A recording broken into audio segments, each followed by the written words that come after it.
Every young gamer wants to become an esports professional. We make it happen. You just keep on winning.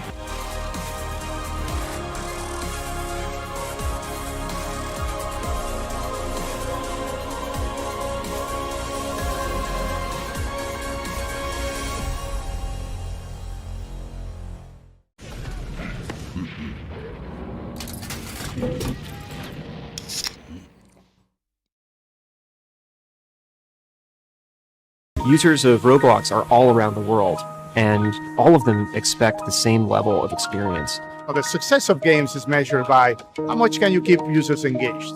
Zoroark's mission is all about player experience first. Everything we do, the player is sort of core to our thinking. ここ数年で、リッチなユーザーエクスペリエンスを提供するために If you don't want to worry and you don't want to think about things like asset delivery and the ability to have your connectivity between your devices and your servers as fast as you can, just go with Akamai. Akamai gets into places and markets that other providers of similar services don't quite hit as easily. その上で、アカマイさんのシステムを使うことで、大容量のセットを高速に配信させて、いただけてるかなと思います。The workflow without that, I'd probably have a lot more CDN support because the amount of capacity we'd need from the others wouldn't be there. There's one less problem we have to solve. If Akamai wasn't around, we would probably have to multiply our team by I don't know what kind of factor and understand what we would need to do to replace what Akamai provides to us.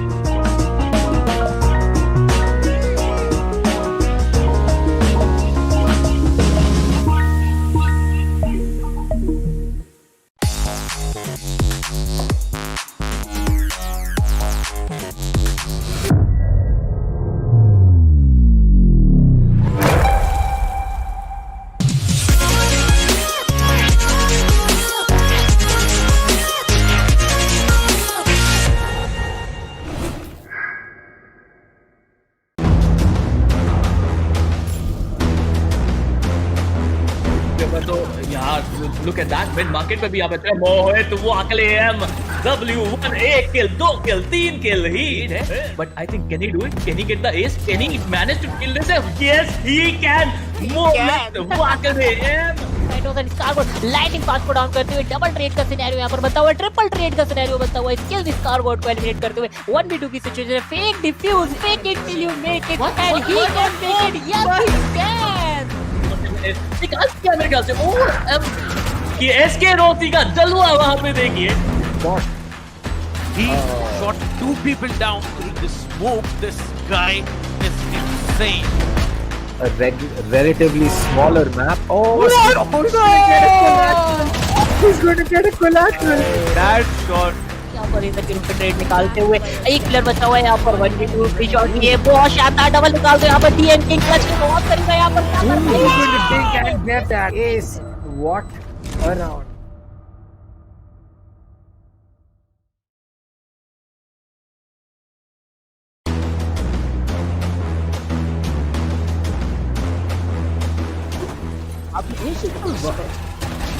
बिल्कुल यहाँ पे एक बेहतरीन और यहाँ पे Tempest यहाँ पे जो डिफेंडिंग करके दिखाई एक प्राइम एग्जांपल है क्यों हम कहते हैं कि ऐसे का मैप कमाल का है. But Is gonna hold a very nice angle for himself. He saw one there. Oh my god. Who's gonna knife him? Yes, he's gonna knife him. No, wait a minute. Other player that's gonna be Thanos, who was about to use the showstopper. It's a 3v3 situation. No! Take one down. And it's the last man standing. इनके पास double satchel boost जरूर रहेगा. क्या वो use करना चाहेंगे वही एक बड़ी बात है. सेज काफी डिस्टेंस से आ रहे हैं लेकिन कोई गलती नहीं होगी. दो प्लेयर को टेक डाउन किया जाएगा. तीसरा प्लेयर भी यहाँ पे आके आता हुआ बहुत ही शानदार तरीके से टेक डाउन किया जाएगा. And that's gonna be I am the hunter. That's gonna be Hunter's durability. Shannon gets taken down. Oh my god. And look at that ultimate. Brad with so much information doing the job out here. Yeah, maybe. Now you can see the Omen. He actually teleports onto the other side, but let me see how's it gonna be.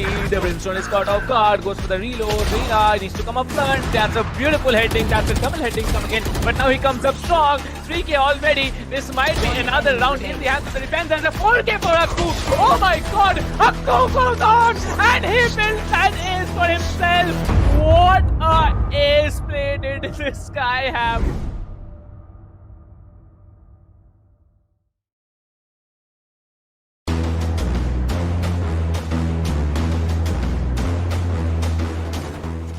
गुलाबी के लिए अगर देखा जाए तो hold करते हुए yellow पंडर्स के पीछे उनके लिए बैक टू बैक यार ये काफी शानदार आई गेस क्या बहुत चीज है तो ये थोड़ा सोच समझ के आपको ऑपरेटिव इस्तेमाल करना पड़ेगा अगर आप कॉन्फिडेंट हो तभी आप कीजिए लेकिन यहाँ पर जो लोग निकाल पाएंगे विद दैट 700 HP और मुझे लग रहा है ये चीज होना ही था get this spike or get the spike diffused and get those kills. He is being pushed from two sides. He will spot the omen, get that kill. The recon dart is going to get taken out. 3 bullets goes in for that reload. 25 in the mag. He'll connect that headshot.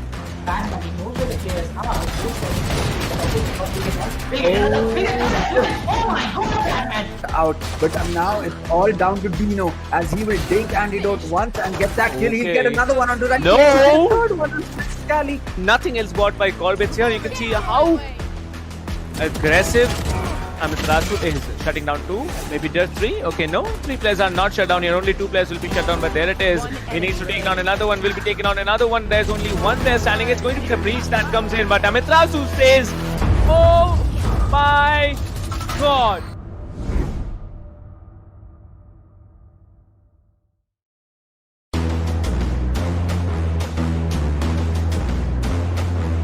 You will get the kill as well. Pasha साहिल यहाँ पे एक अच्छा किल निकालता है खोली के ऊपर आगे जाने की कोशिश है. एक चीज मुझे अच्छी लग रही है ये देख के कि फैंग्स भी यहाँ पे एक साथ खड़े हैं, स्टैक अप करते आपको नजर आ रहे हैं. Cactus is too spiky. By the specters, you can buy the shields here, but you can see the arena being very smart here, checking that corner where Prophet was holding, takes down 2. It's impossible for Team Playground Esports. They have been shut down all week from sight. What was that, dude? You can't do that. That is manhunt. This guy is an absolute beast, dude. Going out there. He is pretty aggressive. Will he get the kill? He will get the kill. And right now, this guy is angry.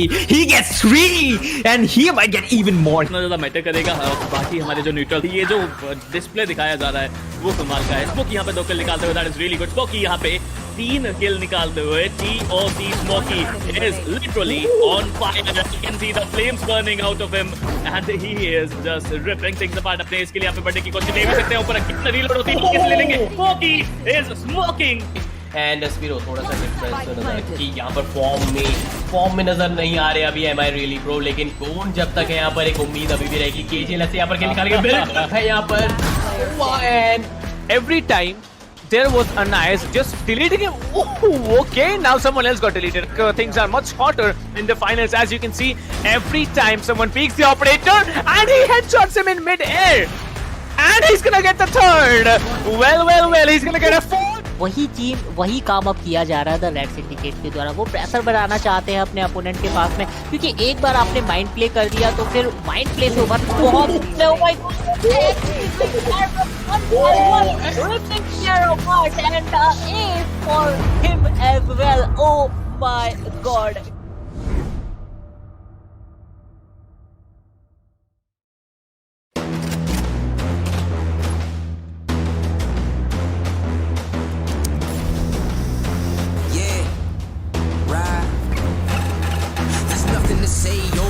nothing to say. I ain't have words, I erupted in thunder and rain. If your man's strong, then why call me running away? It's just a game, but nobody coming to play. I bless. Rise up though, rise up though. All my people, where you at? Rise up though. Let's go, yeah, let's go. Let's up one time, go get it. It's yours, let's shine, come on. Yeah, let's go. Raise up, that's right. Ride with it, it's yours, let's shine, come on. With each day we wake up, we get stronger and stronger. It's our time now, yeah. Cause we warriors. Cause we warriors. Yeah, let's go, let's go. One time, go get it. It's yours, let's shine, come on. Cause we warriors. Yeah, we warriors.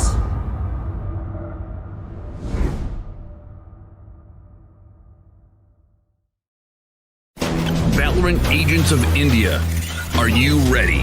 The ESPL Valorant PowerUp Series is a tournament open to players of all skill levels. Whether you are an agent with competitive experience or not, this series is meant for you to test your skills and have fun. Agents will battle for a total prize pool of 7.5 lakhs and the title of Series 1 champions. It's time to power up. Let's break down the tournament format. At the beginning of the tournament, there will be 4 open qualifiers. In the qualifying rounds, players will go through a best-of-1 single elimination, battling their way up the ranks. Those ranked top 16 onwards of the qualifiers will face single elimination in a best-of-3 match. The top 4 teams from each qualifier will earn a spot in the group stage, resulting in a total of 16 teams. These teams will then be split into 4 groups, with 4 teams per group. Teams will then compete in a GSL format, where 2 opening matches are played. The winners will then battle in the winner's match, which will determine who tops the group. The losers will battle for survival. The victor of this match will then battle the loser from the winner's match to determine who progresses further in the tournament. The 2 teams from each group move on to the playoffs, where 8 teams will compete via sudden death, single elimination, in a best-of-3. The quarterfinals and semifinals will be an exhilarating battle of skills, wits, and strategy to win through a best-of-3 elimination process. And finally, we reach the grand finals, where our final top 2 teams of the series will battle for glory through a best-of-5 elimination. Valorant Agents of India, will you and your team be the one that reigns supreme? It's time to power up.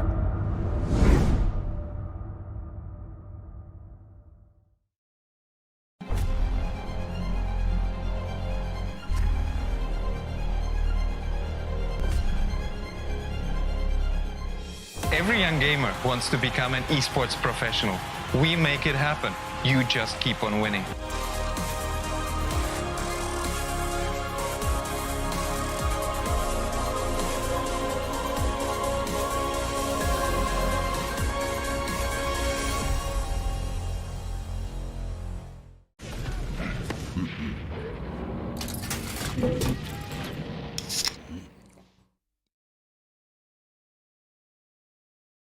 Users of Roblox are all around the world, and all of them expect the same level of experience. Well, the success of games is measured by how much can you keep users engaged. So its mission is all about player experience first. Everything we do, the player is sort of core to our thinking. ここ数年で、リッチなユーザーエクスペリエンスを提供するために If you don't want to worry and you don't want to think about things like asset delivery and the ability to have your connectivity between your devices and your servers as fast as you can, just go with Akamai. Akamai gets into places and markets that other providers of similar services don't quite hit as easily. その上で、アカマイさんのシステムを使うことで、大容量のセットを高速に配信させて、いただけているかなと。The workflow without that, I'd probably have a lot more CDN support because the amount of capacity we'd need from the others wouldn't be there. There's one less problem we have to solve. If Akamai wasn't around, we would probably have to multiply our team by I don't know what kind of factor and understand what we would need to do to replace what Akamai provides to us.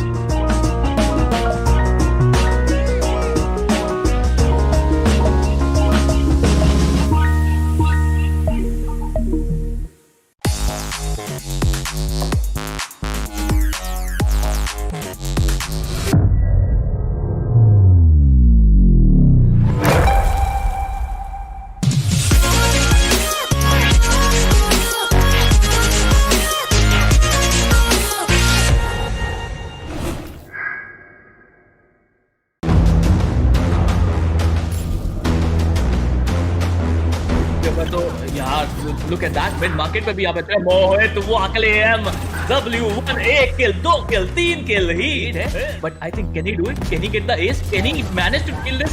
Yes, he can.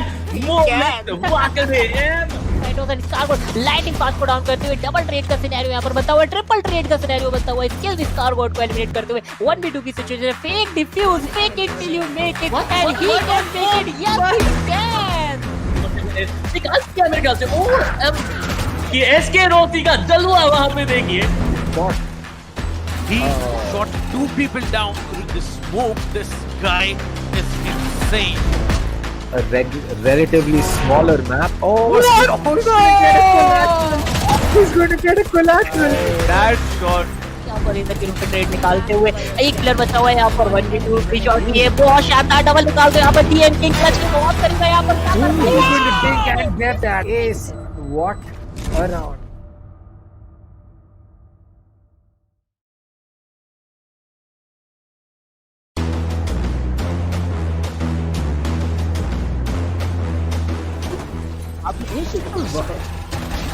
बिल्कुल यहाँ पे एक बेहतरीन battle है और यहाँ पे Tempest यहाँ पे जो डिफेंडिंग करके दिखाई एक प्राइम एग्जांपल है क्यों हम कहते हैं कि ऐसे का मैप कमाल का है but is gonna hold a very nice angle for himself. He saw one player there. Oh my god! Who's gonna knife him? Yes, he's gonna knife him! No! Wait a minute! Other player that's gonna be Thanos, who was about to use the showstopper. It's a 3v3 situation. No!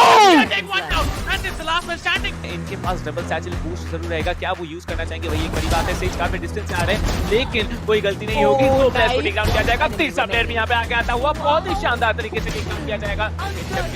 And that's gonna be I am the hunter, that's gonna be Hunter's ability. Shannon gets taken down. Oh my god! And look at that ultimate! Brad with so much information doing the job out here. Yeah, maybe. Now you can see the Omen. He actually teleports onto the other side, but let me see how's it gonna be. The Brimstone is caught off guard, goes for the reload. Rina needs to come up front. That's a beautiful heading. That's a double heading coming in, but now he comes up strong. 3k already. This might be another round in the hands of the defense, and a 4k for Akku. Oh my god! Akku goes on, and he builds an ace for himself. What a ace play did this guy have?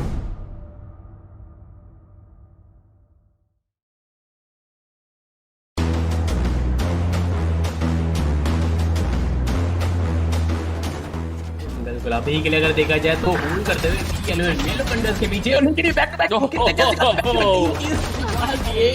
यार ये काफी शानदार I guess क्या इस बहुत चीज है तो ये थोड़ा सोच समझ के आपको यूटिलिटीज का इस्तेमाल करना पड़ेगा। अगर आप कॉन्फिडेंट हो तभी आप कीजिए, लेकिन यहाँ पर जो लोग अकेले निकाल पाएंगे बहुत विद दैट 700 एचपी और मुझे लग रहा है ये चीज होना ही था।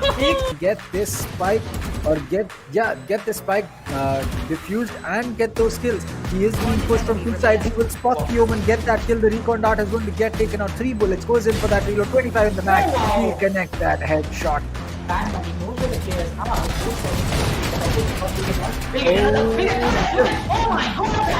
Out, but now it's all down to Dino as he will dig antidote once and get that kill. He'll get another one onto that. No! Third one on Scally. Nothing else bought by Corbett here. You can see how aggressive Amiterasu is shutting down 2, maybe just 3. Okay, no, 3 players are not shut down here. Only 2 players will be shut down, but there it is. He needs to take down another one, will be taken on another one. There's only one there standing. It's going to be the breach that comes in, but Amiterasu stays.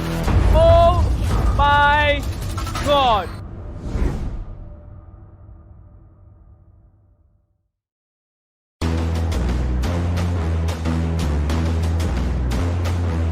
You will get the kill as well. Pasha साहिल यहाँ पे एक अच्छा किल निकालता है खोली के ऊपर। आगे जाने की कोशिश है। एक चीज मुझे अच्छी लग रही है ये देख के कि फैंस भी यहाँ पे एक साथ खड़े हैं, स्टैक अप करते आपको नजर आ रहे हैं।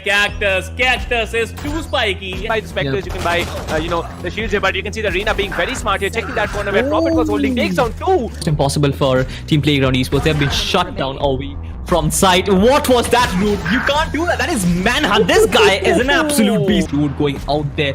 He is pretty aggressive. Will he get the kill? He will get the kill. And right now, this guy is angry. He gets 3, and he might get even more. इतना ज़्यादा matter करेगा बाकी हमारे जो न्यूट्रल ये जो display दिखाया जा रहा है वो कमाल का है। स्मोकी यहाँ पे 2 किल निकालते हुए, that is really good. Smoky यहाँ पे 3 किल निकालते हुए, TOC Smokey is literally on fire. You can see the flames burning out of him, and he is just ripping things apart. अपने इसके लिए यहाँ पे बढ़ने की कोशिश नहीं भी सकते हैं। ऊपर रीलोड होती है, किस ले लेंगे? Smokey is smoking. And Spiro थोड़ा सा डिफरेंस तो नजर कि यहाँ पर फॉर्म में नजर नहीं आ रहे अभी एम आई रियली प्रो, लेकिन कौन जब तक है यहाँ पर एक उम्मीद अभी भी रहेगी। केजीएल से यहाँ पर निकाल के बिल्कुल है यहाँ पर And every time there was a nice just deleting him. Oh, okay, now someone else got deleted. Things are much hotter in the finals, as you can see. Every time someone peeks the operator and he headshots him in mid-air. And he's gonna get the 3rd. Well, he's gonna get a 4th. वही काम अब किया जा रहा है the red syndicate के द्वारा। वो प्रेशर बनाना चाहते हैं अपने अपोनेंट के पास में, क्योंकि एक बार आपने माइंड प्ले कर दिया तो फिर माइंड प्ले से उभर बहुत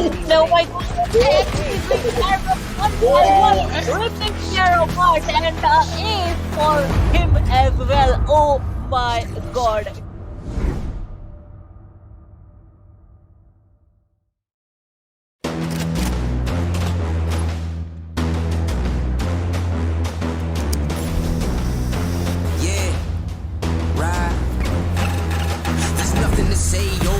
Nothing to say, I ain't have words, I erupted in thunder and rain. If your man's strong, then why call me running away? It's just a game, but nobody coming to play. I bless. Rise up though, all my people where you at, rise up though. Let's go, yeah, let's go, let's up, one time, go get it, it's yours, let's shine, come on, yeah, let's go, raise up, that's right, run with it, it's yours, let's shine, come on. With each day we wake up, we get stronger and stronger.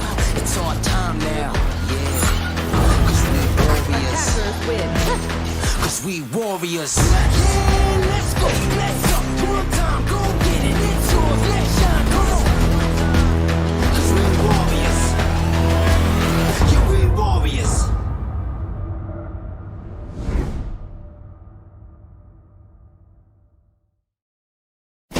Valorant Agents of India. Are you ready? The ESPL Valorant PowerUp Series is a tournament open to players of all skill levels. Whether you are an agent with competitive experience or not, this series is meant for you to test your skills and have fun. Agents will battle for a total prize pool of 7.5 lakhs and the title of Series 1 champions. It's time to power up. Let's break down the tournament format. At the beginning of the tournament, there will be 4 open qualifiers.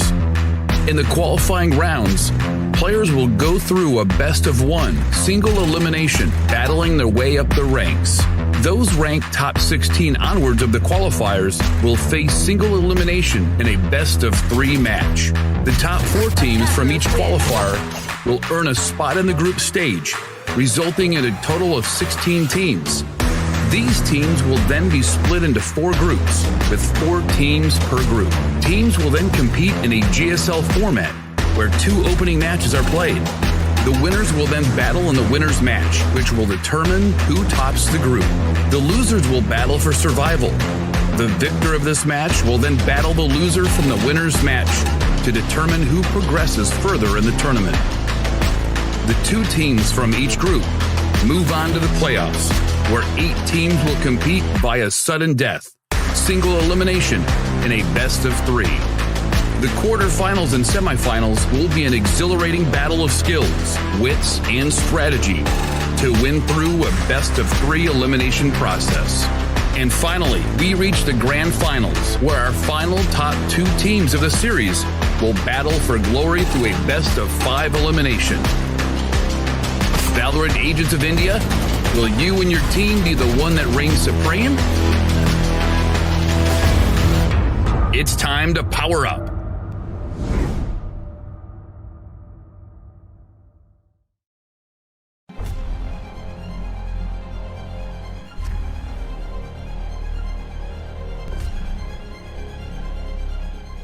Every young gamer wants to become an esports professional. We make it happen. You just keep on winning.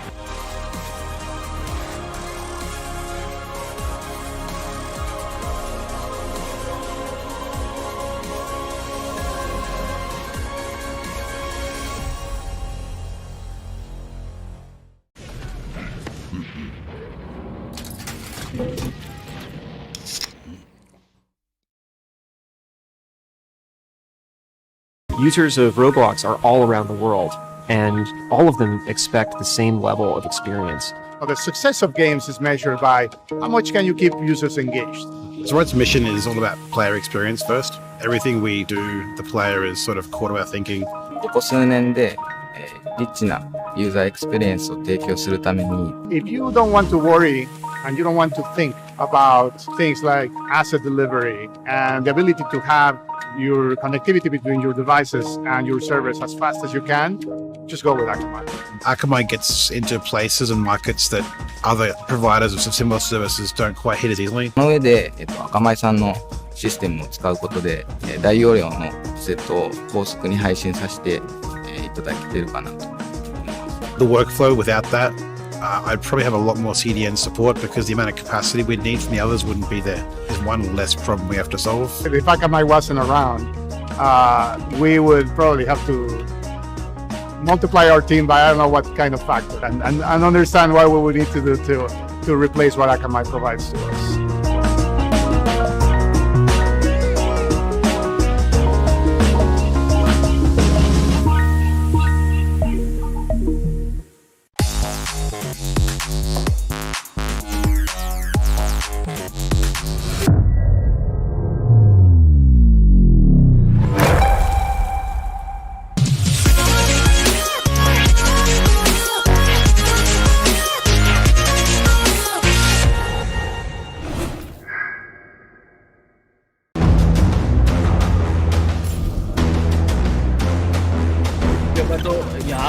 Look at that, mid market पे भी यहाँ पे मोहित वो अकेले W1 1 kill 2 kill 3 kill he but I think can he do it? Can he get the ace? Can he manage to kill this? Yes he can. मोहित वो अकेले lighting पास को डाउन करते हुए डबल ट्रेड का सिनेरियो यहाँ पर बनता हुआ, ट्रिपल ट्रेड का सिनेरियो बनता हुआ, स्किल स्कारबोर्ड को एलिमिनेट करते हुए 1v2 की सिचुएशन है, fake defuse, fake it till you make it and he can make it, yes he can. निकाल दिया मेरे ख्याल से ये एसके रोती का जलवा वहां पे देखिए। He shot two people down through the smoke. This guy is insane. A relatively smaller map. Oh, he's going to get a collateral. That shot. यहाँ पर इधर के रूप में ट्रेड निकालते हुए एक प्लेयर बचा हुआ है यहाँ पर 1v2 की शॉट ये बहुत शानदार डबल निकालते हुए यहाँ पर डीएन किंग क्लच के बहुत करीब है यहाँ पर He's going to take and get that ace. What a round.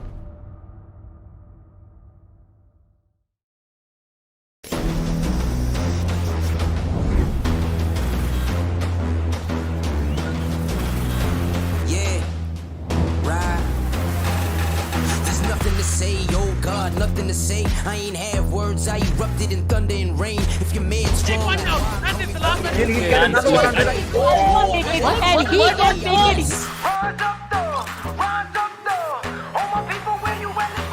Let's go. Oh my god, man, this is on fire. यहाँ पर एक ओपी निकाल के bill Moving on, pull by. Oh my, what?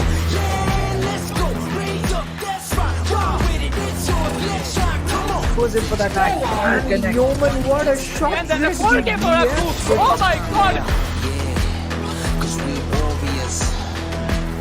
Cause we warriors. Spike has been initiated. Whoa! Who's gonna knife him? Oh my god! Oh my god! Cause we warriors. Yeah, we warriors.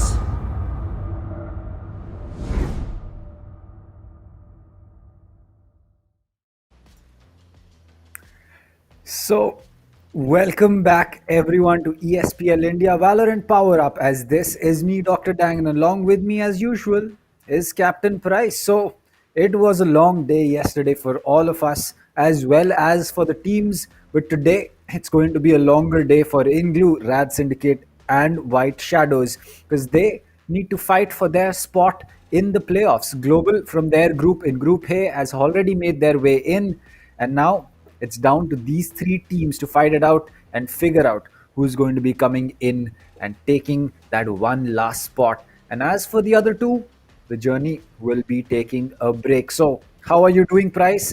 And what do you expect from the games today? Well, expectations will be high. You know, I have just been given the information from League Ops that there was a vote conducted, which I don't know. I didn't, get the notification of. Nevertheless, the vote was conducted on ESPL's YouTube channel, and it said there that people really wanted White Shadows to win, because what the vote said was which team has the most possibilities of winning today and proceeding into the playoffs. Okay, I'll read you through what the thing actually says. ESPL Valorant PowerUp India, who will top Group A lower brackets starting tomorrow at 4 p.m. Well, 28% votes were for INGLU, that's formerly known as NaCly. RADSyndicate only 17%, quite shocking there. 55% people have told us that it's going to be White Shadows walking off and moving into the playoffs. So what do you think about that, Kanav? I mean, White Shadow did put up a very strong fight yesterday. I mean, against Global, going so close to beating them on bind. I mean, yes, INGLU did beat them, but White Shadows really showed us what this team can do. And honestly, it's not something that you can, brush aside. It was just so amazing to watch these teams go up against, easily the second best team that we have in the country. And I don't want to say it, but they kind of got swept under the rug, because simply based on the fact that Global was able to qualify at the end of the day, all three of these teams, Rad Syndicate, they didn't have a great game against White Shadow, but NaCly, rather INGLU and White Shadow, they really showed us what these teams are doing, just practicing around. But we have the prize pool breakdown. So 4 lakhs goes to the first place, second place gets 2 lakhs, and third and the fourth place will be sharing a 75,000 rupee cash prize each. So the group stages will be going on till the 21st of February. We started yesterday, which was on the 13th, and we'll continue till the 21st. Well, it's a long journey for the people, playing the group stage. Actually, the teams playing the group stage, and I expect that, the competition level that we have seen in the qualifiers to go up higher in the ranks here, because what we saw yesterday, it was completely overwhelming. Rad Syndicate absolutely trying to demolish the entire team of, which team was there? Okay, I forgot. Okay, the second team, which actually, won and proceeded forward. That was, I believe, White Shadow Esports. Okay, no, White Shadow Esports were actually playing it out in the first one. So yeah, White Shadow Esports did, win the first one. So okay, let me just, get everything straight. But let me just tell you, ladies and gentlemen, the prize pool, 7.5 lakhs at stake. It's all because of all our partners and the organizers, included ESPL, presenting you with the ESPL India Valorant PowerUp India. The partners shall be tech partner Akamai Technologies, broadcasting partner LOCO, peripheral partner as HyperX, production partner none other than SkyEsports India, media partner TalkEsport, and country partner PFG Esports. Well, talking about Group A, as you can see, Group A matches are going to conclude today, with the lower brackets concluding in maybe possibly in the next 6 hours. The first match, it is going to be between Rad Syndicate and INGLU. The second match is going to be between White Shadows and the winners between these two. Well, INGLU did put up a fight against Global there, but Global is just so strong. But winning one match in against Global, that's completely overwhelming. I expect that Rad Syndicate will not be making the mistakes that they made yesterday, because in the first game we really saw Paradox's outshining everyone else and performing, but after that he was somewhere lost down the line, and we didn't get to see a lot of him. So yeah, we are looking forward at a great evening. If not, maybe one of the teams from the first BO3 actually move on and play into the playoffs. Who knows what's going to happen, because White Shadow now, they're going to chill. They are still having just one chance to make it there into the playoffs here, and they have to fight it out against the winners of the match between INGLU and Rad Syndicate. So Kanav, what do you think? Who has the better chances here? Rad Syndicate's knowledge or INGLU's beginner's luck? Well, I wouldn't call INGLU beginner's luck, to be honest. I think that the players that INGLU has are, players that have been playing since the game basically came out a year ago. But what I really feel is that White Shadow has just had a little bit more of a competitive experience. They have that small edge where, it will allow them to make sure that they don't get ahead of themselves, nor do they start feeling the pressure too much. So that's really the only reason that I feel that White Shadow has an edge. But if it comes down to just gun skill and shooting people in the head, it's really not going to make too much of a difference, because both of these teams have players in the high immortal ranks, in the radiant ranks, and I just feel that once you reach a certain level, your pure aim is only going to affect you 20% of the times in your gunfights. I mean, personally speaking, even reaching a high rank is a great thing, but sometimes it just doesn't matter. If the guy has a decent enough aim and you do not know his position, it's going to be really, really tough for you to walk away from 10 out of 10 gunfights winning them. Well, indeed, and as you can see, the prizes that have been given off to the audience as well is going to be really, really interesting. We have a grand prize of the entire set of Alloy Origins keyboard, Cloud Core 7.1, Pulsefire Core, and Fury Ultra RGB gaming mousepad, mouse, keyboard, and definitely Cloud Core 7.1. That's gaming headsets for you. So yeah, that's going to be one set given away to the audience, along with other gifts, individual gifts of all these things that I've just mentioned. Tier 2, Tier 3, and Tier 4 gifts will be given off to the audience. The viewers here, you can just head over to the description and visit the ESPL welcome gift giveaway link, register yourself, enlist yourself, make the number of entries you can, and you might be the lucky one turning out and winning these extraordinary prizes. But you are not the only ones who are going to win. Someone today is going to win maybe twice, maybe once, maybe 3 times, and they are going to move on into the playoffs. Who is it going to be? Whether it's going to be INGLU, whether it's going to be RADSyndicate, or it's going to be White Shadow Esports, because that's what the poll said, and I'm really looking forward to the first game. RADSyndicate, mistakes were made, multiple mistakes were made. Team White Shadows capitalized over it like nothing before, and what they had done against Global, that was also amazing. INGLU versus RADSyndicate, the first match of the day, the first VO3 of the day is going to start in a short while. So let's have some predictions. What do you think, Kanav? Whether it's going to be a 2-0 or a 2-1? Because I really am vouching for a 2-1 just because of the fact that RADSyndicate, when they are dominating, they are dominating. When they start making mistakes, they are absolutely making a blunder. I think that so for RADSyndicate yesterday, I believe they got 2-0. So it's going to be a kind of a repeat for them to make sure that they do not have that situation on their hands. Maybe pick up the first map. If they drop the second one, it won't make a difference, but they have to start off strong. They need to make sure that they start off with the map that is chosen. It doesn't matter if they lose their own map, as long as the first map, irrespective of their choice, or it's Haven. All right.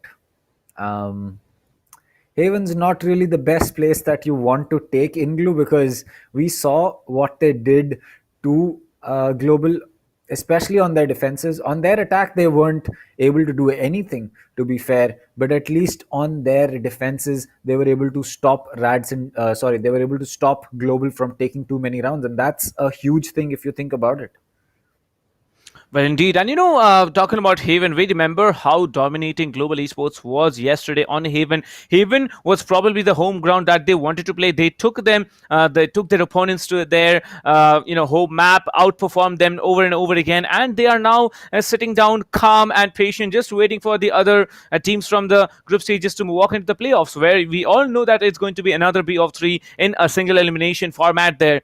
But it's not up to that point in the tournament now, because there are more, and I believe the most number of matches that we are going to see is going to be in the group stages. So yeah, group stages is definitely going to be one of the most longest but the most energetic tournament, the matches that's going to happen. We're talking about Haven, as we all know, 3-sided map, 3-sided attackers map.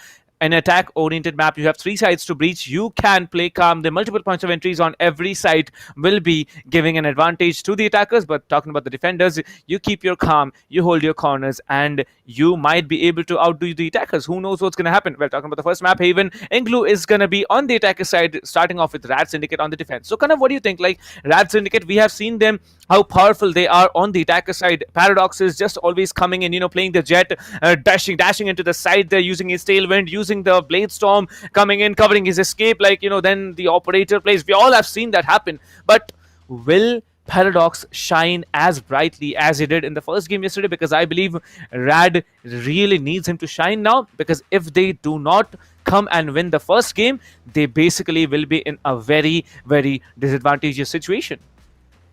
I think that for Paradoxes, I feel that he might be ending up taking too much pressure on himself, because if you have one star player from your team and you expect him to perform in every single game, it's it's yes, it is possible, but it will also put a lot of pressure on the person who is that kind of player. So for Paradoxes, I would say that for him, it would be best that he calms down, keeps his head in the game, keeps going at it rather than trying to force it, because there are days where you'll just connect more shots than you usually do. Everyone has that one day. It doesn't matter if you're a bronze, copper, iron, it doesn't really matter.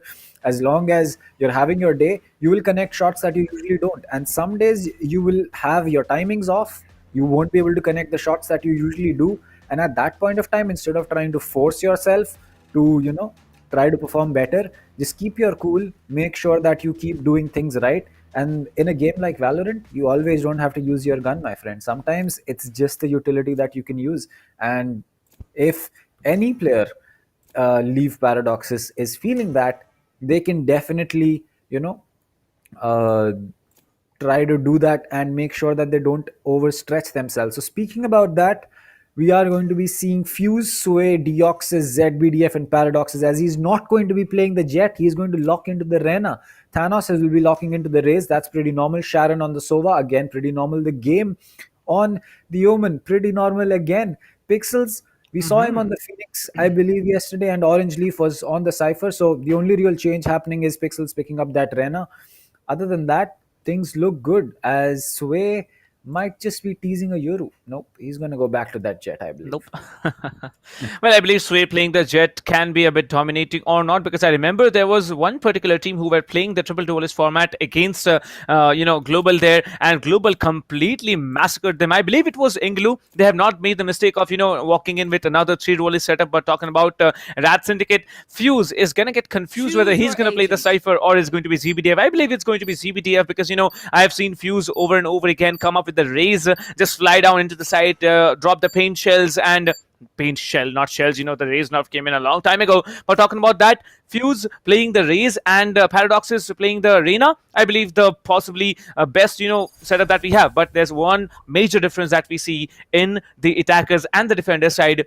The smokers, the controllers. Sway has decided to move on with a Brimstone, the Game with an Omen. We all know that the Omen was nerfed a little bit. The travel speed of the smoke has been reduced from 3200 to 2800. The rotation of the smoke has been decreased. The Brimstone has 3 smokes to work up with, and also much more cheaper utility. So that's going to be one thing to look out for. The Omen, however, will be having a rechargeable smoke. 30 seconds over, he's gonna get 1 smoke into his hands to be used wherever they want to. But as you can see, rest of it, it's basically the mirror composition, despite the fact that there's an Omen on one and there's Brimstone on the other side. So how do you think, Kanav, they are preparing, Team Rad is preparing to function with the Brimstone? Because we know Haven is a map which is very, wide and very big. Talking about C, talking about A, there are multiple points of entry, both from the attacker side and from the defender side onto the sides here. So how are they actually planning to play with that Brimstone, who has only 3 smokes to work with in an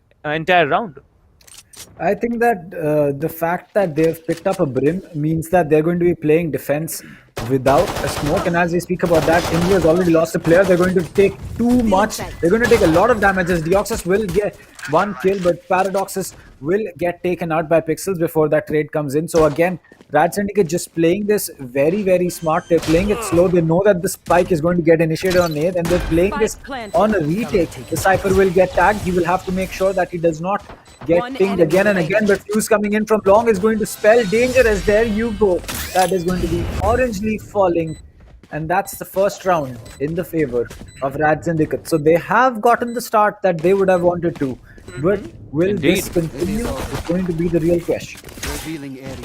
But I remember Deoxys was playing the Killjoy on Split yesterday, and that map really, Deoxys was shining. This time he's playing the Sova, and he's preparing to be quite menacing there. I believe ZBDF moving on with the Cypher has made a smart decision, because on Haven, he is absolutely a madman on the Cypher, using the cams, the tripwires, the Cypher cages. All can be mastered all in Haven here. But talking about the entire team of, INGLU here, they are pushing into an eco round. Sheriffs coming in to buy, 3 Sheriffs come in to play, no shields. They might not be even, using up any utilities, maybe just, pressing W all through the way here. As I can see, yep, it's going to be an A execute. 5 players are trying to rush in on to A long, but are they going to go long? All right, they are not going to go long. They are just going to come up here as the Paradoxes will be coming in with the Reyna and shutting one down. Pixels will be taking on ZBDF. That's one tap with the Sheriff to the head here.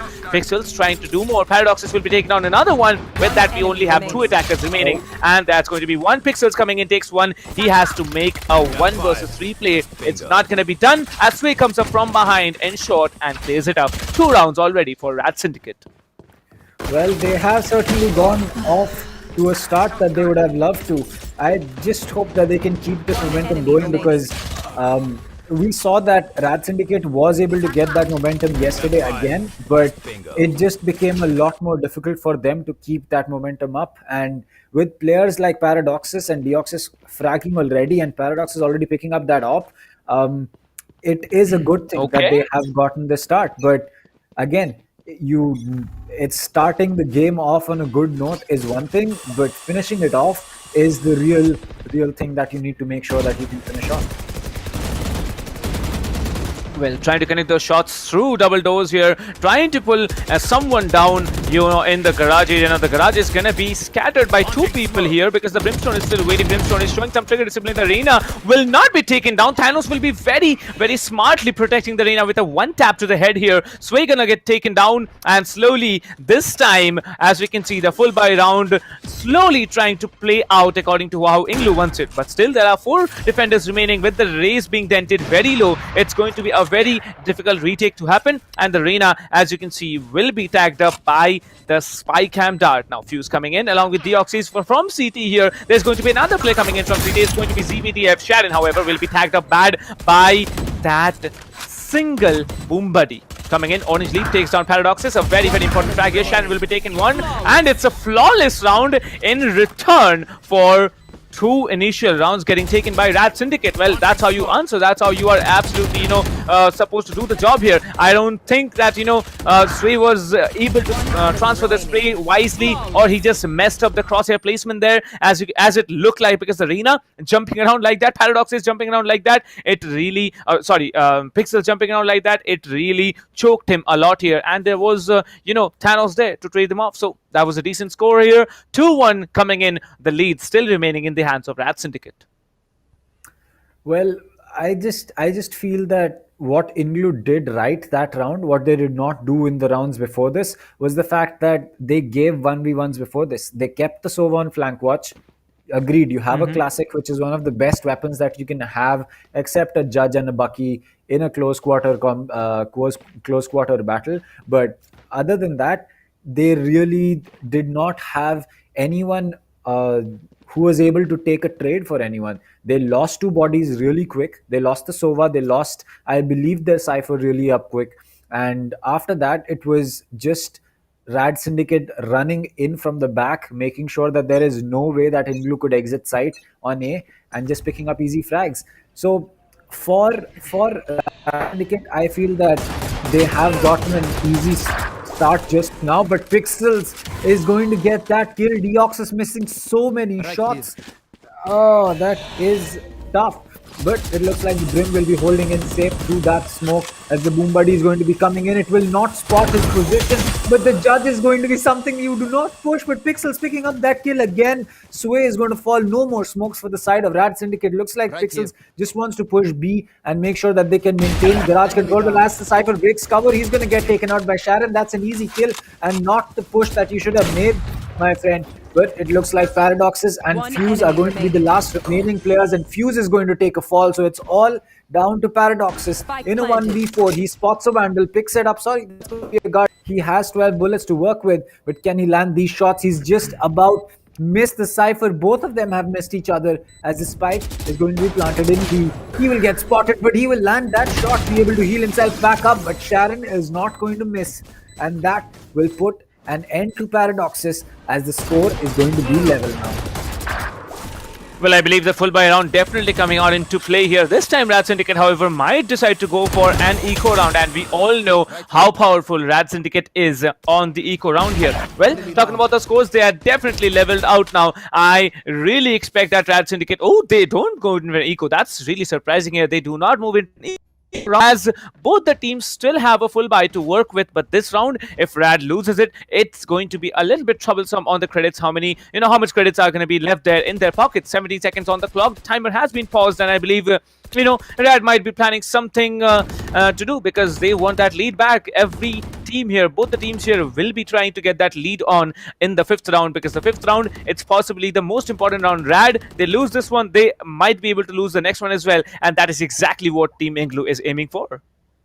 That is true. If INGLU loses this, they still have enough credits to go in for a buy. Maybe Pixels will have to share credits with someone and possibly split the amount of an AR with 2 Spectres. But if Rad loses this, they are going into an eco, and they won't probably even have money to go in for a force buy with Spectres and Stiggers. And as the push comes in, Paradoxes will be picking up that kill. He will overheal himself back up, use that dismiss, make sure that no one is going to be able to push that. The Lerai will get taken out. He has some time left on his Empress. The Boombuddy will be coming in. 1 kill is going to be taken by Fuse, but Orange Leaf with 2.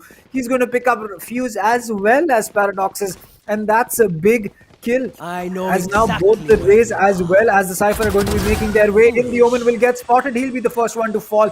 ZBDF is going to get that kill.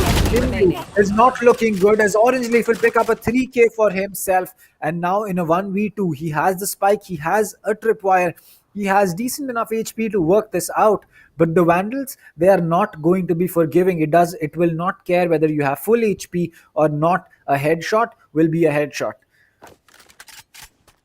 Well, who knows what's going to happen, because it looks like both the teams are going to be very, very confident of what they are trying to do. Now, it's going to be only one player standing from INGLU side. INGLU really struggling to keep up with the performance of RADSyndicate here. RADSyndicate, however, having the man advantage, will be trying to stay as long as possible into the defender side. They will not be trying to lose any man here, as there is information given off. The spike has been initiated on C side. Now, Orange Leaf has to take down 2 players, 1 player rotating from A side, and the others will be coming in. Okay, the other will be coming in from Garage here. Orange Leaf, on his left, there's going to be the Brimstone who shuts him down, and it's going to be 1 round for Team RADSyndicate. 5th round going in their hands. I believe it's a very, very decent start to RADSyndicate's performance, and when they needed the round, they got it. And INGLU, they still have a buy. Hope they make it work, because I really want there to be an equalizer coming in. I know exactly. Well, that is exactly what I said happened again. INGLU gave too many 1v1s without with you. Had there been another player for Paradoxes to take a gunfight with, he might have not been able to get that initial frag. But it looks like that's going to be something of the past, as he will have to take a fall. That's going to be a paint shell coming out. That's going to be very destructive, as Sharon will get 1 kill and Fuse will fall to the paint shell as well. The tripwire will be coming in, giving away the position. The Hunter's Fury comes in. It will connect with 1. It will take down Sharon. So it's going to be the Sova getting taken out by the Sova. And that's a big thing, as Pixels is going to take a gunfight as well. ZBDF will be falling. Orbital Strike comes in. Deoxys is going to try to shock tag the corner, but he does not know where the players are, and Thanos and Pixels are going to finish things off. And both the Renas of these teams, they are definitely proving a point as to why they are the ones that are deserving to play that Rena.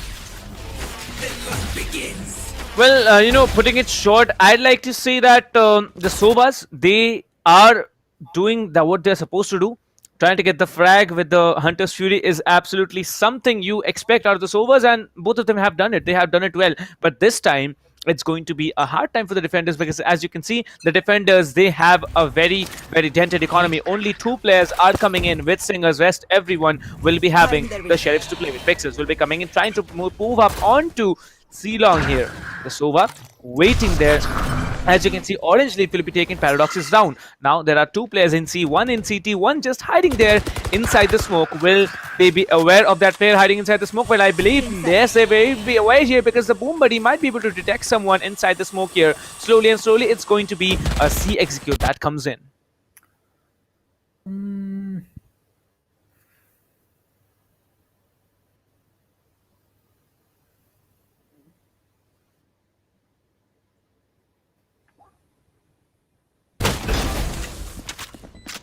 Well, there you go. We are back. Game is going to pick up that last kill as Sway will fall. So INGLU taking the lead for the first time, and yeah, we missed most of that round, but you know, it's okay. Sometimes things happen that you just cannot, change. One enemy remaining.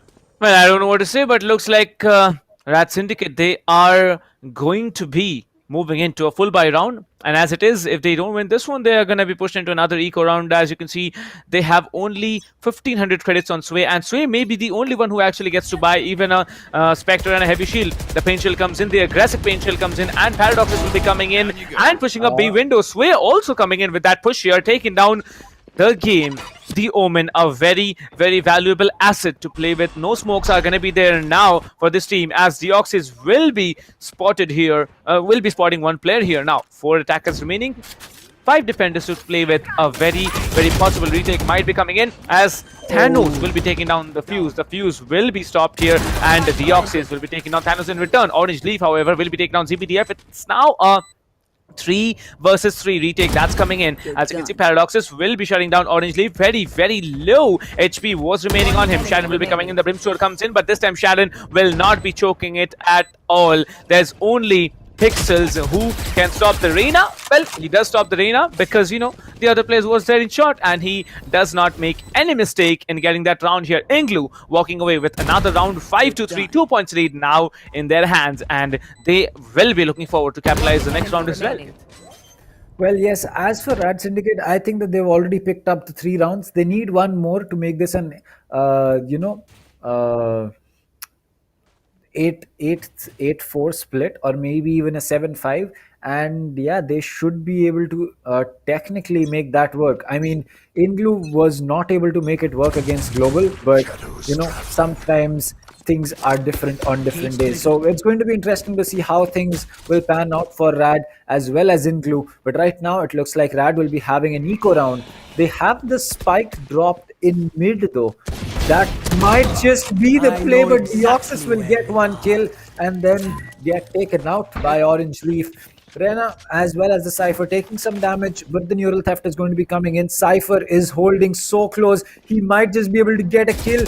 ZBDF is going to get spotted. No, that was such a good try coming in from him, but unfortunately he will not be able to do anything, as Pixels will get another wall bang. The man just cannot be stopped today. Fuse now coming in from that backstab, and will this work? Because the Reyna is going to be coming in from ailing, and both these players will have to make that work, but it turns out it's just down to the one.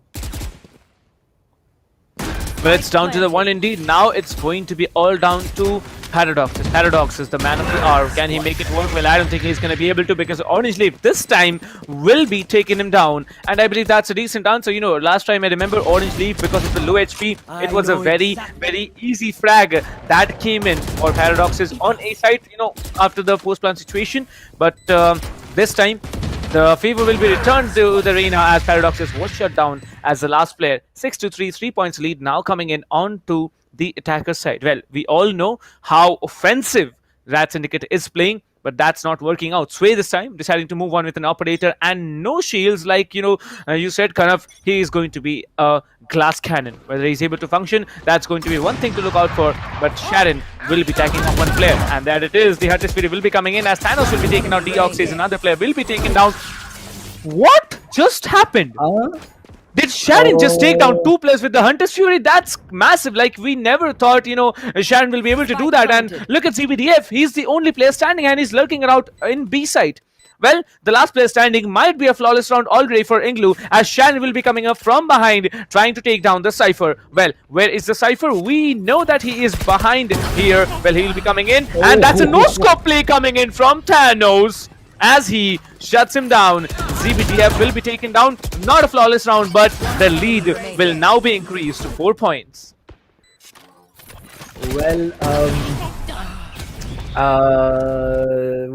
for INGLU, I'd say that I just need to take that in. The fact that Sharon got 2 kills with that Hunter's Fury, that was, I'm actually pretty sad that we missed that and we didn't get to see it on stream. But I'm pretty sure that must have been something else. Sway is going to be the only one without a shield. Everyone going in for that buy, and again they have put themselves in a position where they do not know where. There you go. It's going to be one, but this time it's going to be the Hunter's Fury from Deoxys. He's going to tag one. He's going to tag two, but he will not get the kill on the second person. Paradox has fallen to the game. The game is ready with that paranoia. But Pixels, he has spotted the Sova. The Stinger is not going to be the weapon that you want. The game going in for that teleport. It's down to a 2v4 as Pixels and Orange Leaf are going to be picking up kills for themselves as Fuse will now be the only one left in a 1v4. The Cypher as well as the Sova are a little low on HP, but the position is known, and as they peek, Sharon not mid-reload, my friend. That is not how you go into that peak. Fuse tagging up a lot on the player inside of boxes, and now suddenly this seems to be a lot more clutchable round. The Cypher is very low. A paint shell coming in could spell danger for him as he is awfully close to that, but no, Pixels knows exactly when to peek and he'll land that shot through the wall, and that will be INGLU taking another round for themselves. 8-3. That is not the place that you want to be in as a team, and they need to make sure that they pick up this round on the minimum. Well, I don't know what they are trying to do, but it looks like INGLU is playing out much on well, how can I say it? Like, they are playing out good. Like, they are functioning as a team. However, for Rad, I can see every time a player is taken down, it's because of the over-aggressiveness. Like, you don't need to be aggressive on the defender side, just play your corners. Thanos this time will be coming in with the ultimate, will be trying to shut the Cypher down. However, the Cypher will be messing everything up as Pixels will be trading him down. Thanos now in a 1v1 against the defending race. Fuse will be coming in. The ultimate will be used. Thanos will be shut down. This round is an important one for RADSyndicate. RADSyndicate, they are good on the attacker side. Now have an advantage in a 1 versus 3 situation as the game gets taken down. The last round before the switch will be given off to the team of RADSyndicate. And RADSyndicate, as you can see, they try to be aggressive. They have been aggressive, and by the looks of it, we might be able to see a comeback from RADSyndicate because they have been aggressive on defense. If they're aggressive in the same way and they're able to perform as we expect them to, we definitely will be seeing a comeback. So, Kanav, what do you think? Will the aggressiveness of RADSyndicate actually push them into, the position where they might be able to claim the match, or it's going to be, just holding down the corners for INGLU? Because look at the Reynas there. The player named Pixels from INGLU, 17 frags and just 6 deaths in 12 rounds. That's dominance. That's dominance. That's what damn dominance looks like, and he's been absolutely doing that all throughout the game. That's what death looks like, to be honest. I mean, 17 and 6. The man is just not stopping as the paint shell goes in. The wall bangs would just about connect, but no, it's going to be Orange Leaf who will be able to go in for that backstab. As RADSyndicate now, they need to be the aggressors. The Frenzy is one of the weapons that can allow you to do that, as ZBDF will be trying to go in for that spike plant. He will not do it just yet. One player gets pinged. It's going to be Orange Leaf. Pixels, Sharon gets 2 with that shock dart again. The man is just mad on that Sova as Paradoxes comes in. He'll pick 2 up. He'll pick 3 up. Is all down to Sharon now. He has picked up 2 already. This is going to be a 4K for him. If he can do that, the spike is going to get initiated. The recon dart comes in. The Rena will get spotted, but the shot does not land. The Frenzy in close range is going to be better, but Sharon will get taken out after he gets Fuse. And Paradoxes just proving why he is that madman and why he is the player that you need to worry about. Just making sure that his team can rely on him in all situations. Getting that frag and that round was very important for this team of RADSyndicate. Well, indeed, it was important, and by the looks of it, there might be a different story to tell, as RADSyndicate have decided to move on with a force buy round. If it doesn't play out according to how you want it to, you will be needing to push into an eco round. Well, by the looks of it, Team INGLU, however, will be pushing into an eco round. They will be trying to come in with their signature abilities, and that's Team Rad here pushing through. Fuse will be coming in, shutting down the defending Razor. Thanos is going to get taken down. Sway will be coming in. The defending Reyna also coming up forward. Sway will be trying to run away, but from behind he's gonna get shut down. However, a gun has now been given to the defenders. Although they drop it, a gun is gonna get. It's still gonna be there on Paradox here. Paradox, the last man standing. I don't know how the game made it happen, but looks like it's a 1 versus 2. 48 HP to work with. Rad Paradox still having full HP and full shields as well. The overall really comes into play when you see these kind of situation. And the Reina is the last player, is the who's standing. Paradoxes will be planting the spike. He will be initiating the ultimate here. He will be shutting down one. Goes for the reload, but he doesn't go for the reload. Instead, he pulls up a 3K, and that's Paradox touching out the round and also securing 1 point for his team. Well, it certainly feels that Haven is becoming that map where teams just go to rush and try to get rounds, because it's basically what has been happening, and it's surprising that these teams just rush in and try to pick up frags and it works out for them. It's honestly, it is down to the fact that they have great aim, they have great game sense. But for INGLU, they need to make sure they don't lose the plot here. They've had a good half. They were able to pick up a lot of kills, but they need to make sure that they can make this work for the rest of the game. And as you speak about that, Fuse getting one, Pixels getting one game, Thanos adding to that, and it's going to be Orange Leaf joining the party as well. It's all down to Deoxys, and these rounds are finishing off in a matter of seconds. I mean, what, the 1 minute 40 to 1 minute 20 seconds, you've already finished off with 5 players in the lobby. You basically just have 1 player left from RADSyndicate and 4 from the side of INGLU, as that will be the Cypher getting taken out. Now INGLU will have to play this a little safer. They have the man advantage, but there is the Vandal in the hands of Deoxys. Rena very low on HP, Omen tagged a little bit, and so is Fuse. So they have to play this smart. If this works out, they could be getting that kill, and the knife peak coming out, he will give the position of Deoxys to his teammates, but the spike is going to be in the control of INGLU, and that smoke getting dropped, that will make sure that the Omen will have to play this a very smart game. He will get taken out, but Pixels is playing that crossfire, and again INGLU finally playing that 2v1 game that I was talking about, and it works out for them. But it does work out. However, you remember, we are seeing Paradox coming up, taking the charge here. 2 rounds he had secured it for his team now. And, by the looks of it, I can tell you that from Team Rad, there are not everyone, it's not that everyone is coming together. However, Pixels, look at him. He has 21 frags. That's almost double the number, if you talk about Sharon and Orange Leaf. But still, they are playing as a team, they are playing as a unit, and that is exactly where they are beating, RADSyndicate here. RADSyndicate, however, they have 3 points to take the lead on. There will be a bunny hop coming in, and someone does manage to go up in sewers. Well, I don't know how the push is going to come through, but it looks like the Reina is going to be a little bit more, careful pushing up here. Well, he has been spotted. The game will be taken down. Paradoxes, as it comes here, Sharon will be inflicted with a lot of damage. The shock that will be coming in, a player has been rendered very low. I believe the raise has been rendered low. As you can see, it's going to be a complete push coming in. Pixels, however, might be caught up from behind, as it's an eco round for RADSyndicate. I didn't see that coming, but yeah, it's an eco round for RADSyndicate here. Everyone's gonna get taken down one by one. It's going to be down to the Raze. The Raze has very low HP to work with. Will be trying to one-tap the Omen, but it doesn't work out, as the game will be spraying it down with the Vandal and also securing another round for Team INGLU. 4 points now for Team Rad to make a comeback. 3 points for Team INGLU to go over and win the first game on Heaven.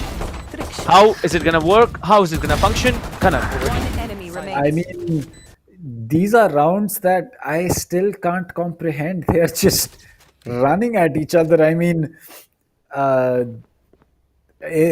I'm actually at a loss for words. I don't know what to say, because by the time we realize what kind of a push is happening, 7 frags have already been dropped, 500 people have been massacred, and it's just completely bonkers that these teams are just not. There you go. It's been barely 5 seconds into the round. The Hunter Fury has been pulled, 2 frags have been dropped, and what is just happening? And there you go, Thanos is going to pick 2 before Fuse gets that kill onto him, and Deoxys will be getting the game. It's down to a 2v2. We've barely finished with the first 25 seconds of the round. We've already lost, what? We've already lost 6 players again. Well, looks like this plant is going to be delayed. I don't know what they're doing. Like, how do you even, get so many ultimates ready in the same round? Like, we saw the Hunter's Fury, we saw the Showstopper, we saw the Empress coming in from the attacking arena here. Well, and that's it. Orange Leaf will be shutting them down over again. RADSyndicate not being able to clutch the round means INGLU will be pulling off that defuse, and they are going to get one more point for them and another nail in the coffin of RADSyndicate. Well, Rad, now their legs have been dropped down into that coffin. They are getting hammered down by the entire team of INGLU. The collection of players, the combination, the coordination of all the players from INGLU really outdoing the play from RADSyndicate. RADSyndicate, now once known as a very fearful squad, is turning out to be massacred by the entire team of INGLU. INGLU doing so well, 11-6, 5 points for a comeback. RADSyndicate in a very difficult situation. They lose this round, they are going to be pushed into an eco, which I don't think Paradox is going to allow. Well, let's see. The Empress from the arena has been triggered. As it is, you can see the Sova Recon Bolt will be broken. The paint shell comes in. The arena will be trying to get some frags, but there's only damage, a little bit of damage done. However, Pixels will be taken down Sway, and he's not going to rotate as of now. The players are going to move in. The attackers are going to rotate onto A side, and this might be finally a A push coming in. My camera is destroyed.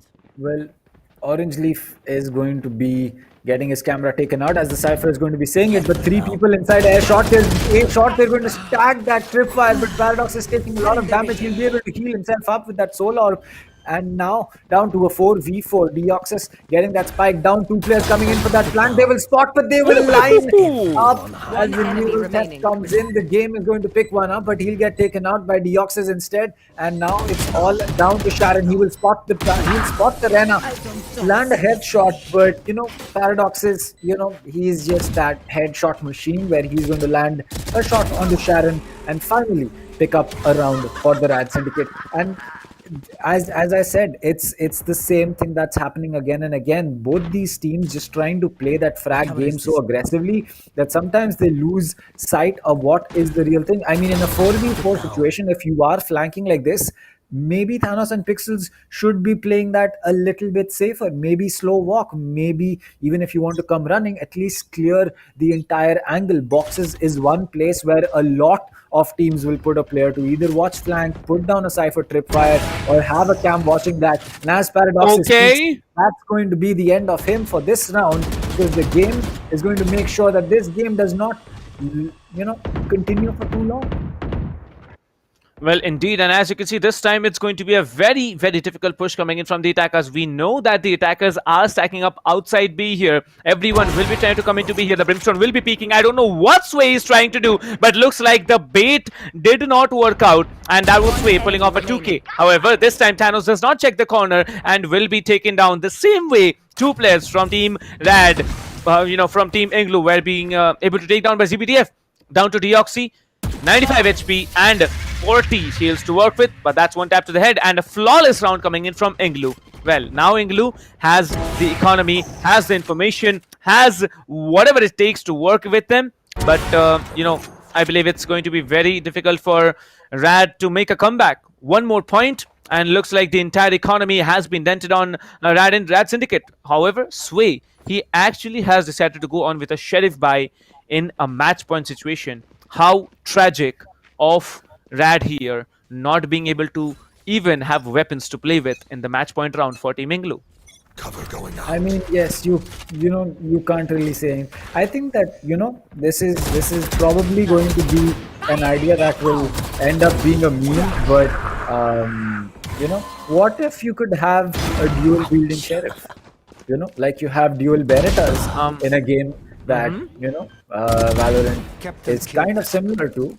Why not have dual Sheriff, or maybe even dual Classics, dual Ghost? Maybe dual Ghost would be too much, but dual Sheriff and dual Classic? Let's have dual Odins. What about that? I mean, what do you have to say about that? What about dual Operators? You really want to push it?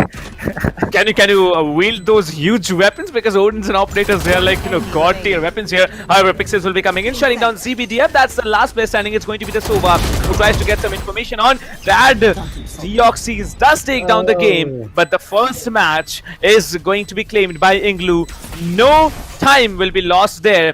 As you can see, the Reina will be pulling off the defuse, and the first match of the day is going to be taken by INGLU. INGLU.XFT, NaCly, aka Salty, really working out smart, working out hard, and outdoing the previously dominating RADSyndicate.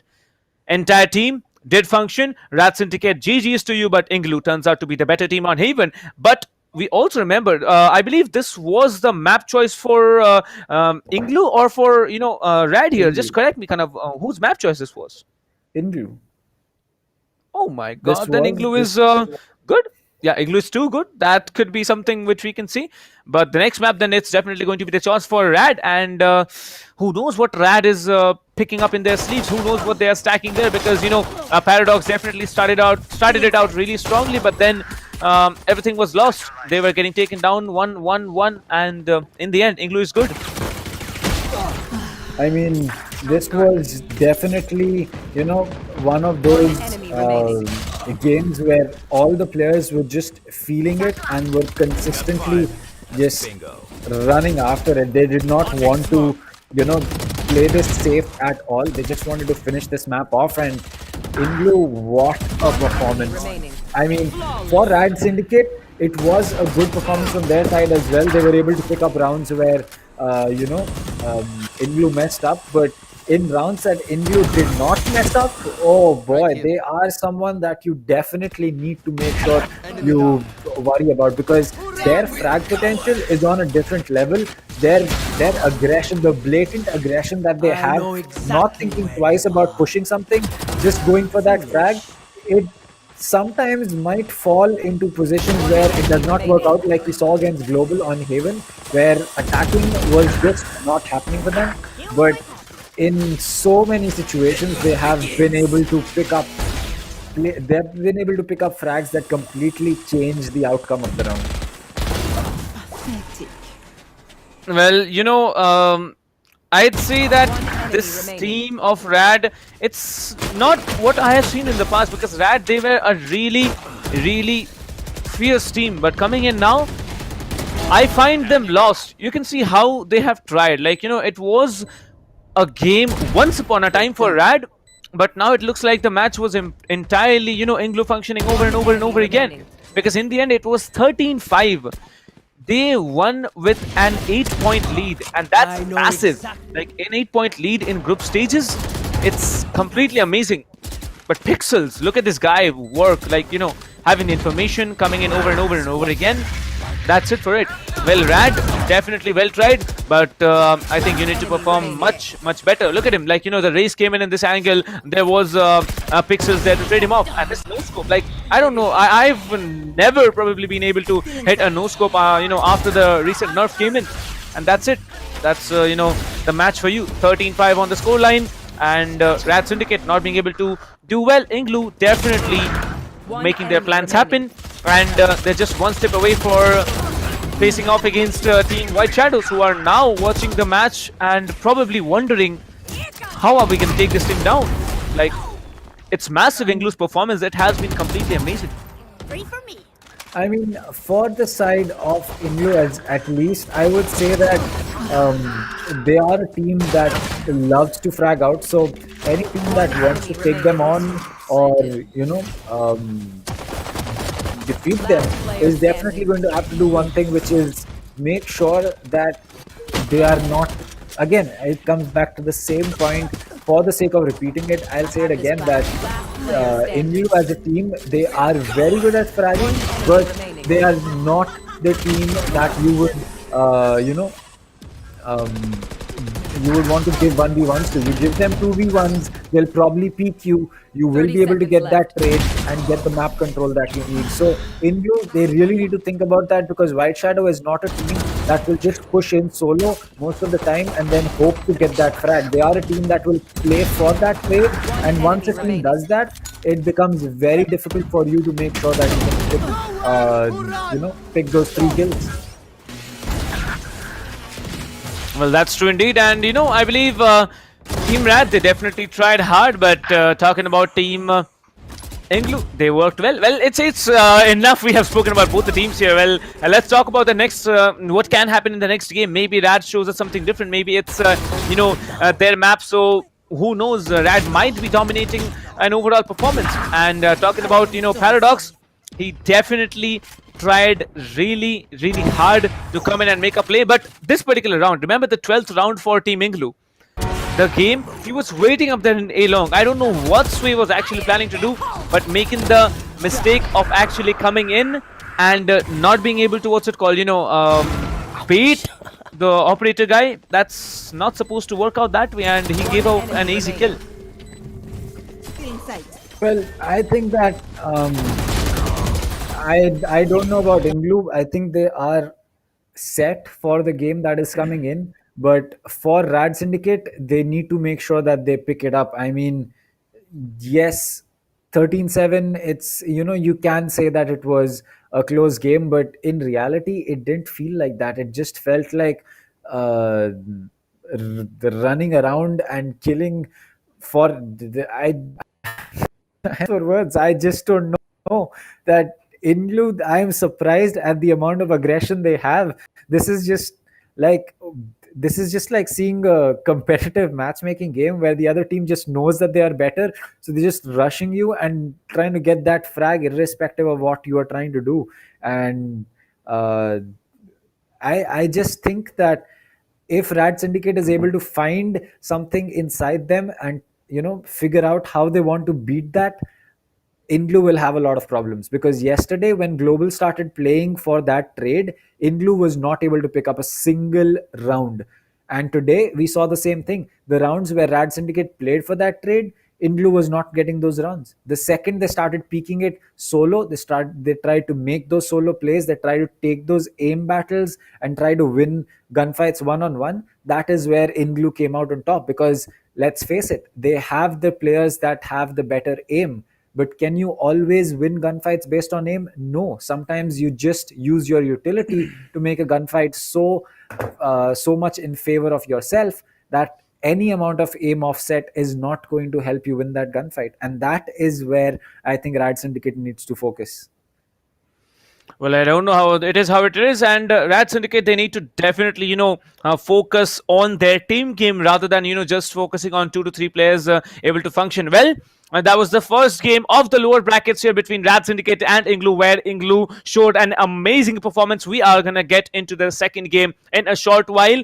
And whoever is walking out of this BO3 is going to face off White Shadows in the lower bracket finals. And they are definitely going to face off against a beast of a team, because White Shadows, from what they did to Global in the previous day, definitely one team not to be meddled with. But talking about White Shadows, they need to also put up the same level of performance that they shown yesterday, if not better, because the way INGLU is playing, if they move on and play this way in the second game as well, they will be the ones who actually face off against White Shadow. And based on the performance level that INGLU is showing, White Shadow also has to face off quite a strong challenge. Talking about Group B, C and D, the matches are going to be there on 15th and 16th for Group B, 18th and 19th for C, and 20th and 21st for Group D. Well, we have Team Mahi playing in Group B. We have Biryani Power and Enigma gaming along with Playground Esports in Group C. And we have none other than Fangs on Group D. Well, a lot of teams. Well, definitely you have Godlike there. That's a very, very well-known team here, along with Team Tamilas there. But I believe the underdogs, they definitely have a story to tell. Lag is one of the underdog teams here. We have White Shadows also as a semi-underdog team. And Team INGLU, they are an underdog. If they come in and win against Team Rad in the next game, come in and win against White Shadows in the next, then it's a different story to tell. The underdogs definitely have been grinding, and it's showing what level of performance they can pull up in front of us. ESPL Welcome Gift Giveaway, however, ladies and gentlemen, has been announced yesterday. We will be reading you out the prizes. Who's going to get what? Kanav, over to you. Well, okay. I believe we are, I am going to have to do that reading because, nothing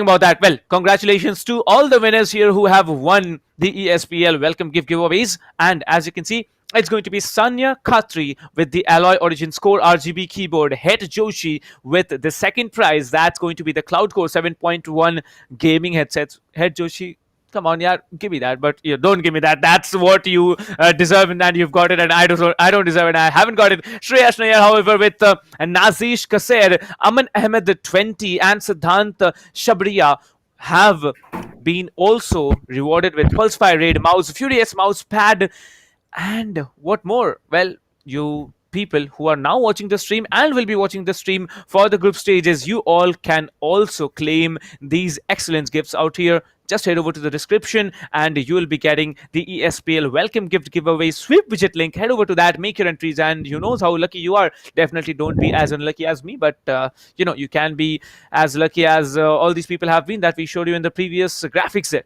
Well, talking about it, we also have so many more giveaways to move on to, but the match will be there. The matches are going to be there. The entertainment is going to be there. If not for the giveaways, then definitely you can stick around, find some new strategies to play with. And if you are just a viewer, then enjoy the game, enjoy what's happening out here, what ESPL Valorant PowerUp India is presenting to you. Well, let me just remind you all, if you haven't yet liked, shared, or subscribed, followed, or however you want to do it on different platforms, just head over and do that. However, RADSyndicate choosing on Ascent, the map which we hadn't seen a lot of yesterday, we are gonna definitely see it today, as RADSyndicate will be on the attacker's side. And let me tell you, kind of, Rad is a very, very strong team on Ascent. I have played against them on Ascent, and they look to be quite dominating. Definitely, as a unit, they function better. But Paradox on this map, if he picks up a Raze, if he picks up a Jet, he is gonna massacre you to any and all extent.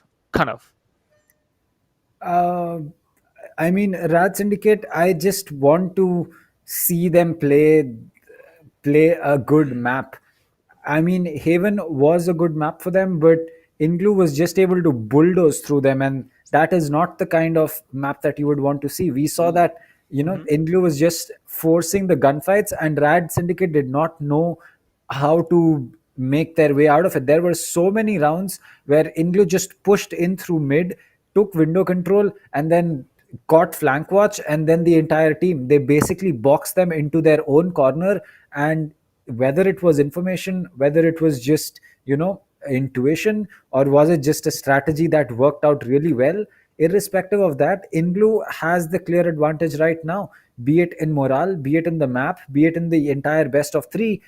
As for RADSyndicate, they need to find that that fire within them. They need to figure out what they are going to be doing on this map, because they've chosen this map. They clearly need to have something special to take home from here, because if they don't, the only place that they'll be going is home.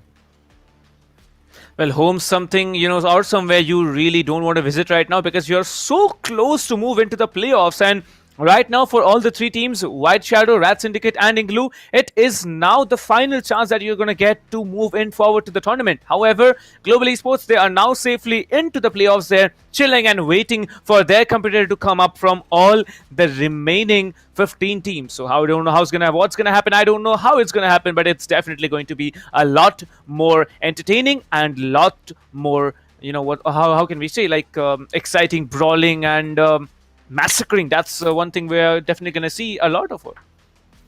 Well, that is definitely true. We are going to be seeing a lot of great gunfights coming in from both these teams, but I just hope that from the side of RADSyndicate, they are able to show us a little bit more, because I would not want them to get 2-0'd twice in the game when they've come into the group stages. So, and honestly, for Paradoxes, it's unfortunate that he is in that situation. I don't think that he wants to be in that place where he does not have support, but it is looking like that. Well, I'd say Paradoxes is, I don't know how to say it to the audience, but Paradoxes is a great player. But if his team is not being able to support, of course, Deoxys was there, trying to do as much as possible. There was Sway and Fuse indeed, but there were moments where I really thought that, our Rad is gonna shine, but then it's like Team INGLU, they just come in, they get the duels better than what Rad did, and they function well. They were functioning as a team, they functioned well, but it's all over for now. The first game is gonna be staying there in to the hands of INGLU. However, the second game isn't. It's the map choice for RADSyndicate. I am expecting nothing less than absolute perfection out of Paradoxes, as he has decided to go off with the Jet. Well, this is the usual setup. Like I said, on the Jet or on the Raze, Paradox is going to be there in Ascent, and he has decided to go for a Jet. Yesterday we saw it, how powerful he was playing the Jet in Icebox, and Ascent being their home ground. I believe we are going to see a lot of Paradox and definitely a lot of Deoxys, because Killjoy on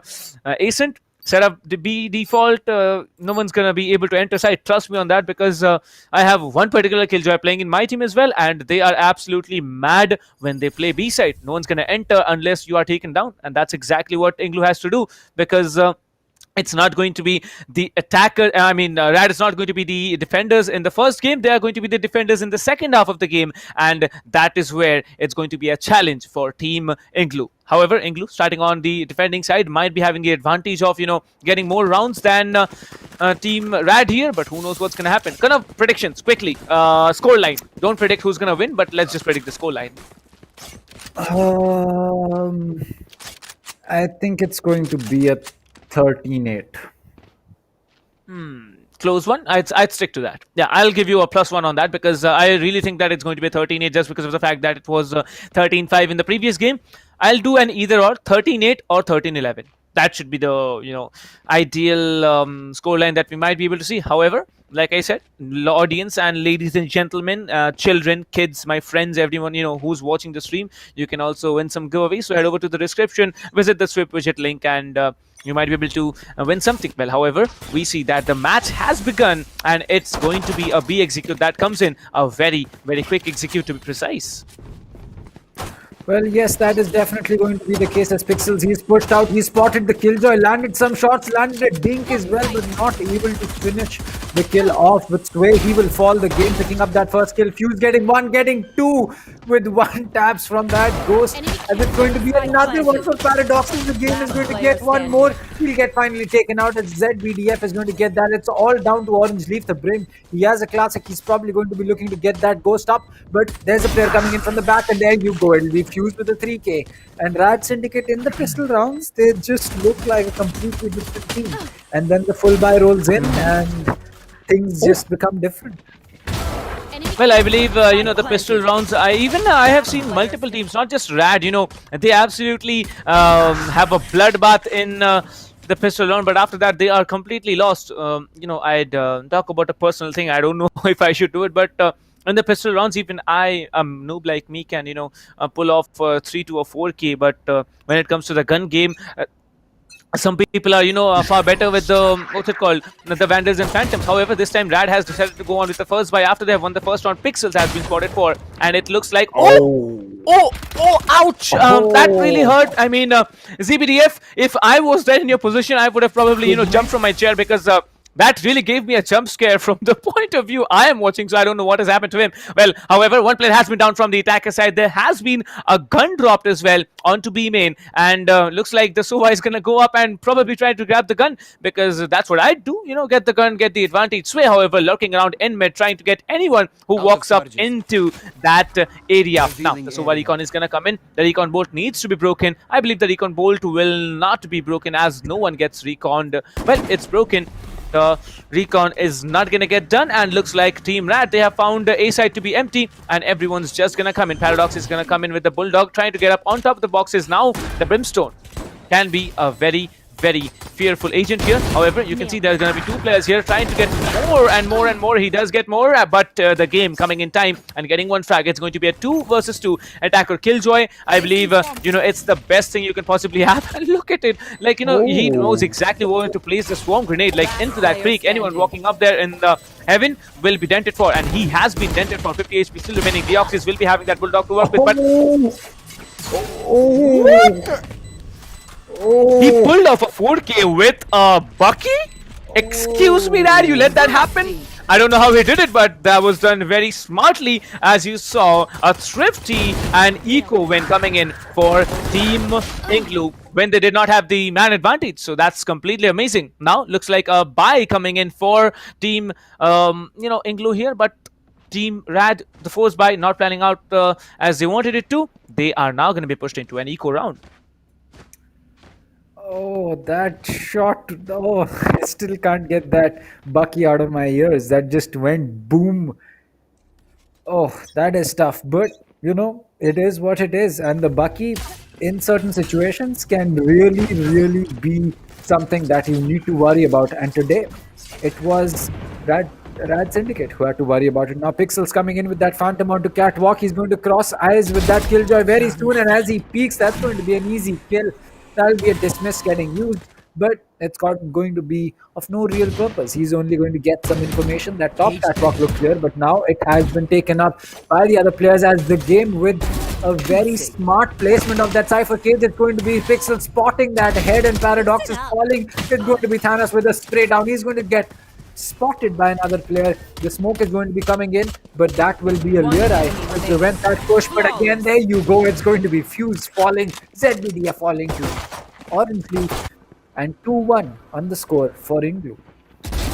You're nothing. Well, INGLU definitely, playing well, as you said, in the pistol round. Team Rad is a god, but on the buy rounds, looks like Team INGLU, the better team. Well, now they were on an eco, but this time they can have a possible buy coming in. Well, yes, Team Rad, now they are going to have not a full buy, but I'd say, I don't know how to say it, maybe force half full buy. Like, I don't know, it's like, basically when you get to a fast food stall and you say an half plate chow mein and you get almost a 90% full plate and whatever, like, that's exactly what's happening here. Light shields coming in from two players, and everyone else will be walking off with the Vandals and Phantoms, full utilities and heavy shields as well. It's going to be a B execute. All 5 players are now stacked up in B main. They can actually push it up through, but the Cypher cage creating the one way along with the smokes and the molly as well will be doing a lot of work here. The Reyna flash will not be doing anything as no one decides to walk into side. The Cypher cam is being looked out for. No one gets it spotted. Paradox not able to find it now. It's going to be a rotation that comes in. However, Thanos will be taken down. One will be traded for by ZBDF. Pixels will be trading that off, and the Reyna will be safely falling back into cover. The Reyna will be now hiding on top of that little position here. Reyna will be looking up, but there's no one coming in. Fuse will be there trying to walk up into tree. Sharon has the Bulldog to play with. The Sharon will be coming in, but he gets one. Will he get two? Yeah, he does get two, and it's going to be Paradox left alive. Pixels shuts him down, and it's going to be a 4-player standing round for Team INGLU. 3-1. It's their map. It's Team RADSyndicate's choice, but not being able to function, that's absolutely bizarre. That's happening right now. What do you have to say, kind of like, I didn't expect this kind of an outcome, and looks like Team Rad, they're falling into pieces, and another eco round coming in for them, and probably if they lose this one, I don't know, the lead is going to be quite a big one. However, Rad is on attack, so not worrying on that. Over to you, Kanav. Well, the Storm Blades are going to be coming out. The Killjoy will get spotted. Some shots connect, some don't. And now this will be the shot that needed to connect. They have spotted the corner that the Reyna is going to be standing in with. ZBDF gets that kill. Orange Leaf is going to get one onto Paradoxes. That's an important frag. The Omen gets spotted. Orange Leaf is not going to be pushing that too fast. But the teleport comes in from the side of the Omen. And Thanos is going to have to make sure that he does not get caught off guard. But again, it's just RADSyndicate giving those 1v1s. The Killjoy did push along with the Reyna, but there was not the trade that they would have expected. The Reyna did get the kill onto Pixels, but that's not really the trade that you can really always rely on. The trades that you can rely on are the instantaneous one where two people peek at the same time and get that frag, but the game is going to be pinging one of the players as the spike will get initiated. Thanos is holding on to the flank from ZBDF and gets that kill. Now both the players going to be inside side. That's not going to be the predicament that you want to be in. The Sova is going to get spotted. Both out, the shock dart comes in. Orange Leaf gets that kill. It's all down to the Omen. He'll be inside the smoke, stuck there with the pre-fires coming in from the Vandals. He's going to get spotted. He gets one, but gets taken out by Thanos, and a round going in the favor of INGLU once again. Well, it was an eco for Rad. Looks like Team INGLU, they have a decent lead now, but it's not enough. Now a full buy will be coming in for Team Rad, and I really want them, being able to perform here. But Fuse, he did pull off a one tap with that Sheriff onto, the defending Raze, but that was not enough. The spike was defused, and they got the round 4-1, 3 points lead. Not a big, margin here, because we have just played 5 rounds, 7 more rounds to go. Even if Team Rad manages to secure 5 rounds out of those 7, then I can say that Team Rad will be able to, work better, as Arena will be coming in. Pixels will be shut down immediately, as Sway will be smart enough not to look in the direction of the, what's it called? The flash from the Arena, the Leer Eye from the Arena, and he gets to walk in. However, Paradox will be using that operator, trying to shut players down, and as you can see, the Raze ultimate will not be doing much of the work here. ZPDF will be taken down. All the game will be trading him down with taking, Deoxys down. Paradox gets taken down. Fuse will be coming in. That's such a good play by Sharon. However, Sharon has been taken down. 2 defenders stand. ZPDF still remaining. Reina staying alive in a post-plan situation is a very, very, dominating play, I could say. And looks like the Reina will be playing up in under Heaven, and both the defenders are gonna try and move in from Heaven. Let's see how they perform. Both the players will be trying to come in as quickly as possible. ZPDF will be spotting one, taking him down, goes for the overheal, but Thanos will be much smarter, as there's only a 1v1 play happening. The Raze will be spotted off guard. Sway shuts him down, securing 1 round for RADSyndicate. Well, that was an important round because they had been going at it for so long, and to be fair, Sway picking up that op is also going to be helping out, because now Paradoxus will again be able to have that weapon with himself in his inventory, and that is going to be a big boon for this team. So they do slowly have the money to work with this, but the way that INGLU has been playing, that operator did not really work out last round. Paradoxus did not get a kill with it, got taken out instead with a flashed Sharon, and as I said, it's not the way that the op should be working, but maybe something different is going to be happening this round. Well, I had a quarrel with one of my daily teammates that, yeah, you should not pick up the op when I'm not telling you to, and that was something that Paradox needs to understand. If you're not being able to function with the operator, you should not able to, you should not pick it up, because picking up the operator in, he hits that no scope. Okay, Paradox, I take my words back, because you seem to, working out fine on the attacker side as well with the operator. But this time, it's going to be Paradox coming in, taking down Thanos, and then now it's going to be a 3v3 situation coming in. The spike hasn't been planted. Well, looks for a reload here. The Brimstone is going to come in. ZBDF will be dented for very hard here. Paradox will be shutting down one. The game will be taking down Paradox, and it's going to be down to Sway, who shuts down the last remaining player. Sharon gets taken down with that. Paradox, he did a good job with the operator, but RADSyndicate now almost on the verge of having a comeback. 4-3, 1 more round to go till Team Paradox can equalize the scores. I mean, Team Rad. Well, RADSyndicate, they have figured out that the 1v1 gunfight is not going to work, but Paradox is really pushing it out this time, picking up 3 frags, making sure that his team does not, feel the need that operator is being too much of a buy and not helping them out too much. But the Omen will get spotted, and that is not something that you would want to have against Pixels, because he's going to get that easy frag, and as the players will get spotted, this is going to be difficult. But Sharon missing most of his, or rather all of his Hunter Fury, as that's going to be dead. BDF falling, the operator ringing out in the background. Paradox is not in a good position, he'll have to fall back. Pixels taking a lot of damage from those short darts, but it looks like Orange Leaf is just going to get 2. That's Paradox's and the op on the floor. It's all down to Sway in a 1v5. This might just be a flawless round, but there is still time. There is no spike in his control, but there is time and the weapon and the utility from this man's side to help him clutch it out. Well, looks like Sway has to pull off just an ace. It's just an ace to win the round, and Sway can do it. Like, who knows what Sway is able to do, because Sway, he looks very calm and confident as to what he's gonna do.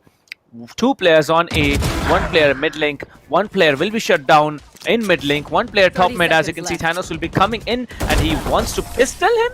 Oh yeah, he does.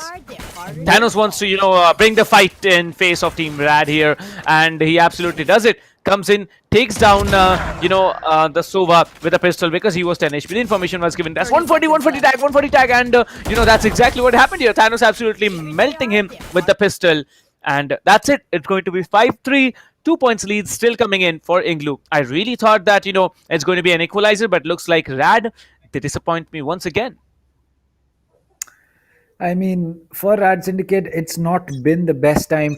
Not to mention, they've picked up 3 rounds on attack. So, if they get 1 or 2 more, I think that they should be good to go for the split coming in.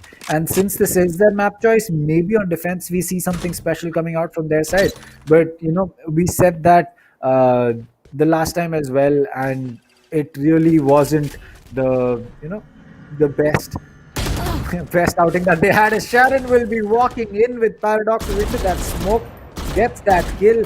That's an important frag to say the least, as it looks like Sway is just going to drone out Pizza, making sure that he can push in. But is this going to be the real choice that he should be making? I am not sure about it. Well, I'll not talk about the choices, but 5-3 is a good score to deal with, and looks like RADSyndicate definitely is gonna be having some dents getting done here. Well, however, there's going to be 2 players down under Heaven, as Pixels will be taking on one. Brimstone will be deep frying one, and it's all down to Orange Leaf. He will be taking on ZVDF. ZVDF not being able to clutch out in a 1 versus 3 situation. I don't blame ZVDF at all, because you looked at the situation, right? There were 3 players waiting. He took down one. There had to be a trade coming in, because the coordination that the players have pulled up, it's months and years of work, and that's the perfect work out here. Delaying the plant, not being able to pull it off. Then it was all down to Orange Leaf. He did it perfectly, and now it's a 3-point lead once again for Team INGLU. Well, Rad, they have pulled off 3 downs. If they can pull off 2 more, they might be able to have a comeback story to tell. But I'm not having any speculations, as there's only 1 buy coming in from Rad. ZBDF is the only one who decides to go on with a Phantom. Rest all will be having Sheriffs and Classics to play with. Well, there you go. Again, Pixels pushing that aggressive, as he will take that kill. The showstopper is going to get, wasted.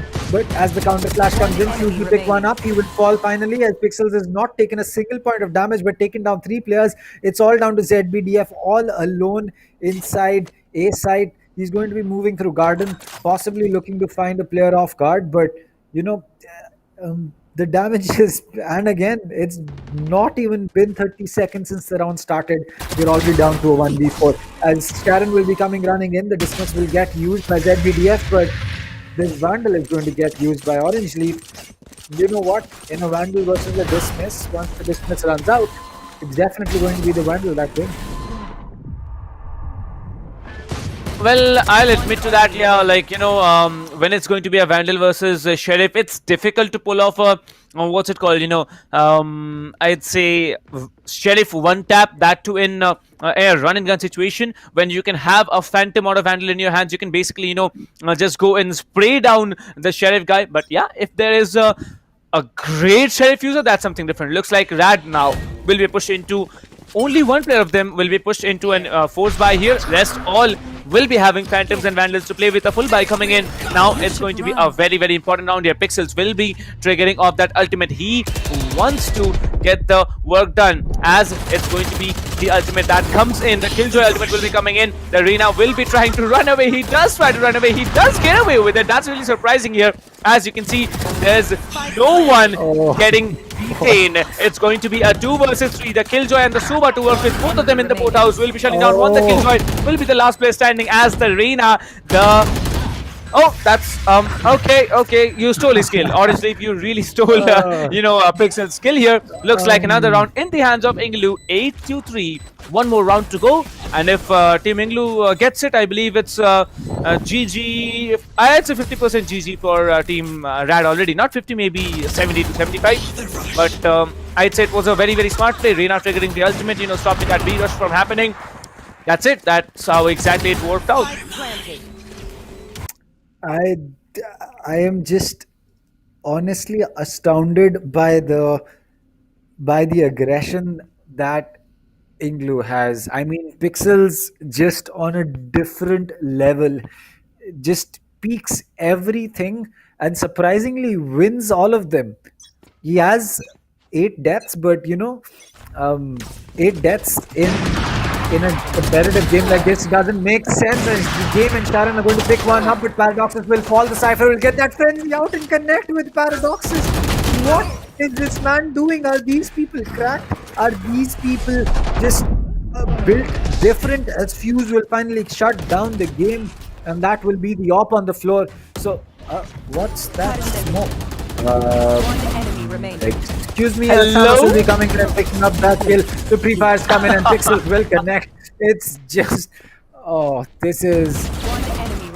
Well, I believe they have, done the homework. It's basically like confidence. Now the confidence on INGLU, it's probably, and the statement "sky is the limit" does not stand for the team, because they are actually flying over the skies, probably going into space, and just jumping down from the ray. Especially, the way Thanos played, just using the Reyna Lear eye that was popped off by Pixels there, moving in, using the double satchel boost, going behind the Sova, just jumping down on him with a Vandal and hitting that headshot. I don't know how that's possible. Never works out for me. But looks like, they know how it works, and they have done it perfectly. 9-3 will be the score line now. INGLU with a 6-point lead, as the clock timer will be striking 0, and we move on with the 13th and the second pistol round of the game.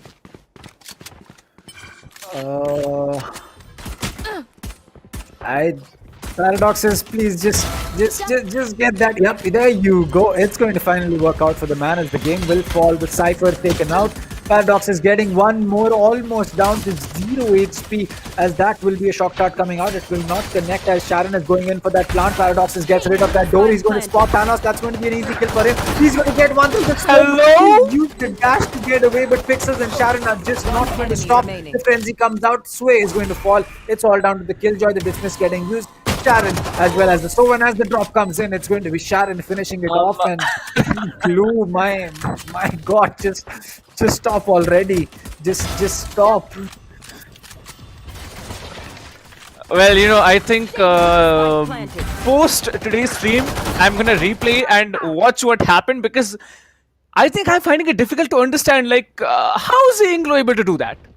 You look at the confidence level. They just move inside, they pull it off, and this time INGLU's functioning different. They won the pistol round. They are actually moving in for half a force buy or a semi force buy. 2 players still sticking to okay, it's 3 players now moving in. Well, the clock time has been paused at 0.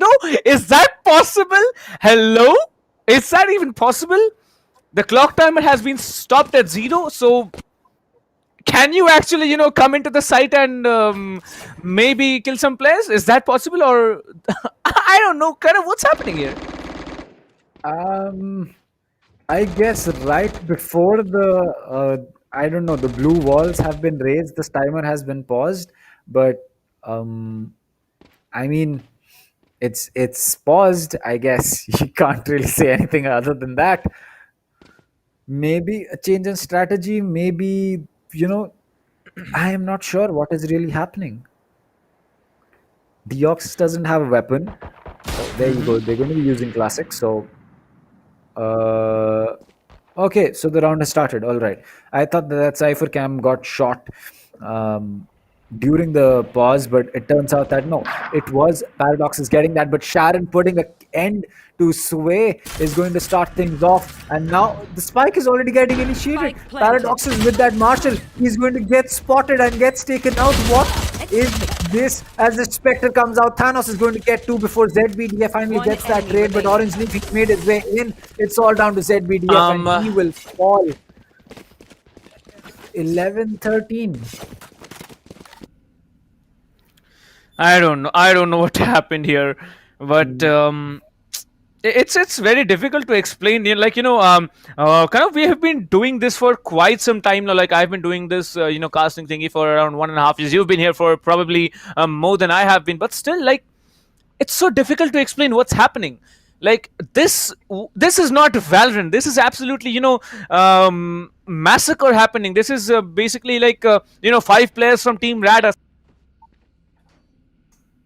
This is just like 5 players from RADSyndicate just trying to stay alive.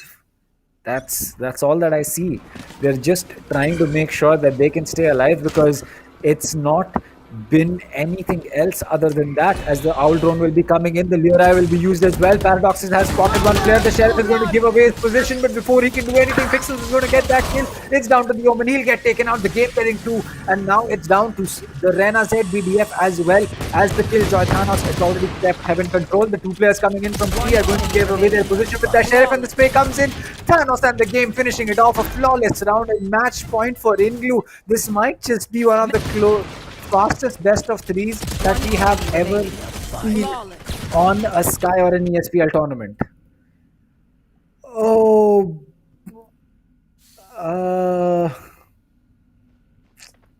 this is just,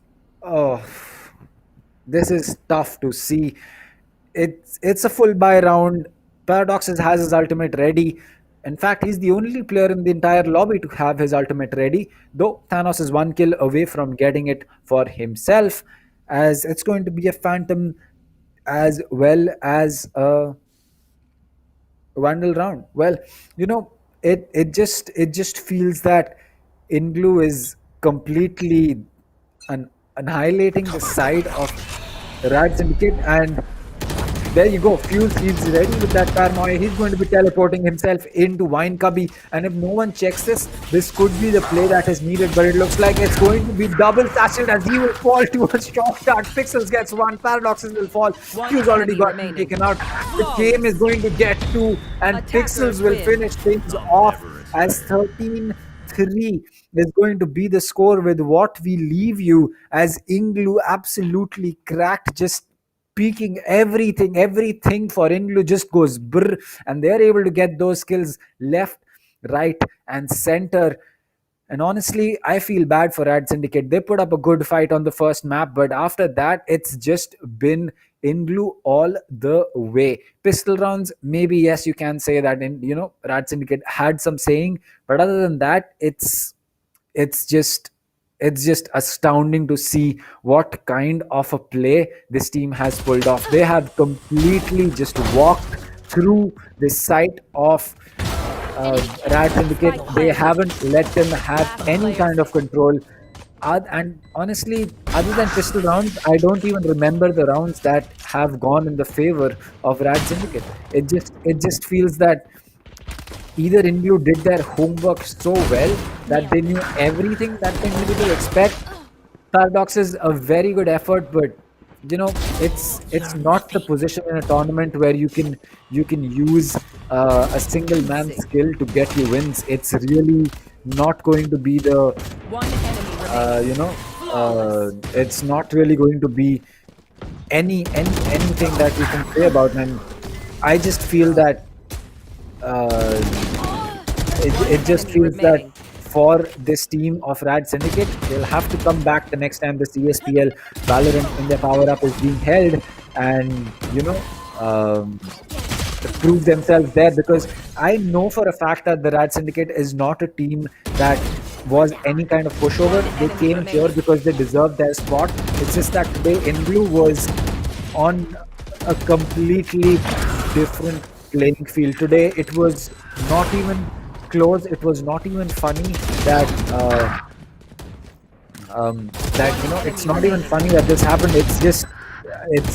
I have no words to say. But RADSyndicate, do not lose hope.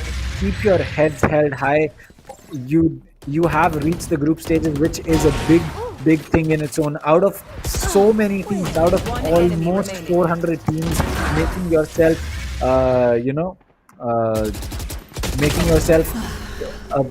getting yourself in fact a spot here in the group stages is a big thing in its own. But it's just that the group stages are where the RADSyndicate will have to take a bow and take a leave, because it's unfortunate that they are such a good team, but they haven't been able to make it work. And INGLU, I am very impressed by you. It is one thing to have a dominating game, but it is one thing to have a 1 hour, not even a 1 hour best of 3, a 50 minutes best of 3 is something that is not seen normally. I don't know if a lot of teams can do this. I don't know that if any kind of team is going to be showing this kind of an aggression, is it going to work out? Because it just felt that today Rad Syndicate was not in a position to do anything about it. It just felt bad, and yeah, that's what it is. One enemy remaining. Well, as for as for this matchup, it's going to go down to the lower bracket finals, where we will be seeing White Shadows now take on INGLU, and I just hope that we have a better showing from the team opposite to INGLU, which I'm pretty sure is going to be happening. White Shadow, they are no pushover. Both these teams, they've proven to us that INGLU as well as White Shadows, they're very, very good teams because of the performances that we saw them putting up against global esports. But today, in this particular matchup, it's all pixels. 21 and 8, almost a 3 KD, 384 average combat score. Can you let that sink in? 384. That's basically 3.5 kills every single round. Not to mention damage done. And what do I say? Well, I don't know what to say, Kana, but looks like, I think, we predicted a 13-8 and a 13-11. 13-3 against Rad, not at all very comprehensive, to be very honest here. Pixels, let's just forget about everything else, but look at the leaderboards here, look at the scoreboard. The entire team of Rad, they are, everyone's below except Orange Leaf. I believe if Orange Leaf, would have pulled off maybe 1 or 2 frags more, he would have been there in the top 5 there. But looks like they just got what's it called? Like you said, previously, bulldozed, and that's it. 13-3, INGLU, they have done it. Congratulations, Rad Syndicate. Not really expected. That's the simple, reality I can tell you. But that's it what it is. 21 frags already for Pixels, coming in with 384 average combat score, almost near 400. And capitalizing over and over again. We have played 16 rounds, and there has been only 8 deaths coming in from Pixels here, along with Ivis. That's excellent. Almost 100 econ rating, so that's also a great thing. A good match for Team INGLU, a great match for INGLU, but a very, very devastating one for Rad Syndicate. I agree. I think that for Rad Syndicate, it's it felt bad for them, because you don't expect this kind of a one-sided game, especially at this level of tournament. And what do I say other than GG's to INGLU, and unfortunate that Rad Syndicate was in this position. It's just it's surprising. I haven't seen such a one-sided game in so long that I just didn't know what to do. I just didn't know what to say. I don't know what is going through Rad Syndicate's mind, but I really, really think that as for INGLU, they need to make sure that this win does not get to their heads, because White Shadows is not going to be a team that will allow you to do this. You've had this time to play around with Rad Syndicate.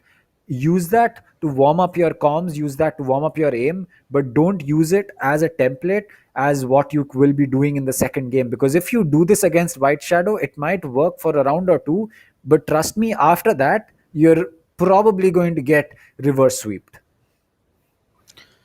Well, I have no words to say, but what's going to happen? It's going to happen. Team INGLU, they definitely had a very, very strong second game. Ascent was the map choice for Rad Syndicate, but still, it was Team INGLU shining out on top of the entire team here. Rad Syndicate, GG's to you. You tried, but you were not good enough to move in. It's very, I shouldn't probably say it this way, but you were definitely not, good enough against all the teams that are standing here from Group A.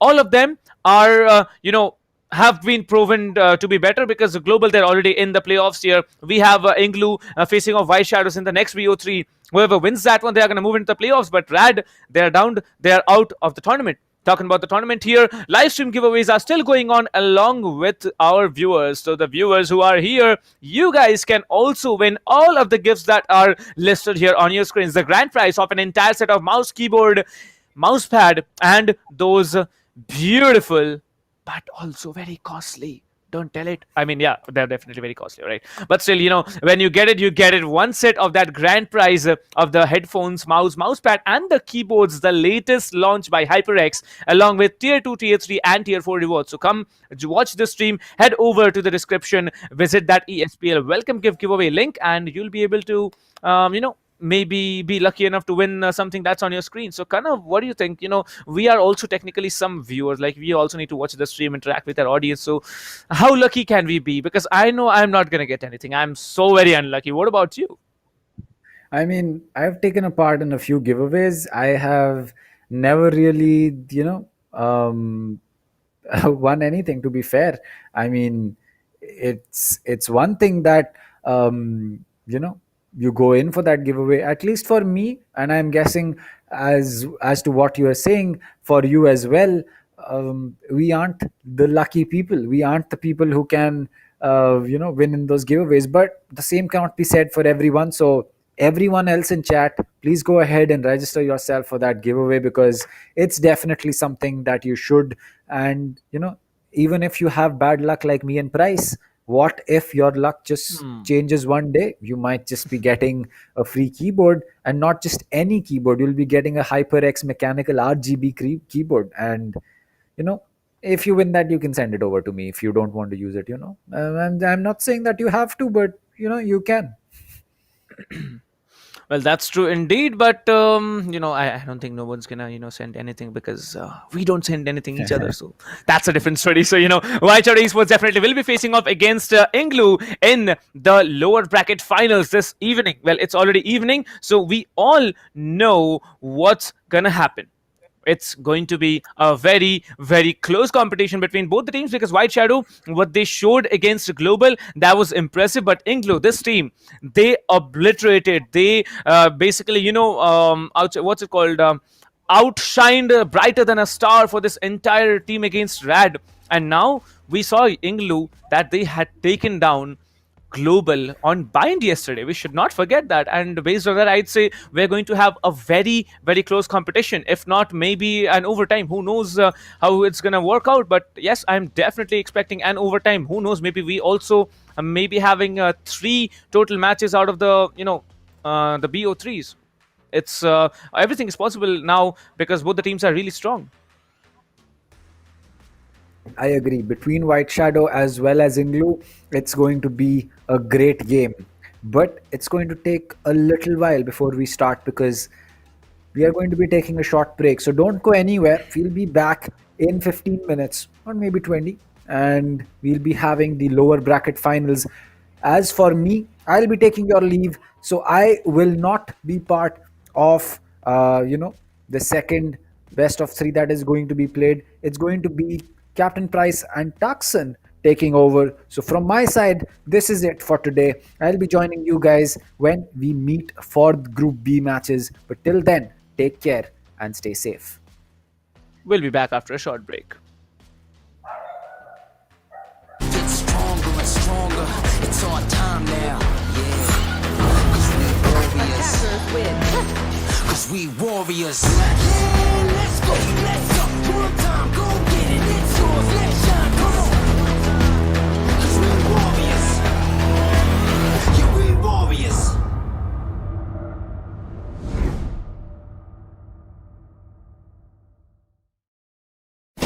Valorant Agents of India.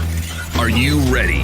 The ESPL Valorant PowerUp Series is a tournament open to players of all skill levels. Whether you are an agent with competitive experience or not, this series is meant for you to test your skills and have fun. Agents will battle for a total prize pool of 7.5 lakhs and the title of Series 1 champions. It's time to power up. Let's break down the tournament format. At the beginning of the tournament, there will be 4 open qualifiers. In the qualifying rounds, players will go through a best-of-1 single elimination, battling their way up the ranks. Those ranked top 16 onwards of the qualifiers will face single elimination in a best-of-3 match. The top 4 teams from each qualifier will earn a spot in the group stage, resulting in a total of 16 teams. These teams will then be split into 4 groups, with 4 teams per group. Teams will then compete in a GSL format, where 2 opening matches are played. The winners will then battle in the winner's match, which will determine who tops the group. The losers will battle for survival. The victor of this match will then battle the loser from the winner's match to determine who progresses further in the tournament. The 2 teams from each group move on to the playoffs, where 8 teams will compete via sudden death, single elimination, in a best-of-3.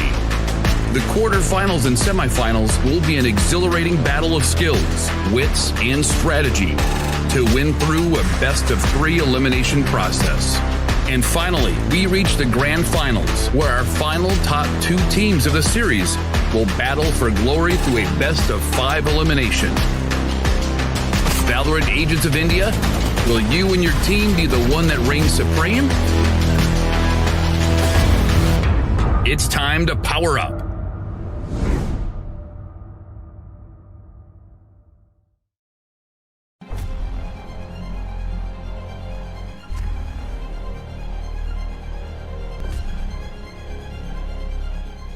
Every young gamer wants to become an esports professional. We make it happen. You just keep on winning.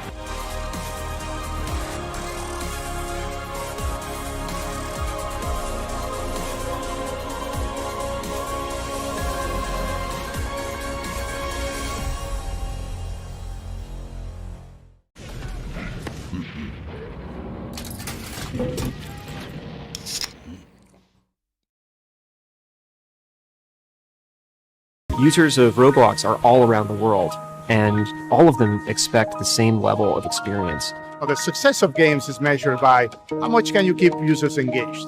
So Red's mission is all about player experience first. Everything we do, the player is sort of core to our thinking.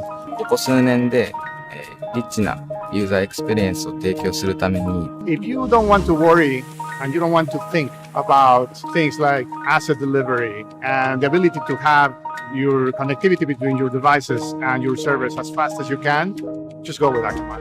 Akamai gets into places and markets that other providers of similar services don't quite hit as easily. その上で、Akamai さんのシステムを使うことで、大容量のセットを高速に配信させて、いただけてるかなと思います。The workflow without that, I'd probably have a lot more CDN support because the amount of capacity we'd need from the others wouldn't be there. There's one less problem we have to solve. If Akamai wasn't around, we would probably have to multiply our team by I don't know what kind of factor and understand what we would need to do to replace what Akamai provides to us.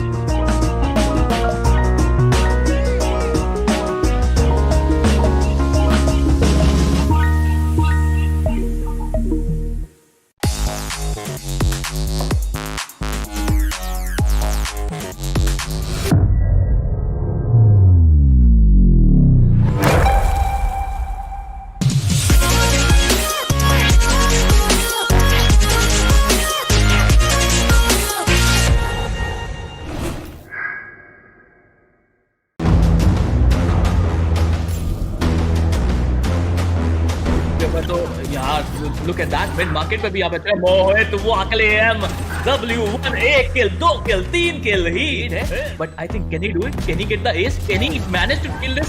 Yes, he can.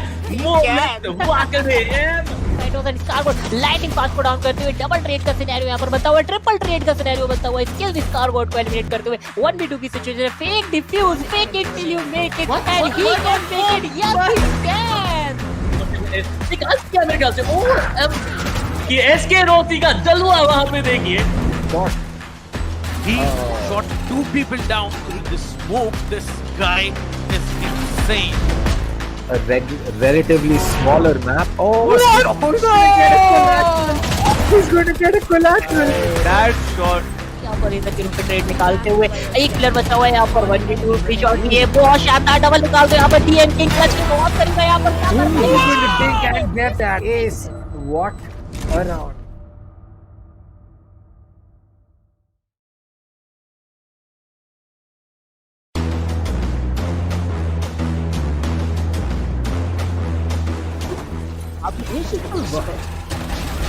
तो यहाँ पे एक बेहतरीन battle है और यहाँ पे Tempest यहाँ पे जो डिफेंडिंग करके दिखाई एक प्राइम एग्जांपल है क्यों हम कहते हैं कि एसेंट का मैप कमाल का है but is gonna hold a very nice angle for himself. He saw one player there. Oh my god! Who's gonna knife him? Yes, he's gonna knife him! No! Wait a minute! Other player that's gonna be Thanos, who was about to use the showstopper. It's a 3v3 situation. No! Take one down, and it's the last man standing. इनके पास double satchel boost जरूर रहेगा. क्या वो use करना चाहेंगे वही एक बड़ी बात है. सेज काफी डिस्टेंस से आ रहे हैं, लेकिन कोई गलती नहीं होगी. दो प्लेयर्स को टेक डाउन किया जाएगा. तीसरा प्लेयर भी यहाँ पे आगे आता हुआ बहुत ही शानदार तरीके से टेक डाउन किया जाएगा. And that's gonna be I am the hunter. That's gonna be Hunter's ability. Shannon gets taken down. Oh my god! And look at that ultimate! Brad with so much information doing the job out here. Yeah, maybe. Now you can see the Omen. He actually teleports onto the other side, but let me see how's it gonna be. The Brimstone is caught off guard, goes for the reload. Rina needs to come up front. That's a beautiful heading. That's a double heading coming in, but now he comes up strong. 3k already. This might be another round in the hands of the defense, and a 4k for Akku. Oh my god! Akku goes on, and he builds an ace for himself. What a ace play did this guy have?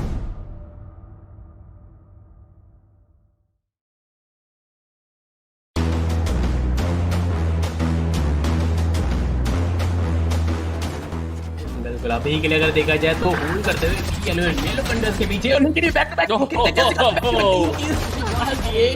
यार ये काफी शानदार I guess क्या इस बहुत चीज है तो ये थोड़ा सोच समझ के आपको ऑपॉर्चुनिटीज का इस्तेमाल करना पड़ेगा. अगर आप कॉन्फिडेंट हो तभी आप कीजिए, लेकिन यहाँ पर जो लोग निकल पाएंगे विद दैट 700 HP और मुझे लग रहा है ये चीज होना ही था. Get this spike or get the spike diffused and get those kills. He is being pushed from two sides. He will spot the Omen, get that kill. The recon dart is going to get taken out. 3 bullets goes in for that reload. 25 in the max. He'll connect that headshot.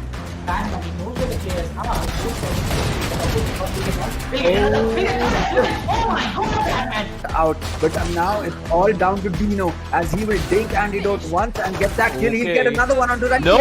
Third one is Scally. Nothing else bought by Corbett here. You can see how aggressive Amiterasu is shutting down 2, maybe just 3. Okay, no, 3 players are not shut down here. Only 2 players will be shut down, but there it is. He needs to take down another one. Will be taken on another one. There's only one player standing. It's going to be the breach that comes in, but Amiterasu stays. Oh my god!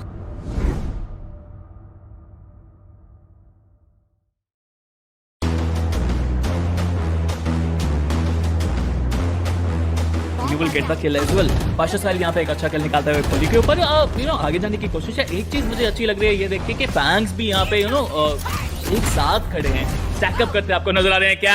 Cactus is too spiky. By the specters you can buy the shields here, but you can see the arena being very smart here, checking that corner where Prophet was holding, takes down 2. It's impossible for Team Playground Esports. They have been shut down all week from sight. What was that, dude? You can't do that. That is manhunt. This guy is an absolute beast, dude, going out there.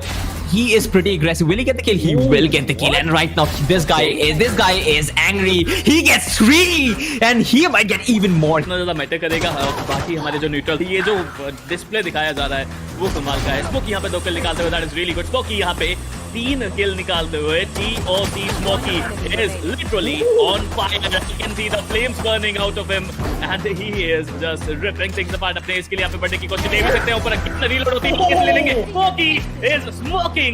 And Spiro थोड़ा सा difference नजर कि यहाँ पर form में नजर नहीं आ रहे अभी Am I really pro, लेकिन कौन जब तक है यहाँ पर एक उम्मीद अभी भी रहेगी. KJLS यहाँ पर निकाल के बिल्कुल है यहाँ पर. And every time there was a nice just deleting him. Oh, okay, now someone else got deleted. Things are much hotter in the finals, as you can see.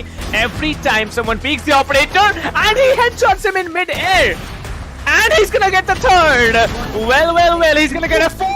वही काम अब किया जा रहा है द रेड सिंडिकेट के द्वारा. वो प्रेशर बनाना चाहते हैं अपने अपोनेंट के पास में, क्योंकि एक बार आपने माइंड प्ले कर दिया तो फिर माइंड प्ले से ऊपर बहुत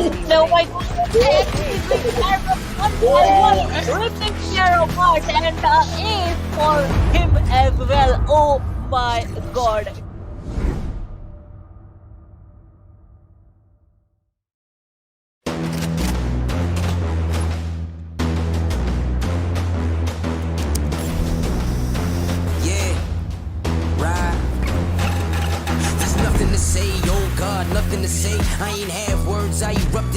thunder and rain. If you're made strong, then why call me running away? It's just a game, but nobody coming to play. Yes. Rise up though, rise up though. All my people, where you at? Rise up though. Let's go. Yeah, let's go. Let's up one time, go get it. It's yours. Let's shine. Come on. Yeah, let's go. Raise up. That's right. Run with it. It's yours. Let's shine. Come on. With each day we wake up, we get stronger and stronger. It's our time now. Yeah. 'Cause we warriors. Win. 'Cause we warriors. Yeah, let's go. Let's up one time. Go get it. It's yours. Let's shine. Come on. 'Cause we warriors. Yeah, we warriors.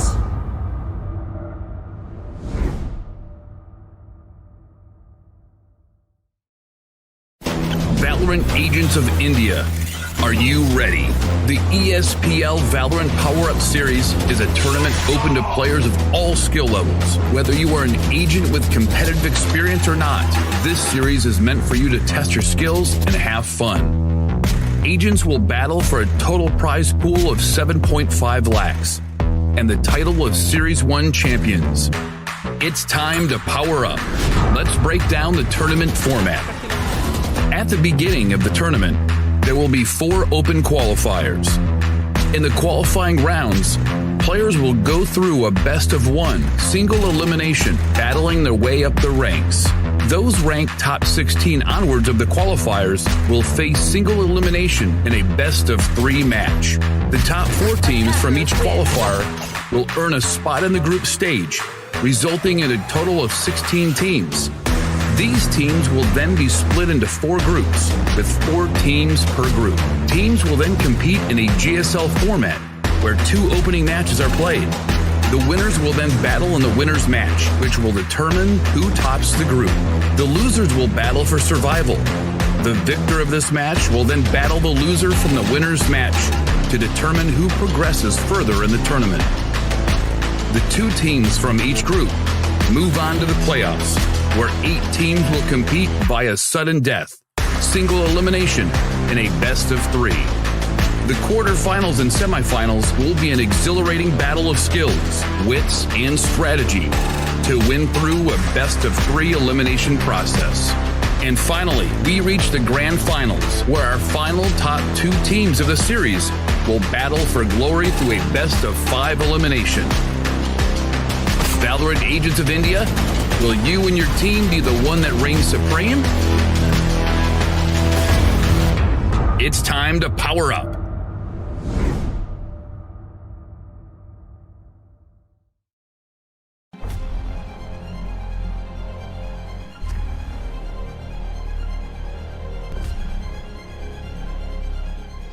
Every young gamer wants to become an esports professional.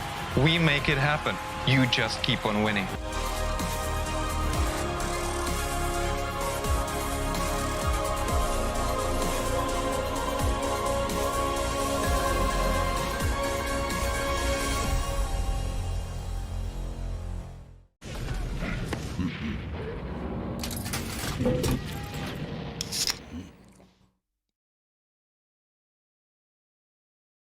Users of Roblox are all around the world, and all of them expect the same level of experience. The success of games is measured by how much can you keep users engaged. Zorad's mission is all about player experience first. Everything we do, the player is sort of core to our thinking. ここ数年で、リッチなユーザーエクスペリエンスを提供するために If you don't want to worry and you don't want to think about things like asset delivery and the ability to have your connectivity between your devices and your servers as fast as you can, just go with Akamai. Akamai gets into places and markets that other providers of similar services don't quite hit as easily. その上で、Akamai さんのシステムを使うことで、大容量のセットを高速に配信させて、いただけているかなと思います。The workflow without that, I'd probably have a lot more CDN support because the amount of capacity we'd need from the others wouldn't be there. There's one less problem we have to solve. If Akamai wasn't around, we would probably have to multiply our team by I don't know what kind of factor and understand what we would need to do to replace what Akamai provides to us.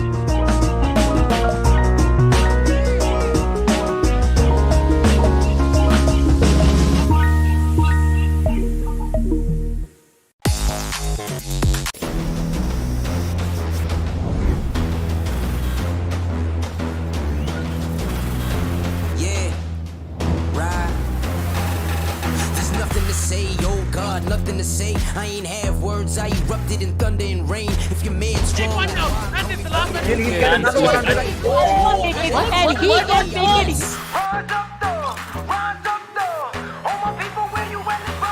let's go. Oh my god, man. It's super fun. यहाँ पर एक OP निकाल के बिल्कुल Moving on, pull by. Oh my, what? Let's go. Raise up, that's right. Roll with it, it's yours. Let's try. Come on. Goes in for that tag. And Yeoman, what a shot. And then the 4K for us too. Oh my god. Cause we warriors.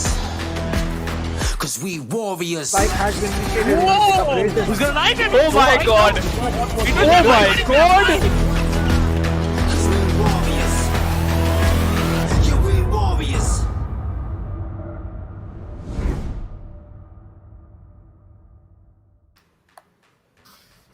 Hello, ladies and gentlemen, and welcome back to the ESPL Valorant PowerUp India. Well, as you know, I am Captain Price, and with me today is Super Texan. So, how are you doing today, my friend?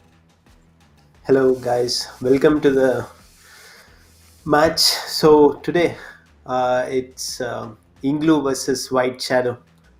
So we're all Indeed. excited, and it's my first time yeah. doing this. So even I'm excited. Yeah, so he's very excited. So don't be scared, Tuxan. Don't be scared at all. Just speak your heart out. Nobody's gonna penalize you for anything, alright? So we all know that the match is between White Shadow Esports and INGLU. Now, and INGLU had an extraordinary performance in the last two games. It was a BO3 and they absolutely dominated out here. But it's not such kind of a thing gonna happen again.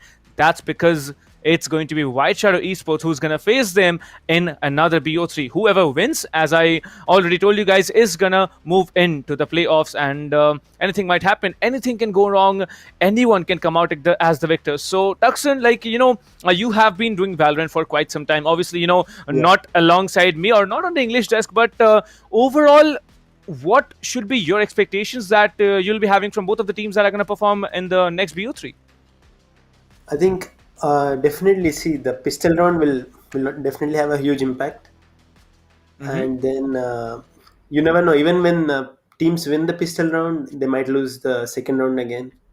So I think every move you make in a game like this, in an FPS game like this, it matters. So I think the team coordination, your patience, your focus, you know, at every moment in the game, it really matters. So I think the 100% Well, you know, focus, it does matter. Yeah. Yeah, it does matter. it No does. doubt about that. Well, let me tell you, you know, you've been here for the first time on the deck, so I'll be helping you out as much as possible. But please, bro, come on, you can't be scared like this. The people, usually the audience, you know, and with the teams, the players come in and they massacre everyone. So, and if we are not, you know, here presenting with a lot of confidence, in how are the teams going to perform? Because I believe the teams really watch the streams, do their homework before they move into the next match. Talking about the prize pool, 7.5 lakhs at stake here. First place will be walking off with an extraordinary amount of that share. 4 lakhs for them, 2 lakhs for the second place, and the third and fourth will be walking away with 75,000 each. Well, looking at the group stages, 13th February was the day when we started off. That was yesterday. We started off with the upper brackets of the group stages of Group A, and moving in, it's going to continue until the lower bracket matches are over for Group D. Well, 16 teams we started off, you know, in the group stages. And already one has qualified for the playoffs, one has been eliminated, and they have been out of the tournament. White Shadow Esports is going to face off now against INGLU. Who knows what the maps are going to be, how it's going to be, and which team is going to be. What do you think, Tuxan? Like, you know, which team will have the better potential of winning based on what they have been performing in the entire, you know, scenario? Yeah, I think all the teams are great. Obviously, that's why they're here. And you never know, you know, in a tournament under pressure situations, you never know which whether the underdogs or the favorites perform. So unless the match begins, you know, the predictions will be there, but I think ultimately the best team will win. You know, those who perform under pressure, those are the players who become champions. So in a tournament like this, Yeah, that's you know, something that you have said. Very strong point you've made here, that the people who actually perform under pressure can be the champions here, and I really go in accordance with you, because, you know, I believe the scenario which came in, RADSyndicate, they were such a powerful team. They are such a powerful team. I don't know what went wrong yesterday and today as well, but this is not the same RADSyndicate that I have been seeing for quite some time. They have been a dominating team over and over again, but INGLU, along by the side of White Shadow, both of the teams, they have shown how to perform in a down situation, in an outcast situation, and they have both outperformed RADSyndicate here. Both of them are going to perform against each other, and based on what White Shadow had done yesterday to Global, and so did INGLU, I'm expecting a very close cut performance. So let me have some predictions. Like I do this always with Kanav and whoever's on the English desk here. What do you think should be the score line after 3 matches? It's 3 matches. Will it be 2-1 or it's going to be 2-0? Like I said, anything can happen. Like predictions can be there. So I think since the tournament has just begun yesterday, I think the first match and the first round will have a huge impact because their players will be under pressure, and that should decide how things might move forward. Well, that's true. The first round will be. Yeah. Yep, that's true. The first match, the first round, everything's going to be crucial because, but it's not so crucial because I remember RADSyndicate actually won the pistol rounds, but then when the full buys came in, the Vandals and the Phantoms were there in play, then it was completely a different scenario. Talking about the giveaways, there are giveaways still going on, ladies and gentlemen. It is going to be a set of Alloy Origins keyboard, Cloud Core 7.1, Pulse Fire Core, and Fury Ultra RGB gaming, mousepad, mouse, keyboard, and definitely HyperX headset. So you can get a chance to win that. You can also get a chance to win each of these individual rewards, Tier 2, Tier 3, and Tier 4 rewards, and only one set of that grand prize. Head over to the description. You will be finding the giveaway, the ESPL welcome gift giveaway link, the sweep widget link, and just head over there, make your entries, and who knows how lucky you are, who knows what you're going to walk away with. Well, it's definitely a BO3, and we are going to have the map veto on our screens in a short while. And as you can see, Tuxon, INGLU versus RADSyndicate. RADSyndicate were completely demolished. White Shadow versus INGLU. It's going to happen now. It's going to happen in the next few minutes. Awesome. So, guys, the next game begins shortly. And I'm also, even the giveaways, the prize pool, it's such a huge tournament, as you can see, such a huge prize pool and such awesome giveaways we have from HyperX. So we have to be really, really excited for the upcoming matches also. So ESPL India Valorant PowerUp. So I'm also happy that the PC games are really, really rising. Like Valorant, which is actually a new game, and it established and so much recently that there are even a lot of mobile players have shifted to playing Valorant.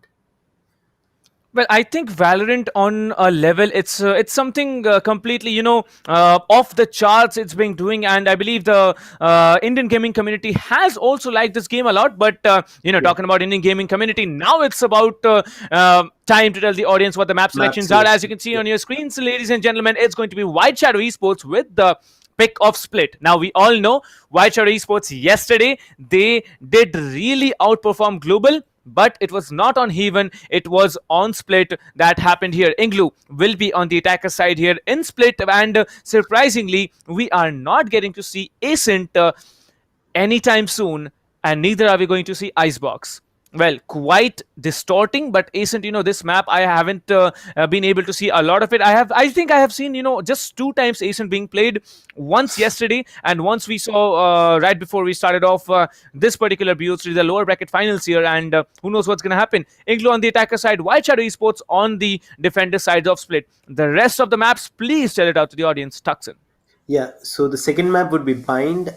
INGLU is on the attacker side, and White Shadow is on the defender side, and Haven again, where we have 3 bomb sides, which is kind of confusing for the players to guess which side the bomb is planted sometimes. So that will be a tricky map. So we have White Shadow with on the attacker side and INGLU on the defender side. So Haven will be very interesting because since we have three sides A, B, C, and if you lose one player in the defender side, it will be really, really difficult to defend. Even the rotations will be kind of hard. And split, as we can see, it's like it has a defender advantage, but still, since it's kind of it's the smallest of these maps. You can rotate faster, and you can actually rush with the proper teamwork and execution. All right, that's absolutely correctly you have told it out. But I believe the recent changes in split are going to be very, very crucial for the attackers to perform, because we know that there were multiple places, multiple locations that were given wide approaches. There were locations where you previously could just hold out and sit in a corner and let people walk into your crosshair. That's not going to happen. Let me remind you what the changes are. The changes happened in vents. The changes happened in mid link. The changes happened on B entry. These three positions, very, very crucial to hold, plus the added benefit of the extended B-side plant. I believe that is going to be one of the most popular, changes that the players have gone in with and, adjusted themselves with, because if you have the plant in the open, if you can see it from garage, it's going to be very, very difficult to hold out for. So, Tuxin, what do you think? The recent changes in split, how far is it going to be? Like, when... how far is the extensions going to be when it comes to the changes in split? So whatever the changes are, as long as whenever there's a change in the map or the game, so it's going to apply for both the teams. So it really doesn't make a big difference as long as the teams actually practice with the changes and they make some new adaptations and new strategies according to the changes. So indeed. And if the teams fail to make any new strategies with the new changes, that will be a problem. But otherwise, I think every change will actually apply to the teams equally. And now we have the agent selection, guys. So INGLU is very quick in selecting the agents. We have Pixels with Sage, the game with Jet, Thanos with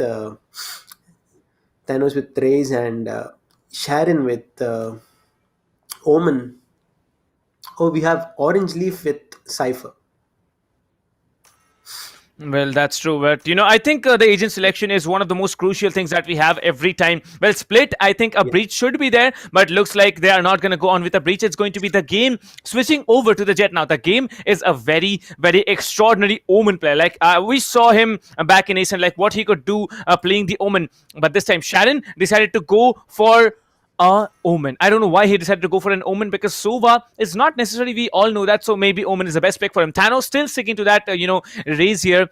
I'm quite shocked here that Thanos, whatever be the map, every time he decides to go for the Raze. Haven, I've seen him playing the Raze. I've seen him playing the Raze on Split. I've seen him playing the Raze on Icebox as well. And now coming into Split, he is again going for that Raze. Well, Gorbis this time will be switching over from the Jet. Now, Gorbis, let me tell you, he's a Jet main. Shifting over to the Breach, a really, really phenomenal change. And trust me, White Shadow Esports, yesterday, they definitely, tried really hard to take the fight to global. Well, looks like these are going to be the agents starting on the defender sides. White Shadow Esports on the attackers. It's going to be INGLU, Sharon on the Omen, the game on the Jet. Pixels will be coming in with the Sage here. Thanos on the Raze and Orange Leaf with the Cypher. Well, the defender agent selections.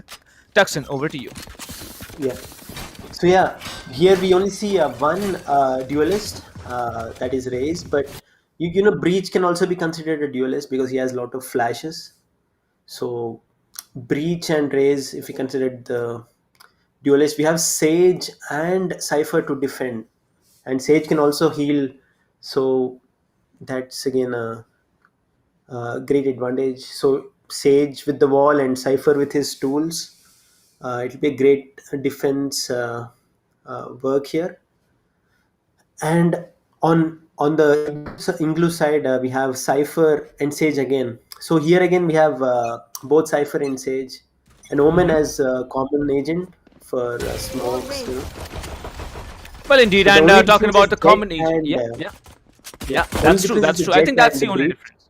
Yeah. Yes, yes. And you know, I think the breach pick is a very smart one. Gorbis usually plays the breach on this map, and he loves to play it well. You can see that the Sage and Cypher combination coming in from both the teams is a very you can actually play the Cypher on either A or B side. Just wall off mid for your advantageous situation, and that's it. This time there's not going to be any frags in the first 40 seconds of the game, as there's going to be 1 minute left on the clock, and White Shadow looking to be quite a little bit careful, not leaving sides as of now. The Cypher playing A side along with the Raze roaming around in. I believe he's not going for a very quick rotation. The Omen is going to come in. He's going to smoke off heaven. He is also going to flash side here. Well, as you can see, the cage will be triggered. The one-way cage by Way by God, really a very strong point here. Every time he's setting up the cage, we saw it yesterday, he always shreds with that one-way, and he takes down 2 players all on his own. The Cypher, Omen and the Sage from the attackers are still left down to a 2v4. The round looks like it's going in the hands of the defenders. That one-way cage really, it changed the game. So he could totally hold off the site alone.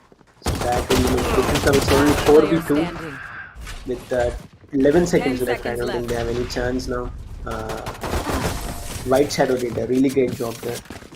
Indeed, really White Shadows. Like White Shadow Esports, they are strong on defense. Yeah, they're strong on defense and well, it's just a start. It's a pistol round. We cannot judge anyone unless the full buys come in, right? So next round, I want to see if there's a force buy coming in. Yes, there is a force buy coming in from White Shadows. 1 Stinger and 4 Spectres to play with. Heavy shields on 4 players having the Spectres. The Stinger gonna just play off with the light shields here. Well, no doubts about that. A full eco round coming in from Team INGLU here. INGLU looking to be a little bit more careful. There's 1 Sheriff buy, however. The game having the Sheriff buy here, shifting onto the Jet here is a very, very smart move. Pushy will be having that Glitch Pop 2.2 X. Okay, you guys, please don't give us the greed for buying skins, because I'm going to be broke about if so many skins are coming. Okay, leaving that aside, I think this is going to be a very sweet round for the defenders here. Looks like the buy might be paying off in their hands, but the classics coming into function. Pushy will be taking down 1. It's going to be maybe another frag coming in. Yes, there's going to be another frag. 2 more players standing. It's going to be the Cypher left alone, but where is he? The spike has been dropped on A side here. The Cypher still roaming around in A heaven from coming in, and he might be just shut down. He does, and a flawless round for White Shadow Esports. It's been a really good aggressive defense, you can say. They pushed the attackers and they just destroyed them. And of course, it's an eco round for the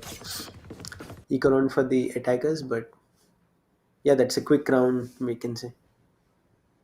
Well, that's indeed a quick round. It's so very good to watch that a team comes in with a force buy and they actually function. Because I remember yesterday by Global Esports, there was a moment where Global even went for I believe 2 force buy rounds, and none of the rounds they were actually able to frag it out. Well, this time Team INGLU, they are on a full buy. As you can see, the game will be coming in, trying to shut down 1. Way by God will be taking down 1, but will be traded for by the game. Slowly and calmly, it's going to be an A execute that comes in. Way by God has been taken down from the defender side. There's not going to be any spy cam. There's not going to be any kind of information by the spy cam. However, this time it's going to be a 3v4 retake. 4 defenders still stand. They can go for a retake if they want to, as there are still 2 players lurking around in ramps. They're trying to go on forward. Orange Leaf is waiting, trying to peek off on anyone in this particular position. Now, we can see 2 players have been spotted for Orange Leaf with a very, very beautiful flank coming in. Might be going for double here. Going in for 1, trying to go in for a double, but no, now it's going to be a 2v2 situation. The breach will be coming in as the attackers will be eliminating all the defenders and securing the first round in their hand. This was such a close round, and I think Orange Leaf, he made the difference by sneaking from behind, because they actually had the buy round. They got Phantoms and Vandals, and they couldn't afford to lose this round, and ultimately they win the round. And with the White Shadows having only Spectres and Stinger, but still they did a good job by damaging the economy. So it's 2-1 now, and both have Phantoms and Vandals right now, rifles. So well, yes, they are going in for a full buy. Yeah. Indeed, full buy coming in from both the teams here. This time, Jojo is going to lurk around in vents, looking for one frag. The game actually dashing on up to heaven will be coming in, trying to catch at least one player off guard, but he is going to be surrounded by two players right now, one in CT, one in vents. Where is the game? The game is still being calm and patient. In an FPS game, we all know if you are seen first, you are basically dead. And if you cannot pull off that, insane level of reflexes that these players have, the mechanical advantage that all these players have, it's basically a walk in the park for the other team. But this time it's going to be a B execute. However, the Cypher will be playing in deep side of B. The Omen will be teleporting up on top of the box. He will be cancelling it as he spots the Cypher playing B. This time, they are not going to go B. I believe a complete rotation is going to come through as they creep up onto mid. Sage, Omen, Cypher, everyone walking up mid. I believe the Raze is also going to go and, just move on to mid here, as the game will be trying to spot off one player. He does spot one, will be denting a little bit on that player as well. Everyone is going to come in. The defenders will be fighting it out against the attackers here. The game will be repeatedly flashing that single position. The Sage coming from behind. They are all going to get cornered. Shadow will be coming in. Gorbits will be taken out. Pushy will be taken out. Now it's a 3 versus 5 as Way by God will be taken out. One Orange Leaf will be taken out Dino, and it's going to be down to Way by God, who gets taken down by Shadow. And what a quick finish to the round. Well, I believe 20 seconds on the clock. Yep, exactly. 20 seconds on the clock, and we finally see the victory. Indeed. Yeah. So, like Captain Price said, if you're seen first, you're dead. That's actually true. Like, even Omen used his ultimate to gather information, and they quickly rotated to A site. So I think even that was a tricky thing, to teleport or to use the ultimate on B, and actually they went to A. So that actually confused the opponents. That was really a smart move. So, well, I believe. Yeah. Okay, I really, thought that there was going to be something different happening, as the attacker Sage will be having the resurrection ready and might be just going on for a revive. Well, Pixels will be walling up that corner. The Raze will be coming in on side. A lot of HP has been netted for. Thanos will be coming in, but this time it's going to be a very, very difficult play. Pixels will be healing himself up. He can drop off the slow orbs here. He is trying to get one player up. Going to be a walk in the park. However, Pushy will be one tapping with that Sheriff here. Will be deleting one. Orange Leaf will be taking down two. That's a very, very big answer coming in from the perspective of Team INGLU. White Shadow Esports, one player left alive. Dino is going to be the one. Will he be able to do it? We are about to find out. 100 HP and 25 shields to work with. 3 players to be taken down. Now the Cypher knows that there is one player in heaven. The Cypher and the Omen are very, very low, and so is the Raze. He can actually pull off a 3k if he wants to, but nope, he's gonna flinch. Thanos taking the advantage and securing the third round in favor of INGLU.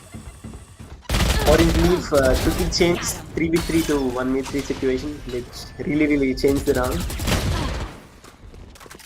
And yeah, you can say it's a very close match, because every alternate round is kind of going in the other team's favor. So now we again have a full buy. So this is really going to be an intense game. And here you can see the scoreboard with everyone's score is really, if you compare the scores of both the teams, they're very balanced actually.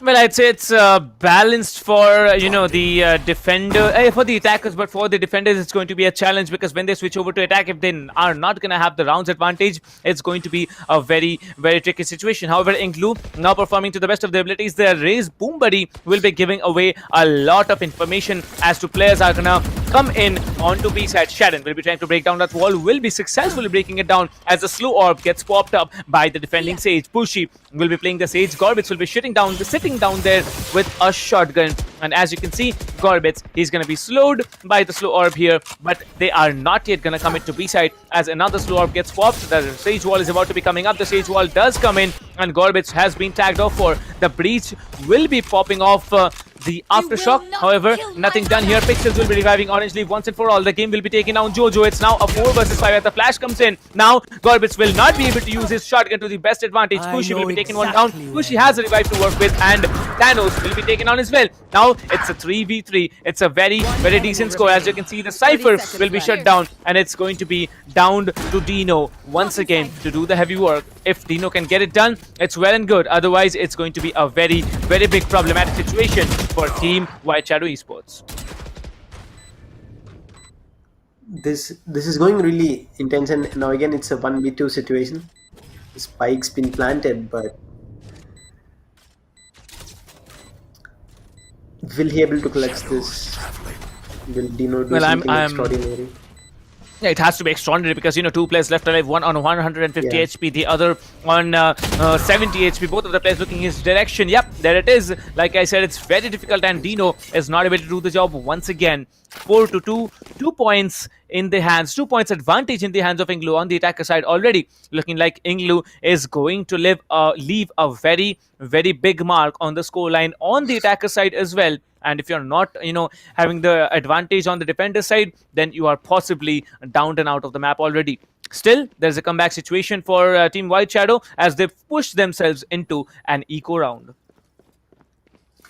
Yeah, so they're doing a brilliant job, like attacking this way. Like their team execution is really awesome, you can say. It's like a proper controlled aggression they're showing right now. Like it's usually a defender map most of the times, but as long as you have proper teamwork and controlled aggression and you get those trades properly, that is when you manage to get the rounds, and when you manage to get the rounds, you manage to get the game. So every round, you managed to get the rounds, you managed to get the Indeed, and it looks like Jojo is now sitting down there with a Sheriff here. He's going to come and take down the game, which is very, very impressive of him. He's going to just rush out of there as quickly as possible, as Pixels will be walling off that location, healing up one player, but from behind another player has creeped up here as Jojo will be shutting down Thanos as well. Now everyone is going to come in. As you can see, Jojo will be still surviving with 60 HP, and the attacking Omen deciding to teleport on the other side. Pushy will be reviving Corbett here. Now the 3v3 coming in, but Sharon will not flinch here. 77 HP still to work with as 2 defenders stand now, and you can see the Cypher will be coming in trying to take down the Sage here. This time the Breach will be taken down. The Sage surviving with just 5 HP will be taken down. Orange Leaf with a very, very smart 3k, and also getting another point into the hands of Team INGLU. Team INGLU, well done, securing that 3-point lead now after the first 7 rounds. One enemy remaining. Orange Leaf, he's really focusing on his aim right now. So you can see he's not missing his shots. Like I think it's a 3rd round he gets a 3k or a 2k. So every round he's managing at least 2 kills or something like that on an average. So you can see he's at 8 kills and 4 deaths. It's like 2 KD ratio. And he gets another entry hit, and he's on. I think Orange Leaf is on fire right now. So he's. Well, I believe this is possibly the best, yeah, this is possibly the best way to prevent a race from using the ultimate here, but the Breach is going to get shut down as Gorbets will be having no information that Thanos had creeped up on his back. Now it's a 3v5 retake coming in. Shan will be creeping up from behind, just walking down mid here. Pushy will be shutting him down. It's a 3v3 yet again. As you can see, the defending Cypher will have the ultimate to work with, but will they be smart enough to pop it off and check all the positions if they want to? Dino will be coming in, trying to get that Sage as quickly as possible. The game sitting down here. Pixel's gonna get shut down. 2v3, 2v2, 2v1, 2v0, and there it is, 6-2 coming in, and the attackers INGLU are doing an absolutely fascinating job out here. 4 points lead, 6-2 after 8 rounds. That's the conclusion. So, Orange Leaf has got 3 kills again in this round. Yeah, so he's that's like true. at 11 That's true. kills and 4 deaths, so... Yeah, I mean, 4 deaths in 8 rounds, it's a decent thing for a Sentinel. Like, Cypher coming in and making such an extraordinary play. Yeah. That's what he's, not expected to do, but he does. He's, I believe, as of now, the match MVP as well, if the match were to end here, but it's not going to end because we are going to be playing in until one of the teams actually have a 2-point lead after the, 12th round of the game. But let's find out what's going to happen, because this time the Cypher was playing B side, A side, and he does take one down. Pixels will be coming in, taken down way by God. Has the Resurrection. Okay, he does not have the Resurrection. As you can see, the spike carrier has been killed here, coming up from behind, trying to rent a lot of the players here. The Omen is gonna come in, but he's gonna take one down. Attackers are still trying to hold out on their own as the guns will be switched. The Cypher this time, Orange Leaf needs to pull up a 3k as Orange Leaf will be taking down one, and he's gonna get taken down by Pushy in return. 3-6, 3 points lead still remaining in the hands of INGLU. And 3 more rounds, we're gonna have a side switch. 3 rounds left. What do you think is gonna happen, Tuxton? Which team will be able to, get more rounds? Maybe all the rounds, if at all it is. I think the way Orange Leaf has been going, it's been fantastic. But finally, White Shadow managed to get around. So now they're gonna kind of slow down their momentum. So I mean, sometimes slowing down your opponent's momentum is very crucial. Like they say, one round also matters. So this is a round that was really needed for White Shadow. So now, since their momentum has been kind of like slowed down, I think things can get back to White Shadow slowly. And yeah, by saying that, Cypher from White Shadow gets killed again. So it's a 5v3 situation now. It's a 5v3 situation. Yeah, this is Dino also gets Jet. So now things will slowly start to get balanced again. Well, I believe that Vandal's play definitely worked out for Pushy, and so did the Phantom work out for Gorbits here, as Orange Leaf will be securing 1 kill. He needs to get 4 more. He might be pulling off an ace, but who knows what Orange Leaf is going to do, because, 72 HP to work with, has the cam for the information. He does not have the spike. That's surprising. The spike is going to get laid down in the middle, as he needs to go up, take down at least 1, maybe more players, and then get the spike planted, take down 2 more, and that's going to be very difficult with 72 HP to work with. Well, he has 1 tripwire left. He has 2 cages to be, still playing with, and as you can see, Dino is holding a very, very crucial angle. He's just watching mid lane. The Cypher will be walking into his crosshair, if at all, and looks like Dino, he can actually hold it out on his own, and maybe getting that kill on the Cypher as well. Yeah, he does. Whoa. So it was a difficult situation for Orange Leaf. He had to check the Seavers and also some other angles, so he wouldn't have expected him over there on the top of the box. 1 enemy remaining.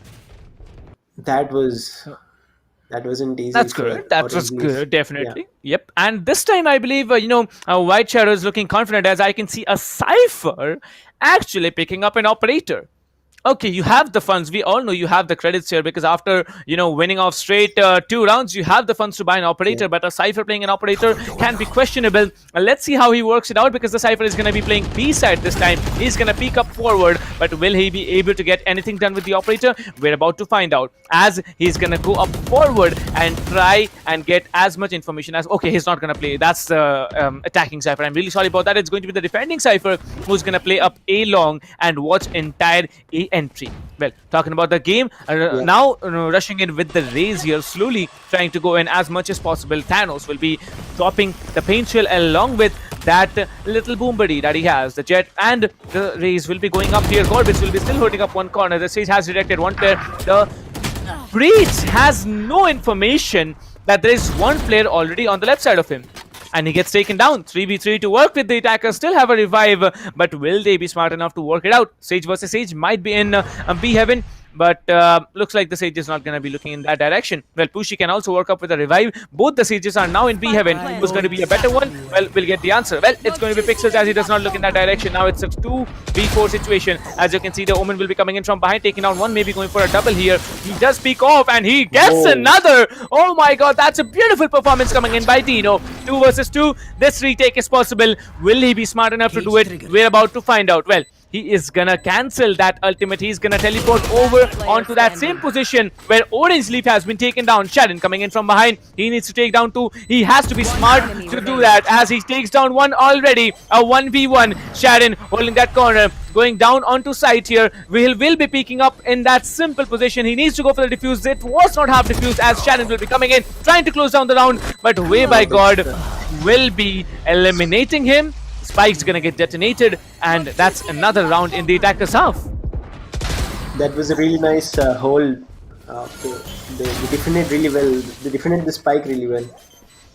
So enemy remaining. Yeah, it was like 1 versus 2, and he did a good job over there. And it was a smart move to teleport down, and that's how you play time. Like playing time when the spike is planted. Sometimes you get nervous and you just push and you try to get the kills, but that was a really smart move he made over there. Now things are getting back to White Shadow as well. Their economy is in place with 4-7. The game with the ultimate, but he couldn't connect anyone over there. But still, it doesn't matter whether he's able to connect or not, because he did help his teammate the race to come in. Thanos will be definitely taking down one. The game will be now trying to get up onto A side here, where the Cypher is still okay. The Omen is still playing the game in screens. He's gonna wait up there. The breach will be triggering that ultimate, trying to get everything cleared off here. Jojo will be coming in, deleting the game here. 2 players down, 3 players down now. Multiple trades coming in. It's a 2v2 now as the Cypher stand along with the Sage on the attacking side. The Raze on the defending side. There's the ultimate. He's gonna try and take one. He does take one. The last player standing is going to be lurking around in A main. 2 players will be there. Orange Leaf coming in. The Raze will be the last player standing here. Well, no, the Raze is not gonna be the last player standing here as he gets the position. A bold Cypher will not be able to do the job as Orange Leaf will be coming in and saving the round. It's now INGLU with 8 points already on the attacker side. You can imagine the desperation that rolls into White Shadows, because INGLU, they almost had lost the round, but the Cypher Orange Leaf saving the day once again, and the round as well for the team. 4 points lead on the attacker side. Now switching over to defense, I think they have a much better chance of winning the game than White Shadows. INGLU is having a great match here on Split. I think Orange Leaf, he's only focusing on the round, like whether where's the enemy, I just need to get the kills and get the round. That's all is going on in his mind, nothing else, I think, because there's no pressure, there's no nervousness. All you can see is his pure raw skills of aim and focusing on getting the round. That's what matters, and that's what is going on in his mind. He's purely focused on getting those rounds, and he's on 16 frags. So, and INGLU is with 8 rounds and 4 rounds lead. Oh my god, that didn't work out as he wanted to. Pixels will be shut down by the Sage here. But the Cypher is still there. The Cypher does not need to worry about it as he will be deleting Fushi. That's such a smart play there, using the cam, getting the information. Gorbits has been tagged up there by the cam. He will be coming in slowly and slowly. As you can see, Thanos will be creeping up in CT along with the Omen. The Platinum is going to be initiated. The attackers are looking strong here. White Shadow Esports can possibly get 1 round, but there are 3 defenders to worry about. Gorbits has been dinked to, I believe, 50 HP, will be taken down.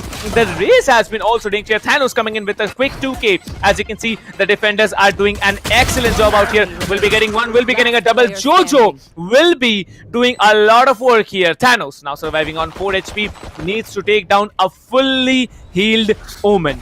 That Omen, it's going to be a 1 tap to the head or nothing, as the Omen will be trying to peek here. Well, he's going to bait it out. He's going to bait it out over and over again as he's going to stick the defuse here. 65 HP still remaining. Dino needs to connect just 1 shot onto the defending Raze. Now it's time. He's going to try and go out, but he's not going to go out as he tries to go for the kill. But Dino, because of the HP, he still survives. And there it is, White Shadow Esports securing the pistol round for themselves, probably maybe securing the next one as well. Enemy remaining.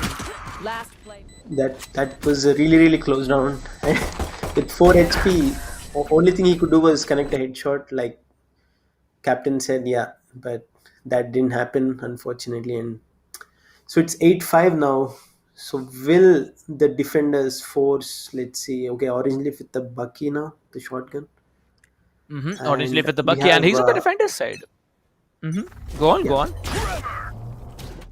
Yeah, the White Shadows have Spectres and Stingers, so yeah, that's like a full SMG buy for them. Well, it's called a force buy, Yeah. Exactly, like SMG buy is nothing. There will be people in the chat, probably crucifying you after you said the SMG buy. Well, you can call it an SMG buy. I totally go by, what you just said. You're giving you a +1 on that. But I think we'll just stick around with what the audience wants in. And I'd say it's a good thing we say it, because the attackers are gonna get massacred, as it's going to be down to Way by God to take a 3K. But Thanos will be coming in and pulling off an eco round successfully, as INGLU will be getting 1 point and also getting one step closer to the victory of this match. Yeah, I think this round can also make a difference, because now White Shadow is gonna buy, but I don't think they have enough funds or enough credits to go full on, because they can only manage Stingers and Spectre, 2 Spectres and 3 Stingers.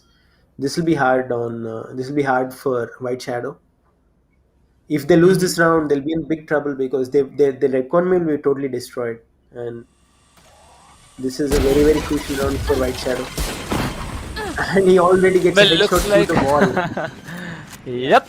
That's a very, very tragic thing I can see there. Well, he did try to get another one, but he did not, as it's a 4 versus 4 retake that comes into play. Orange will be having that Bucky to work with, coming in from behind, trying to get 1 frag at least. He's trying to hit those shots here. He does hit 1, does hit 2. The 2 attackers are so low on HP. It's now a 2v2. The breach is so low, but Dino will be saving the day. It's a 1 versus 1. Pixels coming in versus Dino. Vandal against Spectre. The Spectre does the job, as Pixels will be saving the round, and INGLU will be securing the 10th point for his team. Well, I don't know how to put it through, but looks like INGLU is having a home run since they lost the pistol round there. Yeah. So I think, pistol round, like we said, does matter, but Orange Leaf, he's always managing to get kills, like more than 2 kills every round. So that also is making a huge difference. I mean, he's in top-notch form, you can say, with 19 frags right now and 9 deaths. It's like more than 2 KD. And also Pixels, That's Thanos, true. even they're doing a great job. And well, they're definitely doing a good job, as the game tries to go on a little bit aggressive this time, trying to get some work done here, but his position has been breached for this time. He's gonna just, move in from that. He's gonna remove that tracking dart here, although everyone's gonna just walk into his crosshair, as the Boom Buddy will not be able to do anything. Jojo struggling so much here, trying to get that Boom Buddy in time and also function a little bit better. INGLU now looking to be very, very confident. The breach will be trying to come in. The flash is ready. The concuss is ready. He's gonna just stay down through the smoke and get one. The Sage is still hiding there inside the smoke. Goes for the reload. The Sage is gonna be straight down here, as the Sage will be standing, and a flawless round for INGLU. This is not turning out as I expected. It's going to be a very, very dominating push that comes in from Team INGLU. The defenders are actually playing as the attackers here, looks like it, and the spike was, they weren't even allowed to enter a site here, so that's a very, very strong hold that's coming in from INGLU. yeah, like once you have a lot of rounds in your hand and you have the advantage, you have the economy, so there's nothing wrong in taking risk. And also taking risk is like surprising your opponents. I mean, being defenders, you're aggressively pushing, also surprises the enemy. They're not ready for the push, so, and that's how it helps out the defenders too. And even now, well, I think, I really think that Valorant should put in something of a, what's it called? Like we have, when we die, we have a information that how much damage will we give to whomever. Well, I think Valorant should do that for the observers as well, because I really hope that at least the Raze was able to pull damage on all 3 of the players, the Breach, the Sage, and the Omen over there. And looks like it. There's still going to be 3 defenders standing, and the Breach is quite low on HP. 60 HP, maybe no shields, who knows? And looks like they are still going to be waiting and lurking around in mid, confused whether to go A or to go B. Yeah, so now it's a 4v3. If there's a round that might come in, that might change the game into White Shadow's favor, that should be this round. And if they manage to pull off this round, they will have a chance. But if they don't, then I don't think 30 seconds left. there'll be any more chances left for White Shadow. So So this is a great opportunity. 4 versus 3. They've spotted the enemies too with the Cypher's trap. But Orange Leaf and the game already get 2 kills already before the spike has been planted, and now it's a 2v2 situation. Well, it's indeed a 2v2 situation and a post-plant situation, so I believe the defenders are going to be a little bit tricky here. He's trying to go for the revive. He does revive one player, will be baiting on that revive, but no, he gets 1, he gets 2. This can be a round that Team INGLU is looking for. As you can see, he's going to shut him down. Orange Leaf saving the day once again for INGLU, and a successful 3k coming in for him. White Shadow completely dented in the economy, completely dented in the rounds here. I am seeing a repetition of what we saw in the first game this evening for Team INGLU versus White Shadow. For Team INGLU versus RADSyndicate. RADSyndicate got 5 rounds on, Haven, but then it was completely INGLU, and INGLU getting every round after that. But now it's basically a mirror of what's happening. It's basically deja vu for Team INGLU here. They are trying so hard to make it happen now and this round, because I believe a full buy will be coming in for both the teams. Only Dino is the one who will be buying a Bulldog here, and Bulldog can be considered as a good weapon as well. Well, we're going to step into this round, as this is going to be either the 13th round for INGLU. Well, it's not looking like it, because the attackers, they definitely have, been able to do a lot of work here. INGLU will be coming in and losing 1 player. That's a very, very big disadvantage for their hands. Yeah, and they'll be losing another player, Thanos. So it's a 3v5. Will they be able to pull this off, or it's a 4v4 again? And no, it's 4v3 again. So yeah, I think the game is going too quick right now, and with the game's ulti. 1 enemy remaining. Last player standing. 1v1 we have. What a round! The game triggers his ultimate and saves the round and the day for INGLU here. INGLU just pulling off a deja vu performance, a 13-5 scoreline. INGLU.XFT, Team NaCly, aka Salty, or whatever else you guys have called yourselves in the past. You have been absolutely magnificent with this map here. Split the choice of White Shadow, not turning out to be their home ground. Well, not the White Shadow I expected, but INGLU definitely leaving a mark on that scoreboard. 1-0 for them after the first game. We will be moving into the second game, but your thoughts on the game here, Tuxen. Feel free to say whatever you want to. I want to hear it. I feel that's proper planned execution, like proper teamwork. With, you can see the cages also, the one-way cages. Yes. And the trades, especially if you talk about the trades, they were so aggressive, but at the same time, they managed to trade their teammates. Like, they were pushing together as a team. They were trading, they were using the utilities at plays like Cypher's Cage, or, using Sage's Resurrection as a bait. Every move in every round. And surprising the opponents with by pushing as defenders. So every round, they planned, they executed. So that's what made them win the game ultimately. And obviously, we should also talk about. The entire team played well. They performed well. So as you saw, Orange Leaf, he did extraordinary performance. So that also helped them win with the 8-round lead, 13-5, with 13-5 scores in the end. So you see, even in the last round, he managed to get three kills. So he's I think at like 23 kills and 9 deaths, something like that, at the end of the game. So okay, just tell me how you would feel if a player comes up on a match and you find his name to be the game. Like, how would you personally feel? Okay, the game reminds me of Triple H from WWE, but definitely see even if you talk about his ultimate, he got 3 kills that round and he clutched the round. So that was like that's a beautiful round we witnessed over there. So indeed, that round you can actually call it that's the game. That's the beauty of this game. With the ulti on, the Jet, 3 kills. It's so satisfying to watch. That's one of the best moments you can see in this game. So obviously it's such a good match we witnessed just now. So awesome. One enemy remaining.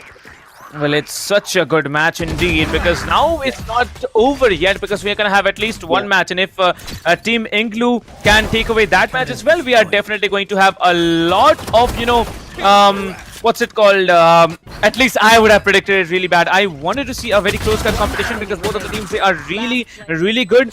But looks like Team INGLU, they have done some homework, and the grind that they have been doing is absolutely playing out to be, disastrous for the other team.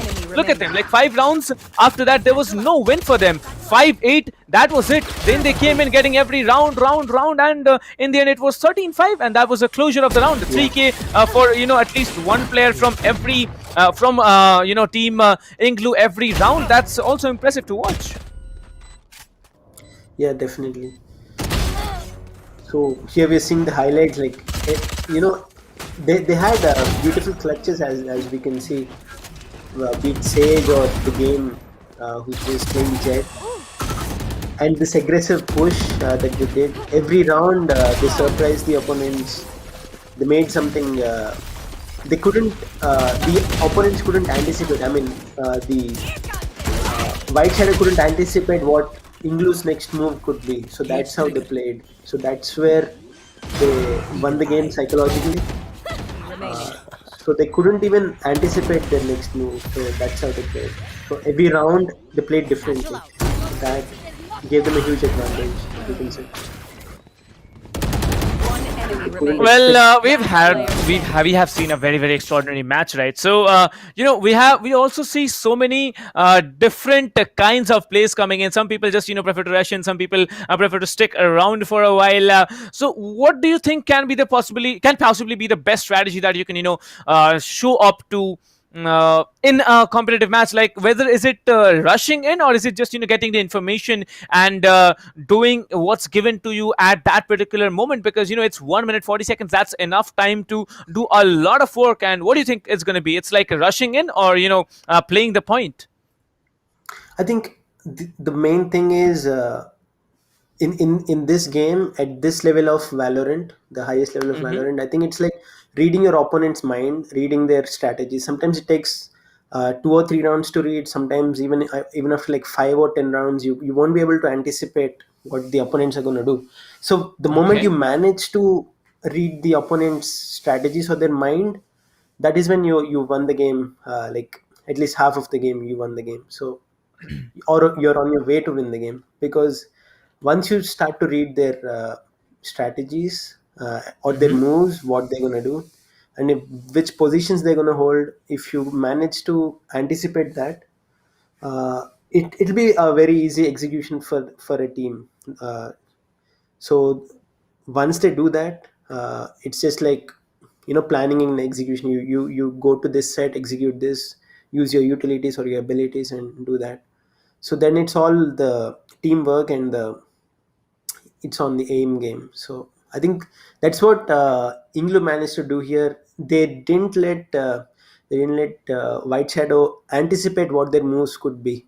So they played every round differently. Some rounds they rushed in. Some rounds they were playing slow. They were holding. They were playing time, as you witnessed. 10-second win rounds. There were only 10 seconds remaining, and they won a few rounds. And some rounds they faked the rush and they rotated to the other side. So that's what made the difference.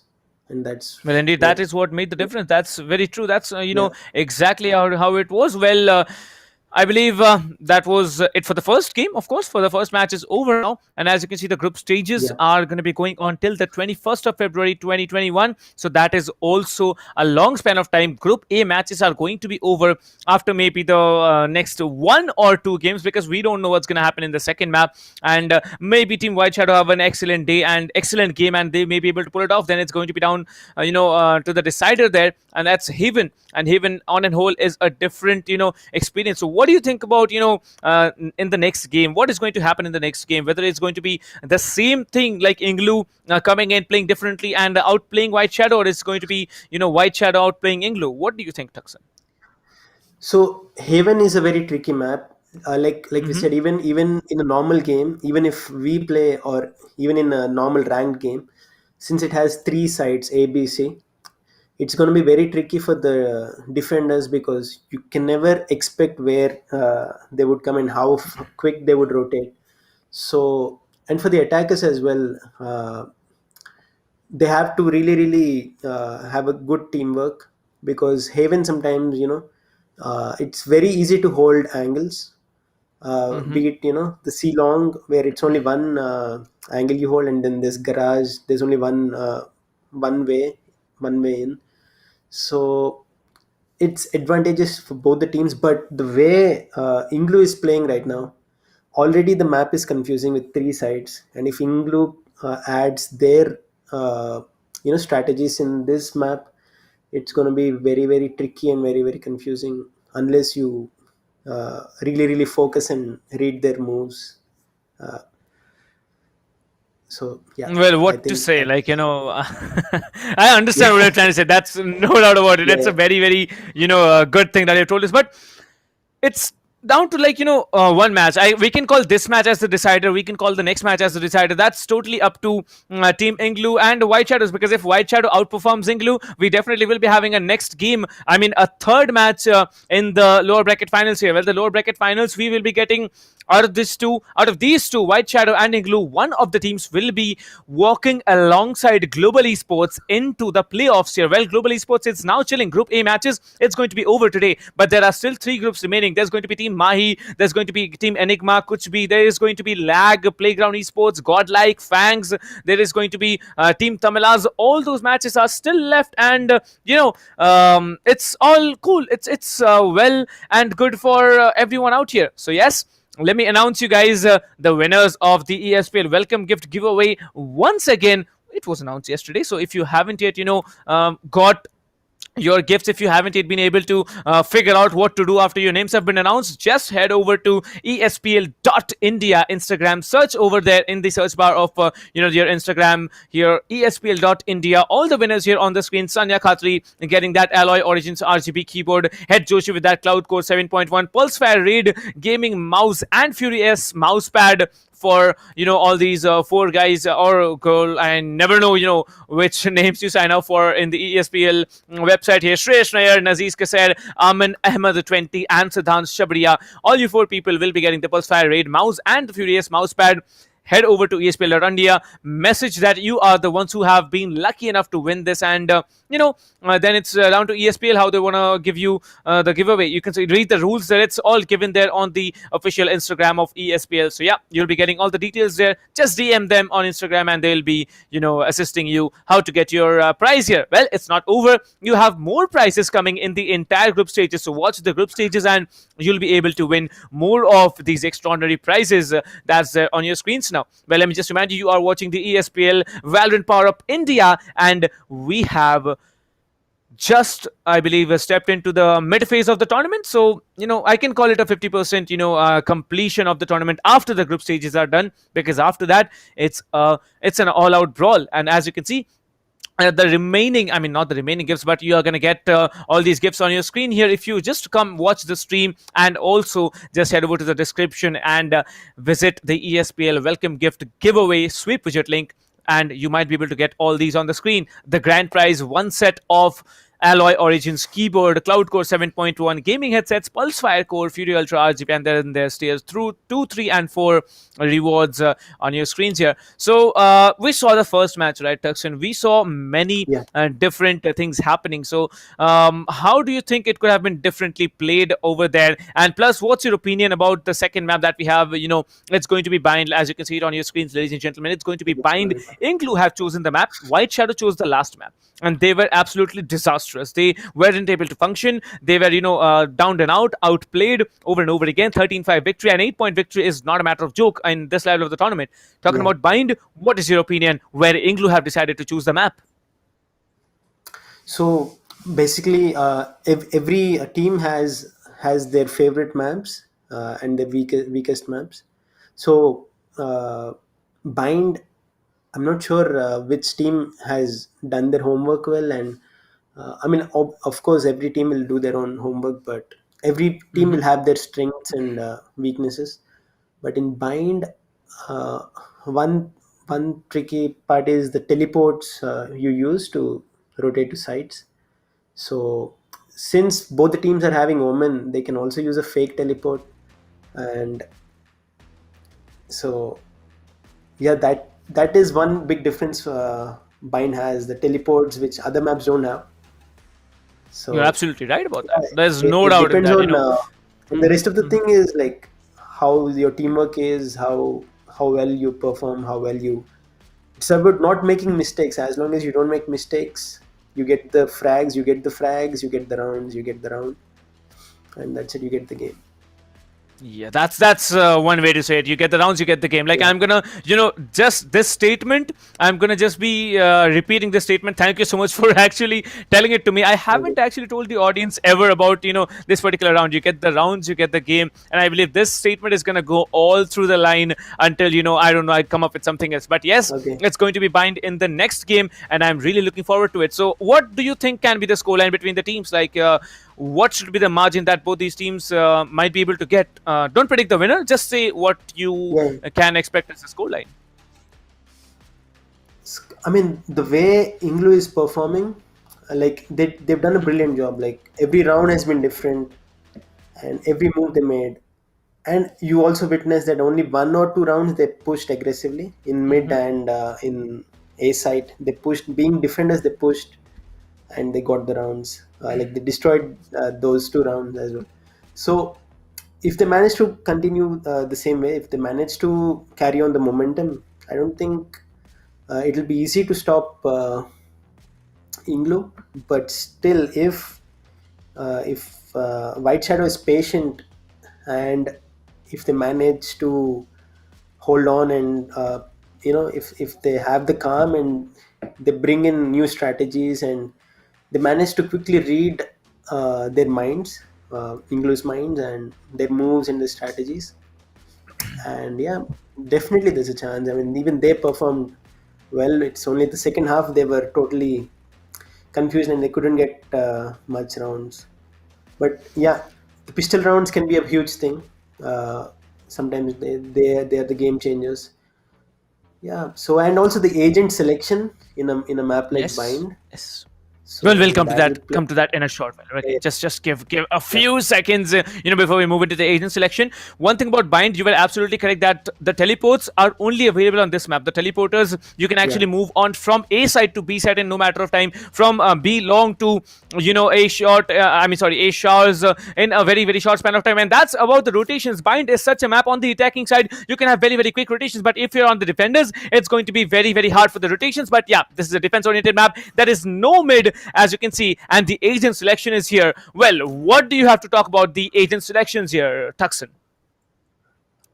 Okay, so both the teams have Sova, both the teams have Raze, both the teams have Omen, both the teams have Reina, and here we see Jet and Orange Leaf with Cypher is the only difference.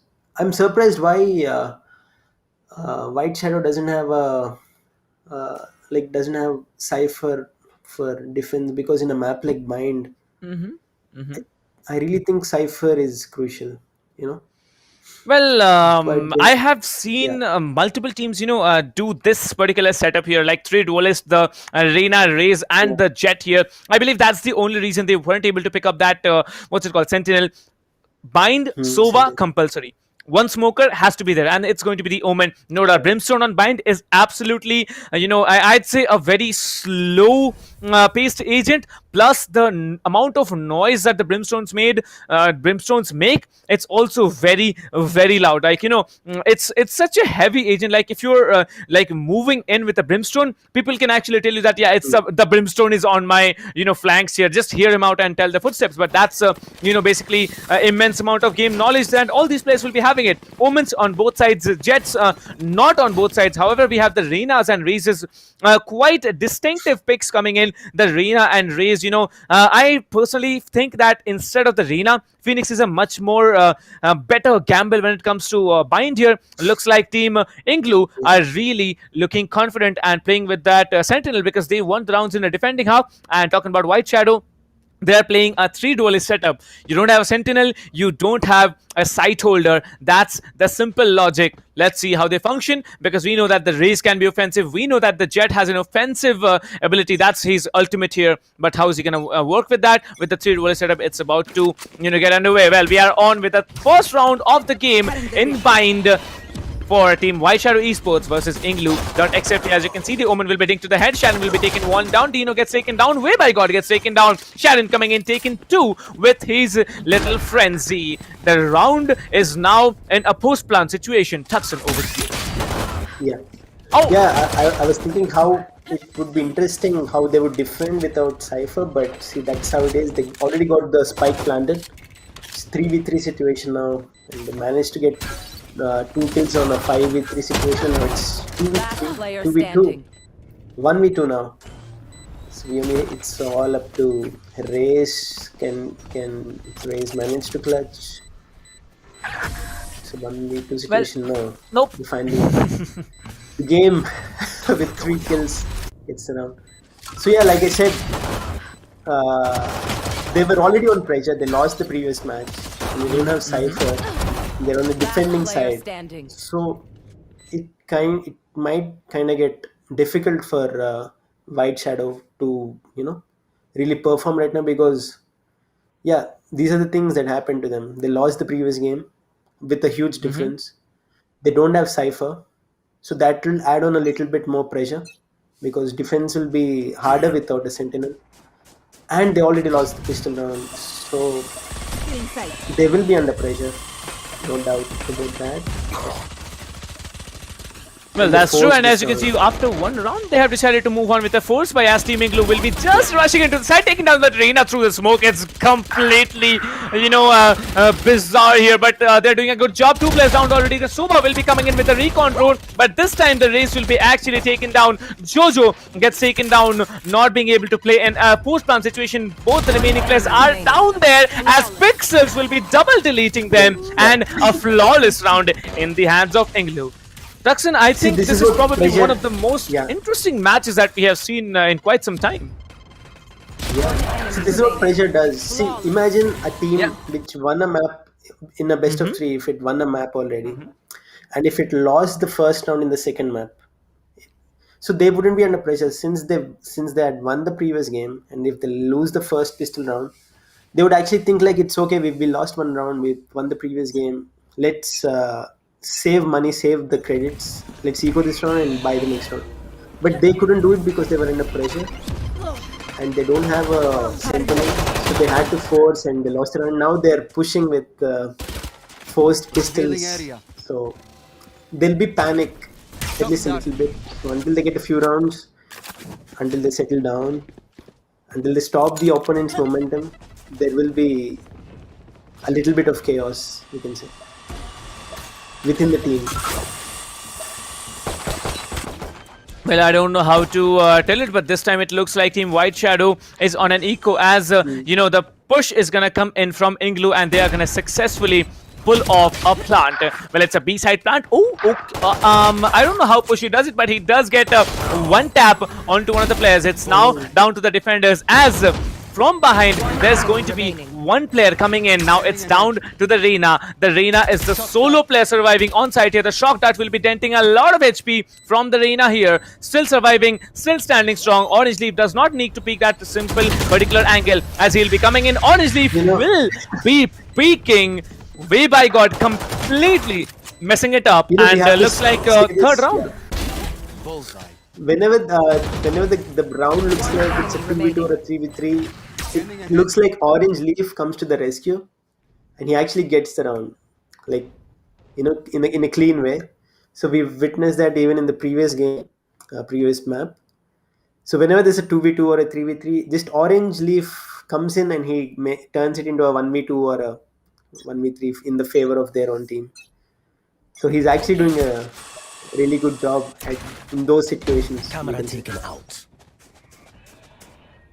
Well, 3-0, that's a very, very big scoreline on the attacker side here, because the defenders now, they are looking to be so very, caught in the blind. As you can see, the paint shell will be coming in from the defender Raze here, trying to shut down anyone who walks up to Hookah. But now Hookah is being held down by the Raze along with the Reina. The Omen will be teleporting, but where is he? He moves on, checks the elbow, and comes back here on long. Well, he needed to check the position. He got the positions here. Pixels will be getting Gorbits here, and that's a very, very important frag that he has collected. 50 HP, 100 HP and full shields to work with. Way by God also waiting up in corner of elbow. Well, a very, very big dent coming in. 91 HP. He's just down to 91 HP. Thanos will be shut down. Way by God will be getting a double here. That's a massive here. Pixels will be coming and taking down one, but Pushy will be trading it out very, very smartly. 2 attackers still standing, 3 defenders. If they do not make it happen in this round, they are not going to make it happen in any, because this round is in their hands. 3 defenders to work with, 2 attackers to work with.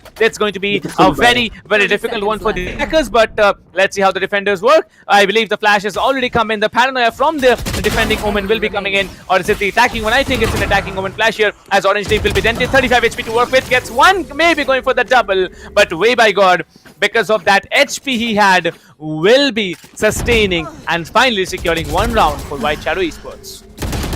Yeah, it was a crucial round because they were on a full buy. So finally they get the round, and I think this will end up put them from their pressure. So it was a much needed round for White Shadow Esports. And now we can say the game is on, since both the economies are kind of stable and both will have a full buy now. This round will actually show us how far things will go. But again, well, it looks like, go on. Yeah, but again, if White Shadow doesn't manage to win this round, then they're again going to have a bad economy. Well, not just a bad econ, I think a destructive econ, but Gorbets this time will be coming in with that judge here, denting a lot of the players, but there's going to be trades coming in as the defenders keep falling, and it's going to be 3 attackers still remaining. The game will be getting on top of the box here. He has no information. He gets a 4K. Game is on a spree here. He can get an ace here. Way by God will be coming in from behind. The information has been given on, and the game can actually go on and get that ace. But will the players be risking it? As it looks like the game will be having the Vandal in his hands now. The game has information that the player is going to be there near lamps or CT. Well, now the info has there, and the Cypher will be coming in. The Omen will be looking for that frag. The Omen is hungry, and he gets that ace. The game will be outshining everyone else, and he's so happy he pulled off an ace. 2 players were downed from team INGLU here, and the game absolutely melting it out for their team. What a play did this guy have. Absolutely brilliant performance coming in from the game. Enemy remaining. I mean, with Godbids getting like 2 early frags, for a moment we thought they had the advantage, but the game comes in. he gets an ace, and he's on 10 kills right now, so 2 deaths. So that's fantastic performance.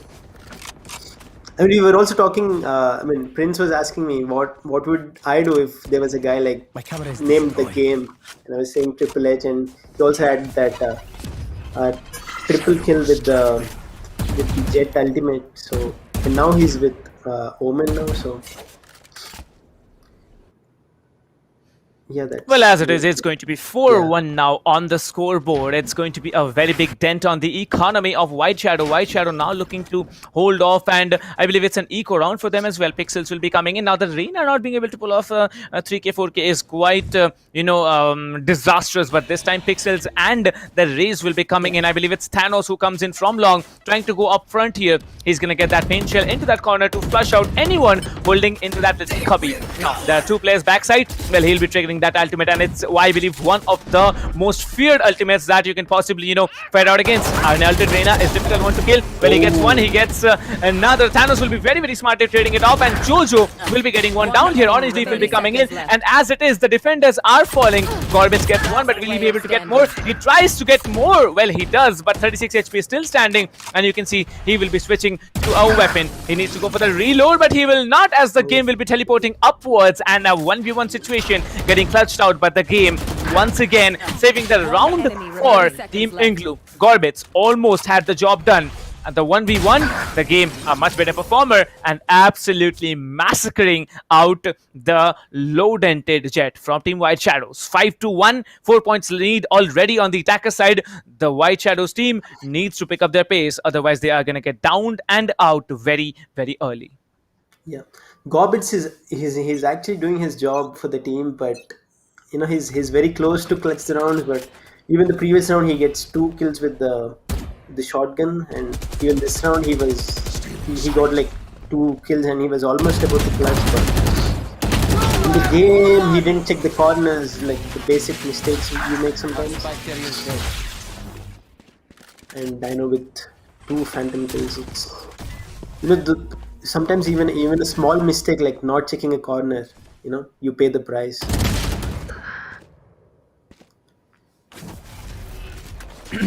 Well, you know, go on. Player standing.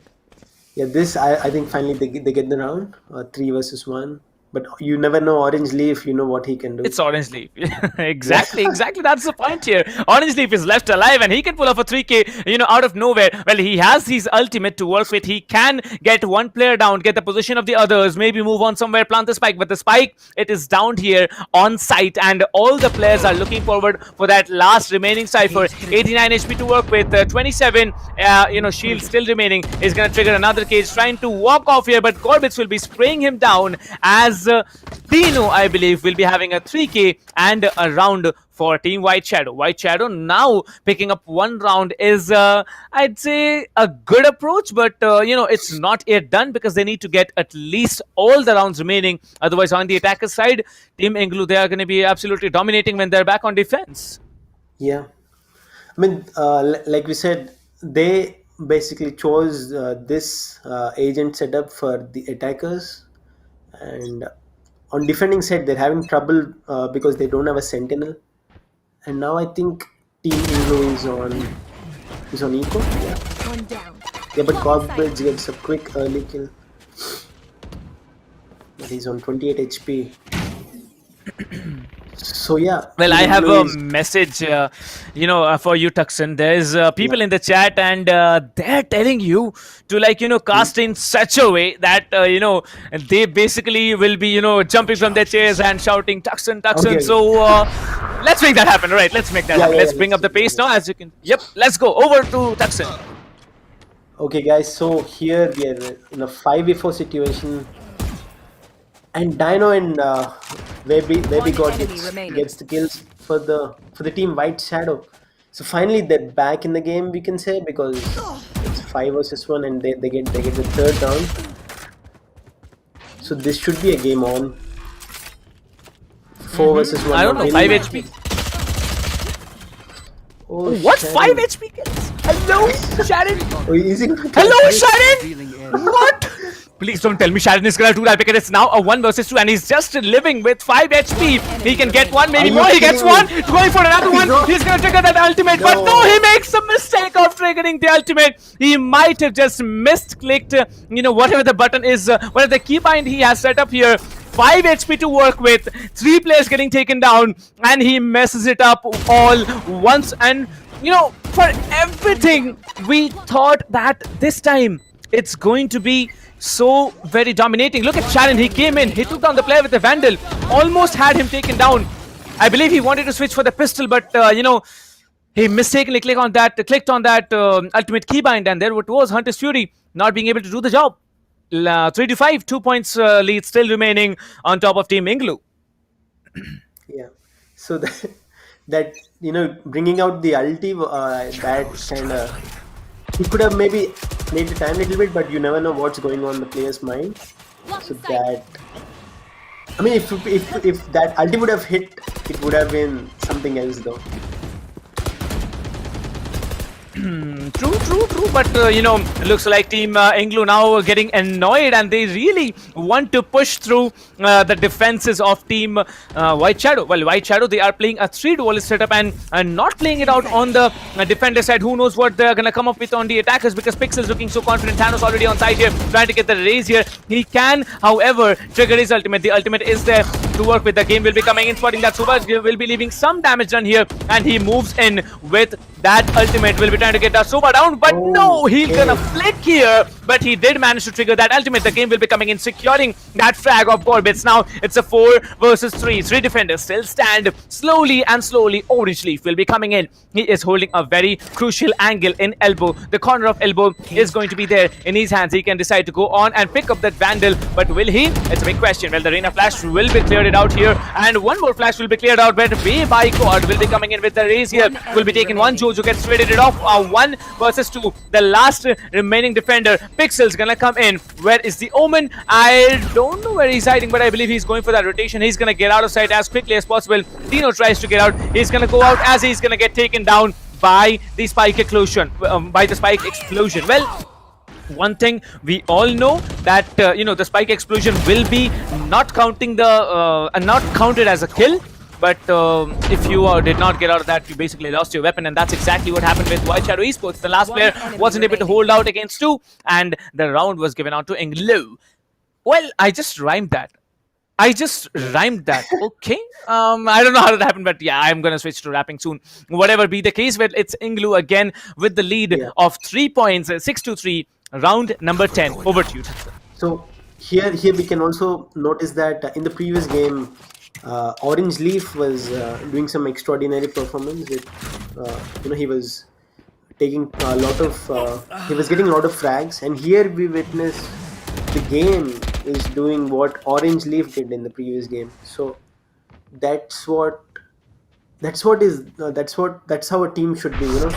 Not like if the previous game there's one player who's like doing extraordinary performance, and in this game there's another player, and yet the team itself is performing really well as together. So that is really healthy for a team. Like, you always have a star player, a different star player for every map, for every match, and also the team is very stable and consistent in performing. So that's what INGLU is doing right now, and they already get Spike planted. Well, look at that, post-plan scenario that came in. I believe one of the players has been dented on the head here, as I saw the arena will be dented. Yeah, the Omen is standing, but the game, this guy is a menacing Omen here. Like, Omens are getting, on my nerves, because both the Omens are trying to play out so well.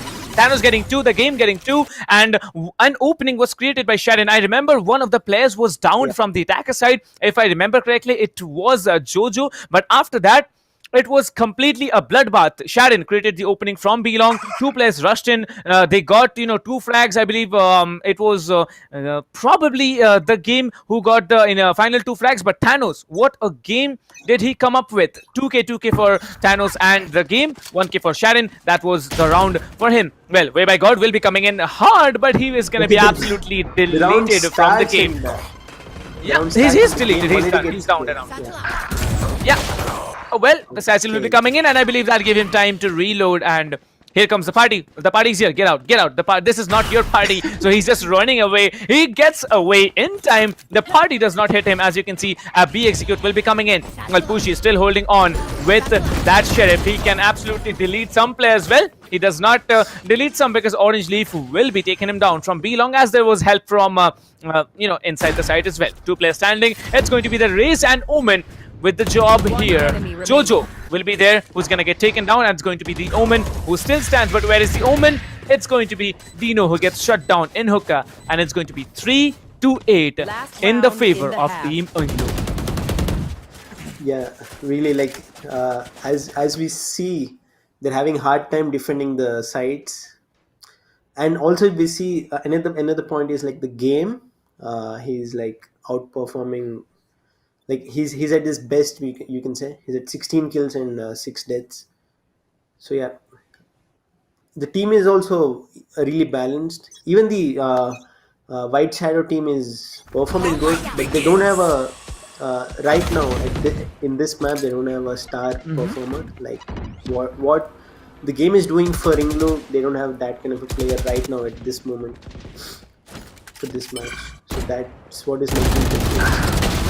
Okay, that's good trades coming in, double peaks from either sides. Both the players from the defender side were actually peeking up B-long. And as you can see, Pixels has come up. The paint shell will be dropped out here. Thanos will be coming in, deleting Jojo. There's going to be arena versus arena battle here as We by God gets one. But will he be able to get more? I don't think, because he's going to be massacred here by the game. The 9th round coming into the hands of INGLU. Not a flawless round, but definitely a good one. The side switch comes in. 9-3. Now on defense, 4 rounds to win. INGLU is going to be absolutely deleting players from White Shadow. However, White Shadow have a 3 duelist setup, and I'm really looking forward to how they are planning to function on the attacker side. So it's been a great half for INGLU, obviously. And they have 18, the game with 18 kills, Sharon with 10, Thanos with 10, Pixels with 9, and Orange Leaf with 6. And if you see White Shadow, Godbids with 9, Way by God with 8, Dino with 7, Jojo with 5, and T with 4. So now it's time for defense for INGLU, and they also have Cypher in the team, so that should be comfortable for them. But with 3 duelists, White Shadow can also do some aggressive plays. So let's see what they're up to. No, What? Way by God? Hello? Sir, are you okay? Because it doesn't look like you are okay. The arena flash came in. He's absolutely not looking in the direction. He doesn't even try to run away. But, we all know the arena flash makes a lot of noise. That that cawing noise that comes out of the arena leer eye. And he didn't even move. He didn't even flinch a little bit. Now it's a 4 versus 4. The raise has been dented on the attacker side. Team INGLU definitely trying to move up on B side because the tripwire has been destroyed. However, Thanos will be taken down. Orange Leaf will be taken down. Jojo as well. It's a 3v3, and slowly it's coming down to a very tricky play. The game will be coming in, trying to take down one. Gets the Omen dented, will be taking him down, goes for the Sova, but Spooshi is a much stronger aimer, as we all know. Now it's a 2v2. Both the players, both the defenders after the plant, like the spike carriers are the planters are the defenders now after the post plant. And as you can see, one of them has been down. The last player standing from the attacker side will be the Sova, who gets taken down. Orange Leaf once again with a 3k and securing the round for INGLU. Let's have some hashtag Orange Leaf, hashtag INGLU up in the chat, and let's have White Shadow. What can we have? Let's have some hashtag White Shadow play better in the chat, because White Shadow, they really need to play out much better. 10-3, 7 points lead. It's a bloodbath, and it's again deja vu. Like, what is INGLU doing? Are they absolutely trying to come in and win over any team they possibly can? That's INGLU. 13-5 on the first game we saw against RADSyndicate. The second game we saw 13-3 on ASIN. That was Rad's map here. Coming in the finals of the lower brackets, White Shadow versus INGLU, 13-5. Is it going to be another 13-3? What do you think, Tuxon?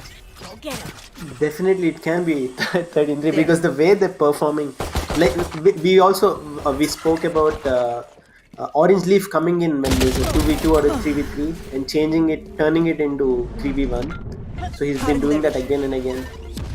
And since he was like a star performer in the previous match, now we have the game who's connecting his shots brilliantly. So this way, oh my god.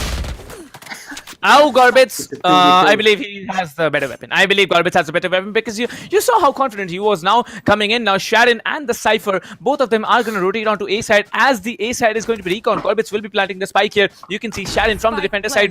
He is going to come in. The player named Orange Leaf, he shines out yet again as there's only one player standing here. It's a 1 versus 1. Sharon with 125 HP to work with, and if my maths is correct, I believe the defending, the attacking Sova, that's going to be from Team White Shadows. It's going to be Pushy, who has quite some HP to work with as well. 83 HP and 17 shields. Well, he's just hiding out in the corner on the right side. So Recon is going to come through. He's going to recon in a position, but he's going to flinch as he looks out in a wrong direction, and it's going to be 10-4. Definitely not deja vu, but quite close to one. 4th round secure for White Shadow Esports, but now a full buy will be coming in from Team White Shadow, if I'm not mistaken. Let's see how they function. A forced buy did definitely not pay out as INGLU wanted it to.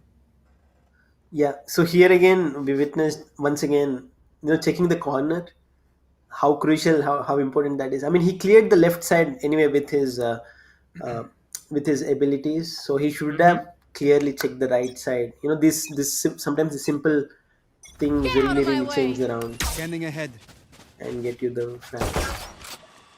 That's true, but this time still, Orange League will be switching to a shotgun. The Bucky coming into play. The Bucky is a very bulky shotgun, like you can say that way. And as you can see, he's gonna dash in. Let's see if he can delete one. I believe he deletes one. He deletes two. Sharon will be deleting another. And looks like the defenders are having a hard time to keep up as the Gorbits will be taking on another. Not a flawless round yet, but you know, Way by God will be coming in. Oh my God!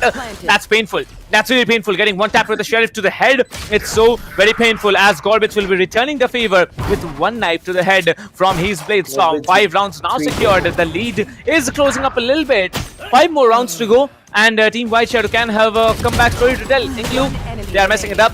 The 3 duelist play has been playing off for the past 2 rounds, but will they be able to keep it up as a full buy round probably will be coming in from both the teams? Yeah.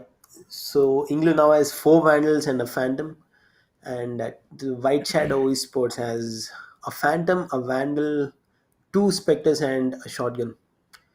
So yeah, this might be crucial. It will be crucial for White Shadow because they got their full buy. They can mess up this one.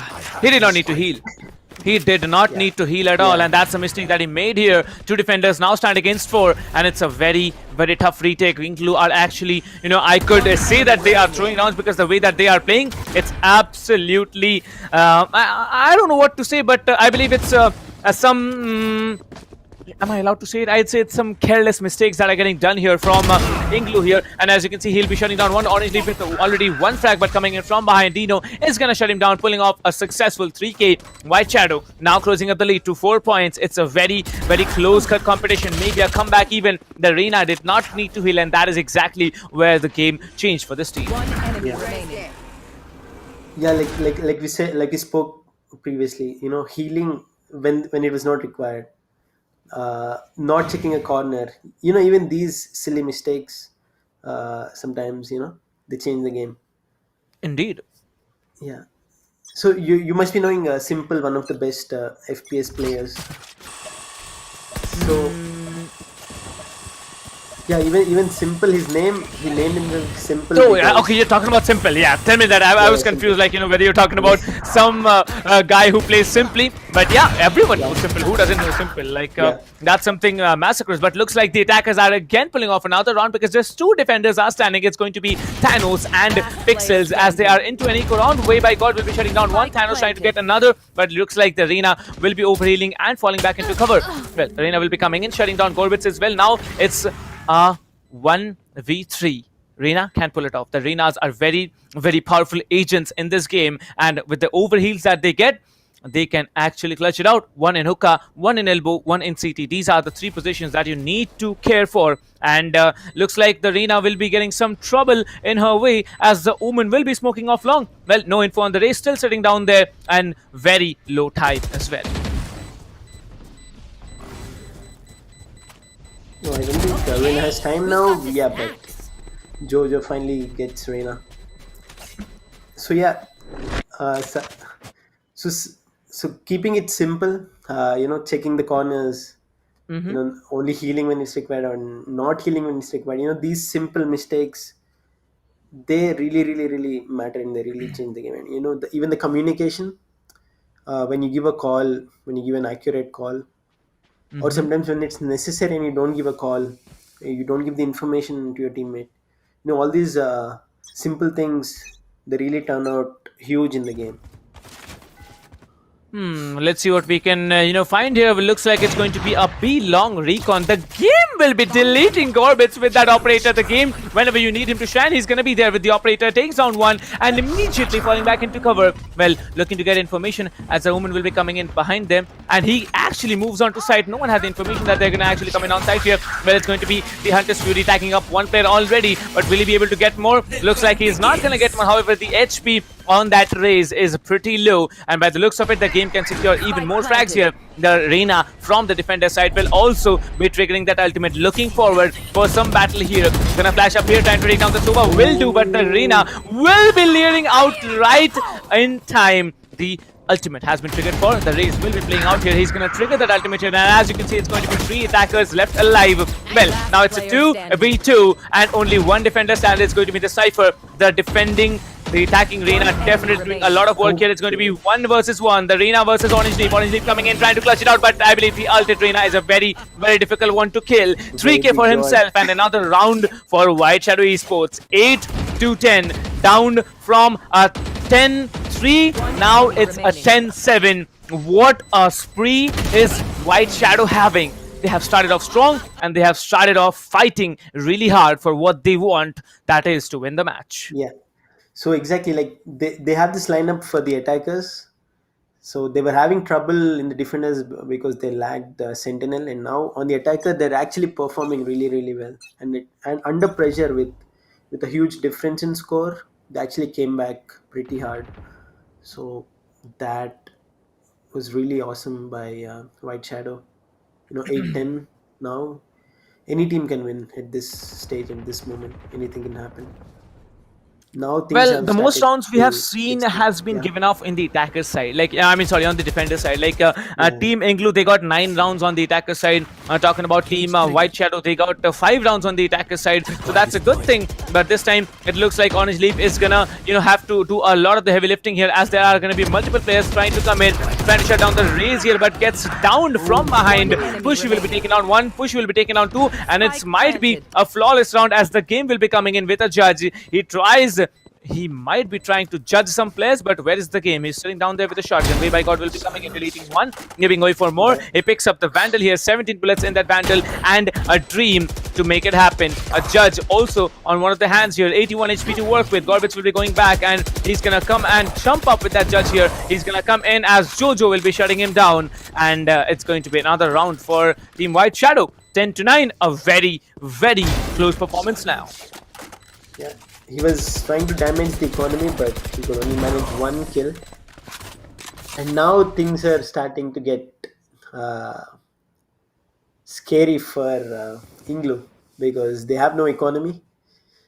They're forcing sheriffs and I don't know what other pistols they might buy, but White Shadow Esports is on a full economy, and their economy is so healthy, with Dano having 8,000 and Pushy having 7,000 credits. They have really healthy economy. So this totally looks like it's on the White Shadow side, this game right now, because the economy is totally damaged for INGLU until they pull off. I mean, if not this round, unless they pull off the next round and they save some economy now. If they buy now and they lose, they'll be in big trouble. INGLU, they should do something smart, since they already have 1 game in hand. They might save 2,000 credits and maybe buy Stingers. I think that's what they're doing. So yeah, it's a great comeback by White Shadow Esports, we must say. Well, not yet, because, I have seen many teams actually pull off eco rounds in a completely astonishing level. And by the looks of it, Team White Shadow, they are not on eco, but Team INGLU, they are definitely on an eco round. 4 Stingers coming into play, along with 1 Sheriff, Light Shields on 4 players. And I believe they are really looking forward to make it work, as the players are gonna, everyone from Team INGLU is gonna go on and buy Stingers, but they troll me and again switch on to the Sheriff here. So yeah, it's allowed to buy whatever you want to. It's allowed to play with whatever you want to, as long as the round doesn't begin, because after the round begins, there's not going to be the buy screen on your hands here. Well, 26 seconds to go. Some tactical break has been taken from one of the teams here, and we're gonna start off right now. 23 seconds now as the clock timer gets initiated, and it's going to be an eco round for the attackers. Team INGLU, for the defenders. Team INGLU looking to be very, very precise about their work, but on defense they are seemingly weak than we possibly would have imagined. They have the Sentinel to work with, but they are not being able to function. What do you think, Tuxton, can possibly be done by INGLU to make it happen, to make it work, and get the remaining 3 rounds and win away? I mean, if this kind of buy, if it was on the attacker side, the Stingers and whatever, they could have rushed with a proper execution, with a proper teamwork, flashes and smokes. But on the defender side, having Stingers, only thing they can do is hold close angles. And gamble because see, they are in a gamble because three players in hookah. It's actually a gamble. It Well, that's a good time, Lear. That's a good time, Dismiss that came in and he got the job done. But he needs HP, 47 HP to work with. Well, looks like, the game will be having a shotgun here, a judge to play with. Anyone walking into his crosshair is basically dead. Let's see if he can, because he's going to try. But Dino is going to be much more precise with the aim. And the voice animations are excellent that have been designed by Riot here. Talking about Pixels, he has decided to teleport onto the A side here. Coming in now, he has been tagged up by the Sovarat. Gorbitz is going for the frag here. He'll be taking round one. The last player standing is going to be the Raze, Thanos. Definitely not going to use up the ultimate. I'm quite sure of it. The showstopper not going to be popped off, but who knows what's going to happen, because it looks like it's going to be a game over for Thanos as an equalizer comes in. White Shadow definitely doing a very great job out here. The 3 duelist setup really working out for them. From now, any team can win. Be the attackers, be the defenders. 10-10. We're about to find out who the victors are, because if White Shadow wins, we're going to have the third map, Haven. If INGLU wins, they are going to move into the playoffs and just to, chill out for maybe for the next 7 to 8 days. Yes, so we have Vandals and Phantoms, the full buy for both the teams. But if INGLU loses this round, their economy is totally down. But White Shadow have such a healthy economy; they can actually buy the next 2-3 rounds even without any pressure. So this is a crucial round for INGLU, we must say. Also a crucial round for White Shadow because they lost the previous game. So both teams will be desperately to win this round, and I think they're taking things slow. No one's rushing in, or no one's in a hurry to get the control of the side. Well, indeed, they are taking things slow. As you can see, no one has been traded for yet. No one has been taken down. Everyone's going to walk in slowly as all the players, they are just walking. Pushi will be coming back from hookah. He's not going to be able to go there. Sharon is going to also run back to CT as the Omen on A side will be preparing the flash. Well, it's a very powerful, flash that has the paranoia that the Omen will be possessing, will be near sighting a lot of the players. As you can see, the Omen will be trying to get information. The flash comes in. The Shed has been actually detected here. Gorbitz will be shutting down Thanos. As you can see, an execute will be coming in. The game will be shutting down. One gets back to cover as there are 3 defenders to take on this retake. Well, Sharon will be dropping those shock darts here. He's trying to go back in. Well, Pixels will be shutting down Way by God as he dismisses back into the lamps area, the U-Haul or lamps, whatever you like to call it. Well, now only 3 attackers will be remaining to hold off that spike. Well, it's not the best game that INGLU had in the past few rounds, but it looks like they are going to go for it. Well, one has been shut down. Now trades come in as both the attackers are now inside that little position. Well, the flash comes in, but the Omen will not be able to get anything done here as Dino will be taking out Pixels, teleporting onto the other side. He's going to wait there. Sharon with a quick 2k needs to make it happen. There's no time. The spike has started to be here, but Jojo will be closing it all up. 11-10, and looks like a dream for White Shadow is going to come true in maybe the next 2 rounds. Yeah, so it's Spike planted. even in 10-10 score, such controlled, patient gameplay, such controlled gameplay has to be appreciated because they were under pressure and they performed really well, and they got back to 11 rounds. You can call it a really good comeback because they were already under so much pressure. They lost too many rounds on the defender side. They lost the previous game. They had no sentinel, and yet they came back. They came this far, so that is awesome. Actually. Well, that's the point, right? They knew they were going to be on the attacking side, so they decided to go on with a 3 duelist setup, and it works out fine. It has been working out fine for multiple rounds, because I don't remember when team INGLU won the last round here, but this time it's going to be the judge who's going to judge Jojo and absolutely delete him off the game. It's going to be a 4v4 retake, possible retake coming in from the defenders, especially when the Cypher has the ultimate. Orange Leaf will be coming in from showers as Pixel will be triggering his ultimate. Well, the Suba recon drone is going to come in. Nothing is going to get done here. He's going to trigger the ultimate as the positions get revealed slowly and slowly. It's going to be Gorbits who's going to get shut down. Orange Leaf has been taken down. It's going to be a 2 versus 3, a 2v2 now, 1v2 now. The Reina has triggered the ultimate, but this time it's going to be Pixel who closes it up, and it's going to be Thanos with the defuse. A round coming in finally after such a long break that INGLU had. 11-11. It's a very, very close game now. Buys can be there from both the teams. The Vandals and Phantoms will be coming into play. And you saw how, desperate way by God was to get the round. He triggered his ultimate, getting nothing done. And looks like we have another equalizer coming in. 11-11. Team White Shadows definitely shocked after that, massive performance by Pixels here. The game having 25 frags instead of being the Omen is absolutely massive workout here. Let's see what the 23rd round of the game is going to bring up for us. Tuxon. Yeah, that's awesome what Pixels did with the 3K. And that was really crucial. Now we're in 11-11 score. So this round is very crucial, obviously. And they already lost a player. White Shadow already lost a player, and it's a 4v4 situation. Thanos with another headshot. We have a 3v3. Well, 2 teleports coming in, 3 teleports coming in, I believe. Quick rotation. Very, very quick rotation that came in here. Yeah. Well, you can see the Suba has the information to work with. All the 3 players are in Oka here. Will be shutting down one. Will be trying to go for a double here. As you can see, the spray down will be coming in. Orange Leaf doing a massive amount of damage onto the Omen here.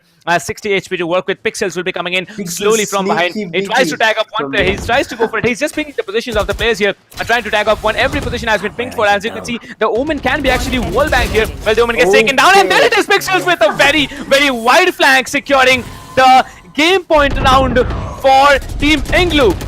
One more round, INGLU is gonna win. One more round. If White Shadow gets it, it's going to be overtime. What's it gonna be? It's a very big gap that's here now. 1 point for INGLU to win the game and move on to the playoffs. 1 point for White Shadows to have a chance of fighting back.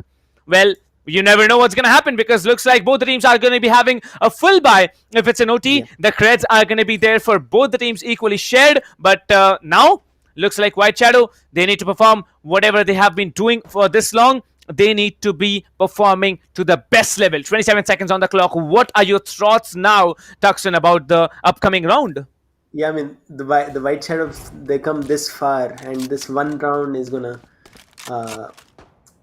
gonna show what they're made of, because all their hard work, all these comebacks, all these rounds, they put in efforts, they'll go in vain if they lose this round. So they will give their best, and both the teams will definitely give their best, and both are playing to become the best. So, well, I don't know. Looks like White Shadow, they are going to have a tactical break. They had a tactical break, and now we are going to move in and move into the 24th round of the game. Probably the match ender, probably the OT initiator. You never know what's going to happen here, because INGLU is looking to be, quite menacing here. The game will be, throwing that one-way smoke onto A side here, trying to defend off all on their own. Sharon will be coming in. As you can see, the Reina and the Sova combined to hold out that one little corner. Gorbits will be coming in, trying to scan that position. The Reina has to come up and peek front and take out that recon drone. Well, the recon drone will be taken out. As you can see, the owl drone gets dropped, and the position of the Sova is still safe on B long. Well, looks like the spike is being picked up now. The attacking Sova will be picking up the spike here. Pushy will be coming in, is rotating onto B side as the smokes are getting deployed by the game. 4 seconds on the clock here. He needs to drop a smoke as quickly as possible. Well, there it is. The ultimate will be coming in. He does double satchel boost onto the side here. Gorbis will be taking one. Shannon will be taking one. That's a very beautiful trade that's coming in. Dino will be coming in behind in CT spawn. Well, it's a very, very big teleport that came in. Trying to take something getting done here, but no. Orange Leaf will be traded off for Thanos here. That's a very, very important frag. Again, the other Omen will be teleporting. Guys, how many ultimates do you actually have working? Because Pushy will be trying to get away with a frag here. Orange Leaf takes one. Way by God takes one. The plant will be initiated. The planter has been taken down. It's down to a 1v1. It is going to be the Reina. He has been tagged up for. He's going to hit the headshot or not. Well, he does hit the headshot. Orange Leaf with a 4K. And the round closure, the match closure in our hands. Well, I didn't know the Sentinel could play that well. And it looks like, Orange Leaf, it's whenever you need him, he's there. 13-11, INGLU with the victory of the match. Tuxin. Yeah, I mean, the moment it was like a clutch situation, and it was such a close combat, and he used the camera, and he actually gets the round. That was like fantastic to watch. So, yeah, it was very, really intense. We can say such a close match. Awesome performance by both the teams. I mean, the first map had such a huge difference. It was 13-5 in split, but bind. Both the teams performed really well. Those simple mistakes like not checking the corners, or you remember the healing when it isn't required for Reina. Those rounds. Don't you think they make a huge difference when it's 1 or 2 rounds lead victory? So those simple mistakes, I think, really change the game. And also Orange Leaf, when the team needs him, is there. We've seen it in split, we've seen it here in the last one with the 4K in such a pressure moment. 4K using the camera, brilliant performance. Well, I don't know what to say, but it was indeed a very, very fascinating match to watch, because the way that Team INGLU started off on the attacker side 9-3, then they just got 1 round in the defense until it was 11-10 in favor of Team White Shadow. Then it was just 3 rounds by Team INGLU, and they got it done, and that was it. 11-11, then 13-11 for Team INGLU. They are now into the playoffs, and GG's to them. I don't know what INGLU was trying to do, but INGLU coming in, developing over the tournament, and being so very strong. White Shadow, this team, it's a professional team. It's a very, very popular name that it has in the current scenario of Valorant in India. And looks like White Shadow, they failed to take down INGLU once again. And look at how Gorbitz was playing. Gorbitz tried really hard along with all his players, but I'd give the credit to the team which played better, and looks like he did play better. Like Team INGLU, they were the better team in this match and the previous one, and now they're gonna move in. Yeah, ultimately the best team wins.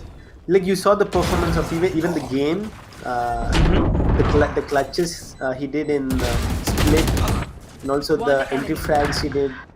One enemy remaining. It was really awesome to see, the entire team coming together. They played together as a team. That was more important, and they played every round differently. Even when White Shadows were looking like they're going to come back, they managed to get 11-11. Even then, Team INGLU, fought back, and they actually managed to get back in the game and get to 13-11.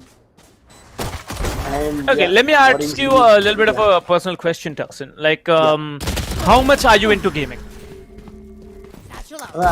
Since I was born, I was totally into gaming, because the first thing I touched when I was born was a video game. So I started with Super Mario, Contra, those video games, the TV video games. So now how much do you game, on a daily basis? I game 8. I stream 8 hours every day. So I stream Grand Theft Auto 5. So I recently started. Oh, nice. That's good. That's good. I was a Facebook player for about 3 years. All right. That's good. Do you play Valorant? Now Valorant is the meta, right? No, I was totally streaming Valorant, and I make a lot of talks. So it looks like Valorant is actually growing and evolving in the entire scenario. Be it for streamers, be it for casters, be it for gamers. They are evolving down the line along with Valorant, and looks like everyone is evolving. Looks like the teams are evolving, and that's what grinding is all about. Orange Leaf, when you need him, he's gonna be there. You remember this play? He wasn't able to do it once with Arena. But then on the final round, when he needed to do it, he did it. Remember this play from the game, absolutely melting that, Arena there. Then Jojo was playing down in the smoke, getting the game. It developed, the game developed for them. I don't know what INGLU was trying to do, but now it really seems like probably INGLU was, not even trying to get the rounds. They wanted to make this happen. They wanted to give, a White Shadow a striking chance to come back into the game. You never know. Maybe Team White Shadow was better in getting all those rounds on the attacking side. The 3 duelist play, it really played out for them for a few rounds, of course. But then it was all down and out. It was, like, look at this. It was 11-10 from this point. No round was actually given on to White Shadow. INGLU, 3 rounds right off the bat. They won it. They got the rounds, and they have claimed the match for themselves. One enemy remaining. So this was, you can say, I mean, this map you have to appreciate both the teams. I think only difference that made one team win or the other team lose was those simple mistakes they made with corners, using an ultimate after getting 4k, or healing when it wasn't required.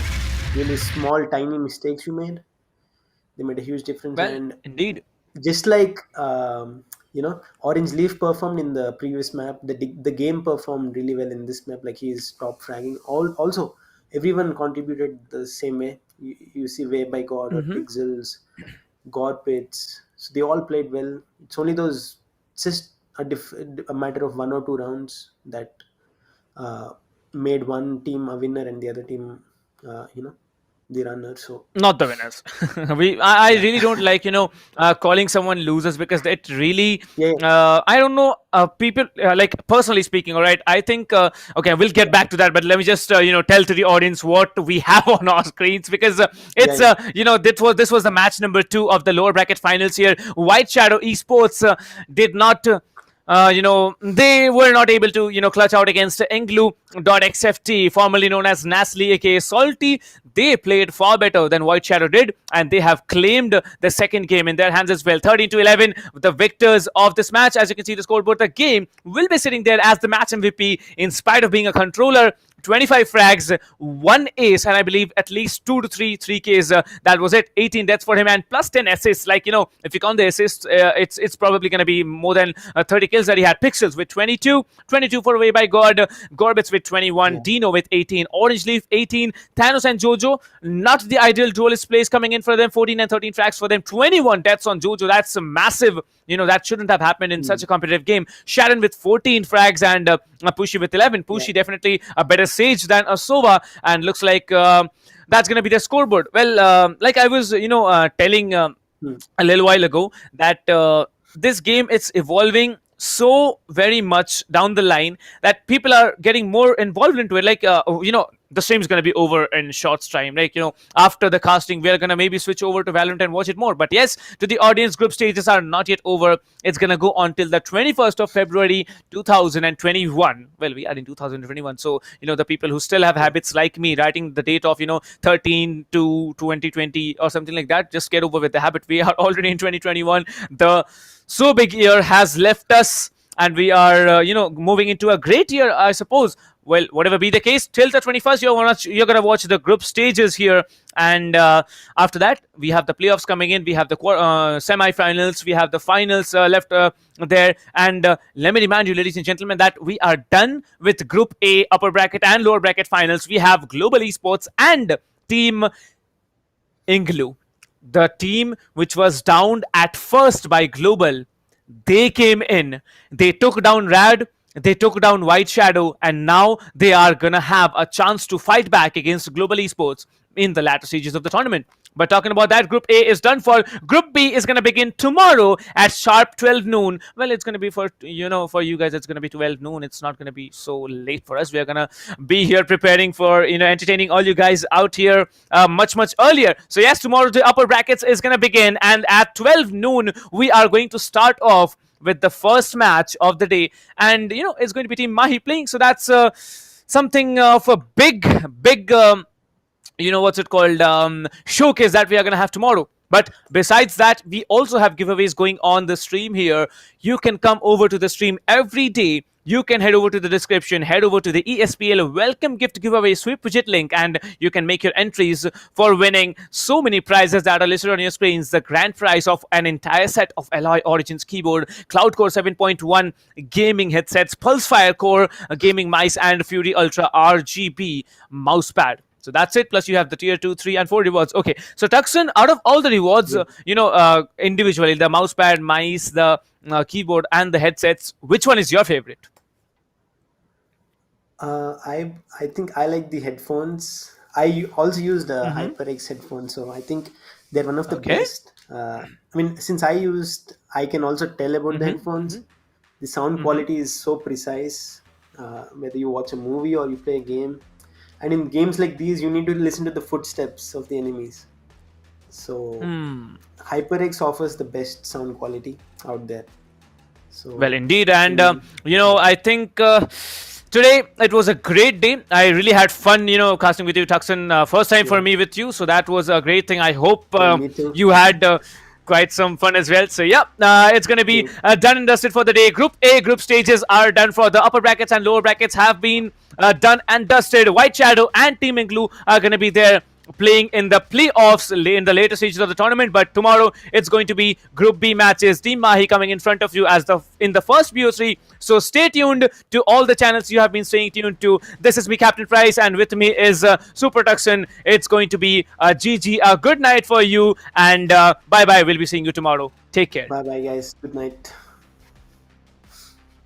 Strong and wide, call me running away. It's just a game, but nobody coming to play. I bless. Rise up, though. Rise up, though. All my people, where you at? Rise up, though. Let's go. Yeah, let's go. Let's up. One time, go get it. It's yours. Let's shot. Come on. Yeah, let's go. Raise up. That's right. Run with it. It's yours. Let's shot. Come on. With each day we wake up, we get stronger and stronger. It's our time now.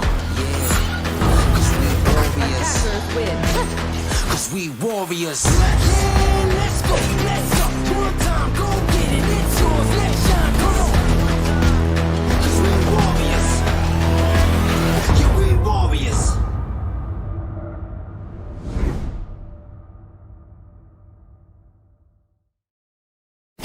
Valorant Agents of India. Are you ready? The ESPL Valorant PowerUp Series is a tournament open to players of all skill levels. Whether you are an agent with competitive experience or not, this series is meant for you to test your skills and have fun. Agents will battle for a total prize pool of 7.5 lakhs and the title of Series 1 champions. It's time to power up. Let's break down the tournament format.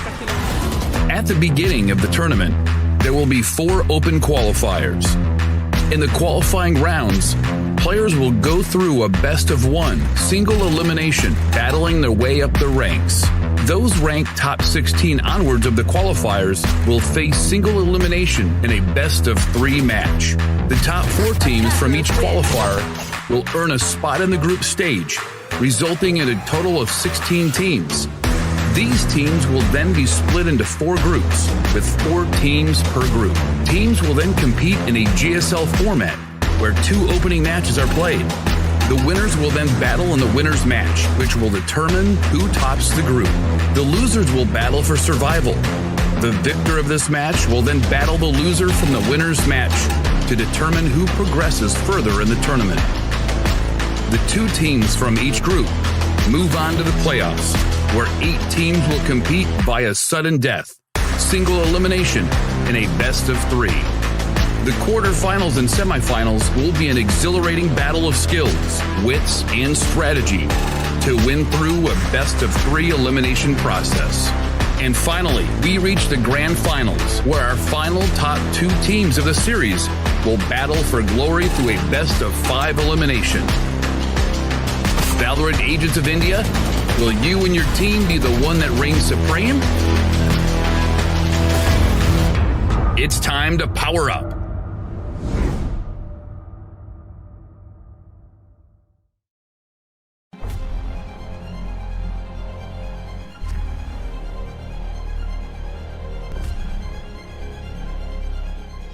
Every young gamer wants to become an esports professional.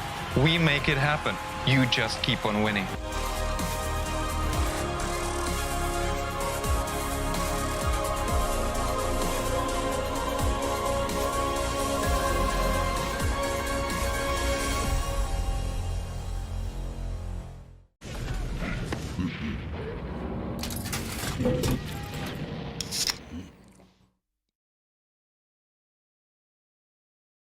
Users of Roblox are all around the world, and all of them expect the same level of experience. Well, the success of games is measured by how much can you keep users engaged.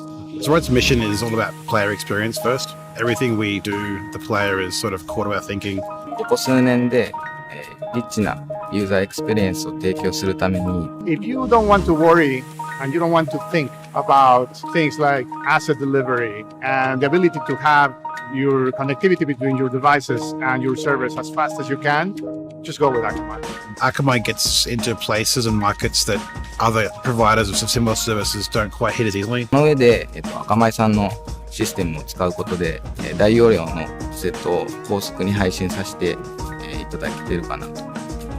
The workflow without that, I'd probably have a lot more CDN support because the amount of capacity we'd need from the others wouldn't be there. There's one less problem we have to solve. If Akamai wasn't around, we would probably have to multiply our team by I don't know what kind of factor and understand what we would need to do to replace what Akamai provides to us.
तो यार look at that mid market पे भी आप इतने मोहित वो अकेले M W1 1 kill 2 kill 3 kill he but I think can he do it, can he get the ace, can he manage to kill this? Yes he can. मोहित वो अकेले M lighting पास को डाउन करते हुए डबल ट्रेड का scenario यहाँ पर बनता हुआ, ट्रिपल ट्रेड का सिनेरियो बनता हुआ, स्किल स्कारबोर्ड को एलिमिनेट करते हुए 1v2 की सिचुएशन है, fake defuse, fake it till you make it and he can make it, yes he can.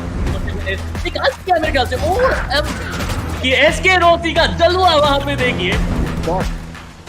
He got two people down through the smoke. This guy is insane. A relatively smaller map. Oh, what? He's going to get a collateral. That shot. यहाँ पर इधर के रूप में trade निकालते हुए एक player बचा हुआ है यहाँ पर 1v2 फ्री शॉट ये बहुत शानदार डबल निकालते हैं यहाँ पर डीएन किंग क्लच के बहुत करीब है यहाँ पर He's going to take and get that ace. What a round.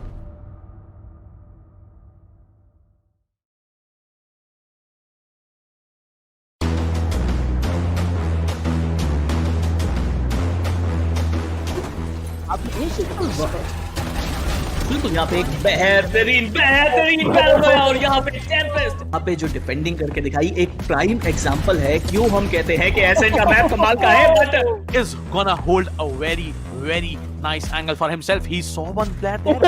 Oh my god. Who's gonna knife him? Yes, he's gonna knife him. No, wait a minute. Other player that's gonna be Thanos, who was about to use the showstopper. It's a 3v3 situation. No!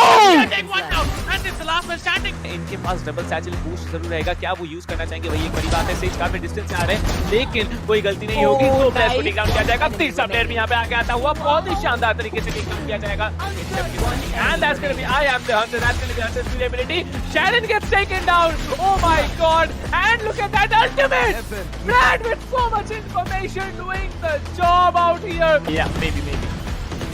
Now you can see the Omen. He actually teleports onto the other side, but let me see how's it gonna be.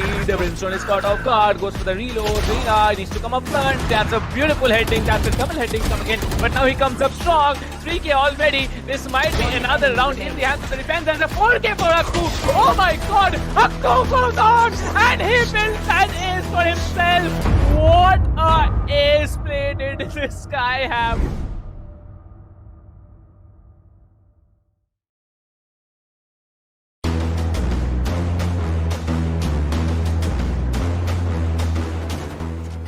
अभी के लिए अगर देखा जाए तो hold करते हुए yellow पंडर्स के पीछे और उनके बैक टू बैक यार ये काफी शानदार आई गेस क्या बहुत चीज है तो ये थोड़ा सोच समझ के आपको ऑपर्चुनिटीज का इस्तेमाल करना पड़ेगा अगर आप कॉन्फिडेंट हो तभी आप कीजिए लेकिन यहाँ पर जो लोग निकाल पाएंगे विद दैट 700 HP और मुझे लग रहा है ये चीज होना ही था get this spike or get the spike diffused and get those kills. He is being pushed from two sides. He will spot the omen, get that kill. The recon dart is going to get taken out. 3 bullets goes in for that reload. 25 in the mag. He'll connect that headshot.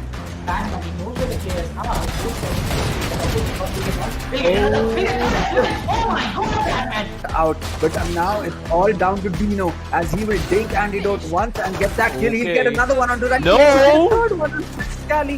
Nothing else bought by Corbett here. You can see how aggressive Amiterasu is shutting down 2, maybe just 3. Okay, no, 3 players are not shut down here. Only 2 players will be shut down, but there it is. He needs to take down another one. Will be taking on another one. There's only one player standing. It's going to be the breach that comes in, but Amiterasu says, "Oh my God."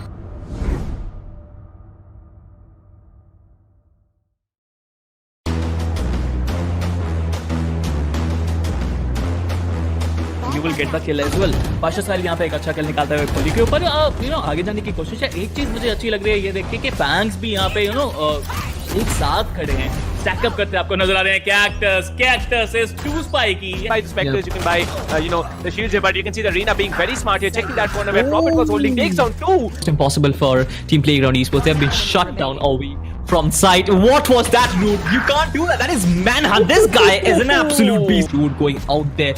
He is pretty aggressive. Will he get the kill? He will get the kill. And right now, this guy is angry. He gets 3, and he might get even more. इतना ज़्यादा matter करेगा. बाकी हमारे जो neutral ये जो display दिखाया जा रहा है वो कमाल का है. स्मोकी यहाँ पे 2 किल निकालते हुए, that is really good. Smoky यहाँ पे 3 किल निकालते हुए. TOC Smokey is literally on fire. You can see the flames burning out of him, and he is just ripping things apart. अपने इसके लिए यहाँ पे बढ़ने की कोशिश ले भी सकते हैं. ऊपर कितना रीलोड होती है किस ले लेंगे. Smokey is smoking. And Spiro थोड़ा सा डिफरेंस नजर है कि यहाँ पर फॉर्म में नजर नहीं आ रहे अभी एमआई रियली प्रो, लेकिन कौन जब तक है यहाँ पर एक उम्मीद अभी भी रहेगी. केजेल से यहाँ पर निकाल के बिल्कुल है यहाँ पर. And every time there was a nice just deleting him. Oh, okay, now someone else got deleted. Things are much hotter in the finals, as you can see. Every time someone peeks the operator and he headshots him in mid-air. And he's gonna get the 3rd.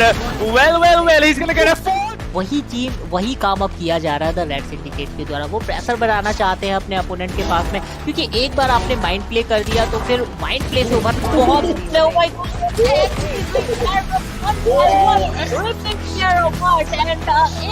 for him as well. Oh my God.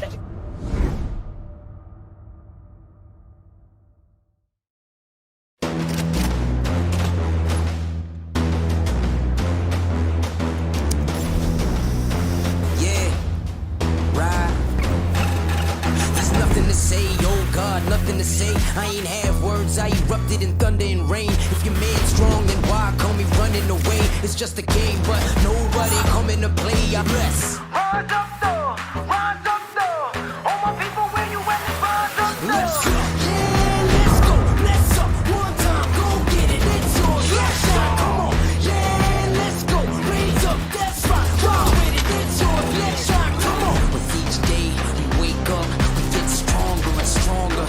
It's our time now, yeah. Cause we warriors. Yeah, let's go, let's up, one time, go get it, it's yours, let's shine, come on. Cause we warriors. Yeah, we warriors.